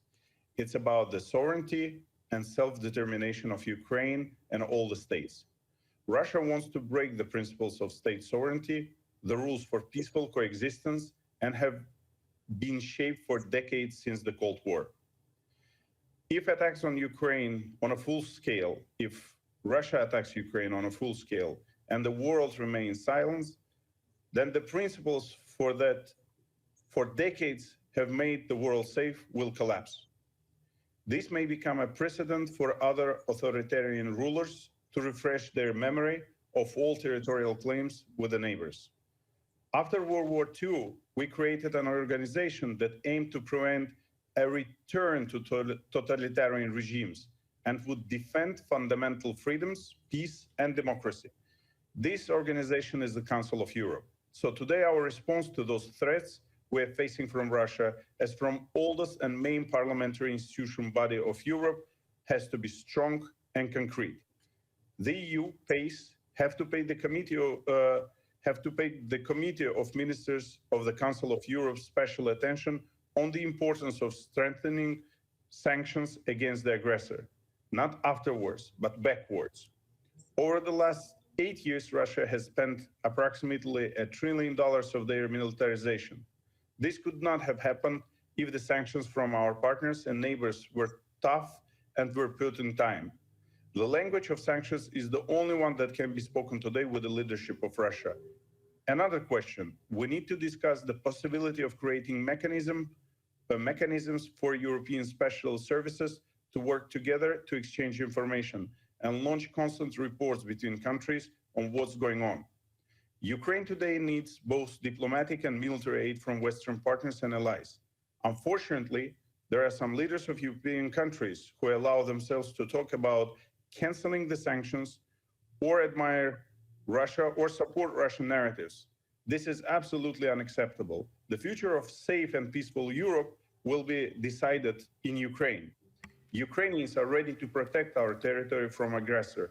In return, we need a real support from those countries who declare themselves. Thank you, sir. You're now out of time, so I have to close your speech. And I give the floor, and this will be the last speaker, to Mr. Yildiz from Turkey. The floor is yours, Mr. Yildiz. Thank you, Madam Chair. As previous speakers emphasized, the escalation we are witnessing for some time and the looming of a military confrontation in the Eastern Europe is a concern for all of us. The erosion of the European security architecture will inevitably have repercussions on the whole of Europe. The Council of Europe is not a security organization, yes, but we are aware that any military conflict has the potential to cause human rights violations. We must remain anchored in democracy, human rights, and the rule of law. If we are determined to develop the Council of Europe as a community of nations sharing the same values and developing in solidarity, we need to revisit our attitudes relating to our commitments and how they affect stability in member states. The crisis in and around Ukraine should be settled through peaceful diplomatic means. Military tensions on the field must decrease. Diplomacy must prevail. We support Ukraine's territorial integrity, including Crimea. We also expect the human rights violations against the Crimean Tatars to end. Yesterday, this assembly made the appropriate, robust call to Russia to this end. I hope it will get due consideration. Dear Chair and dear colleagues, I am also a member of the NATO Parliamentary Assembly. Turkey is a member of NATO. I disagree with the criticism by Mr. Kislyak on NATO here. NATO is not an offensive alliance, it is a defensive alliance. And the example on Serbia is a very wrong one. As someone who served in Sarajevo as ambassador, I am sure that NATO operation there aborted a new genocide in the former Yugoslav Republic of Yugoslavia and in the Western Balkans. That's why NATO is an important pillar of the European security. Thank you very much.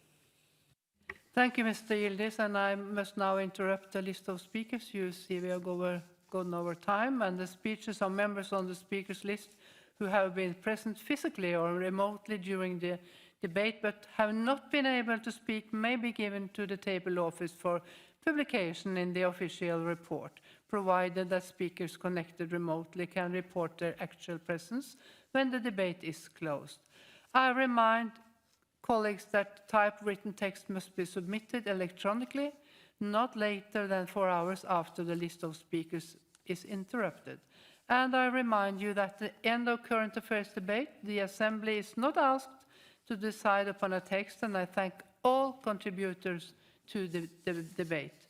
The Assembly will hold its next public sitting this afternoon at 3 p.m. with the agenda which was approved on Monday. The sitting is adjourned.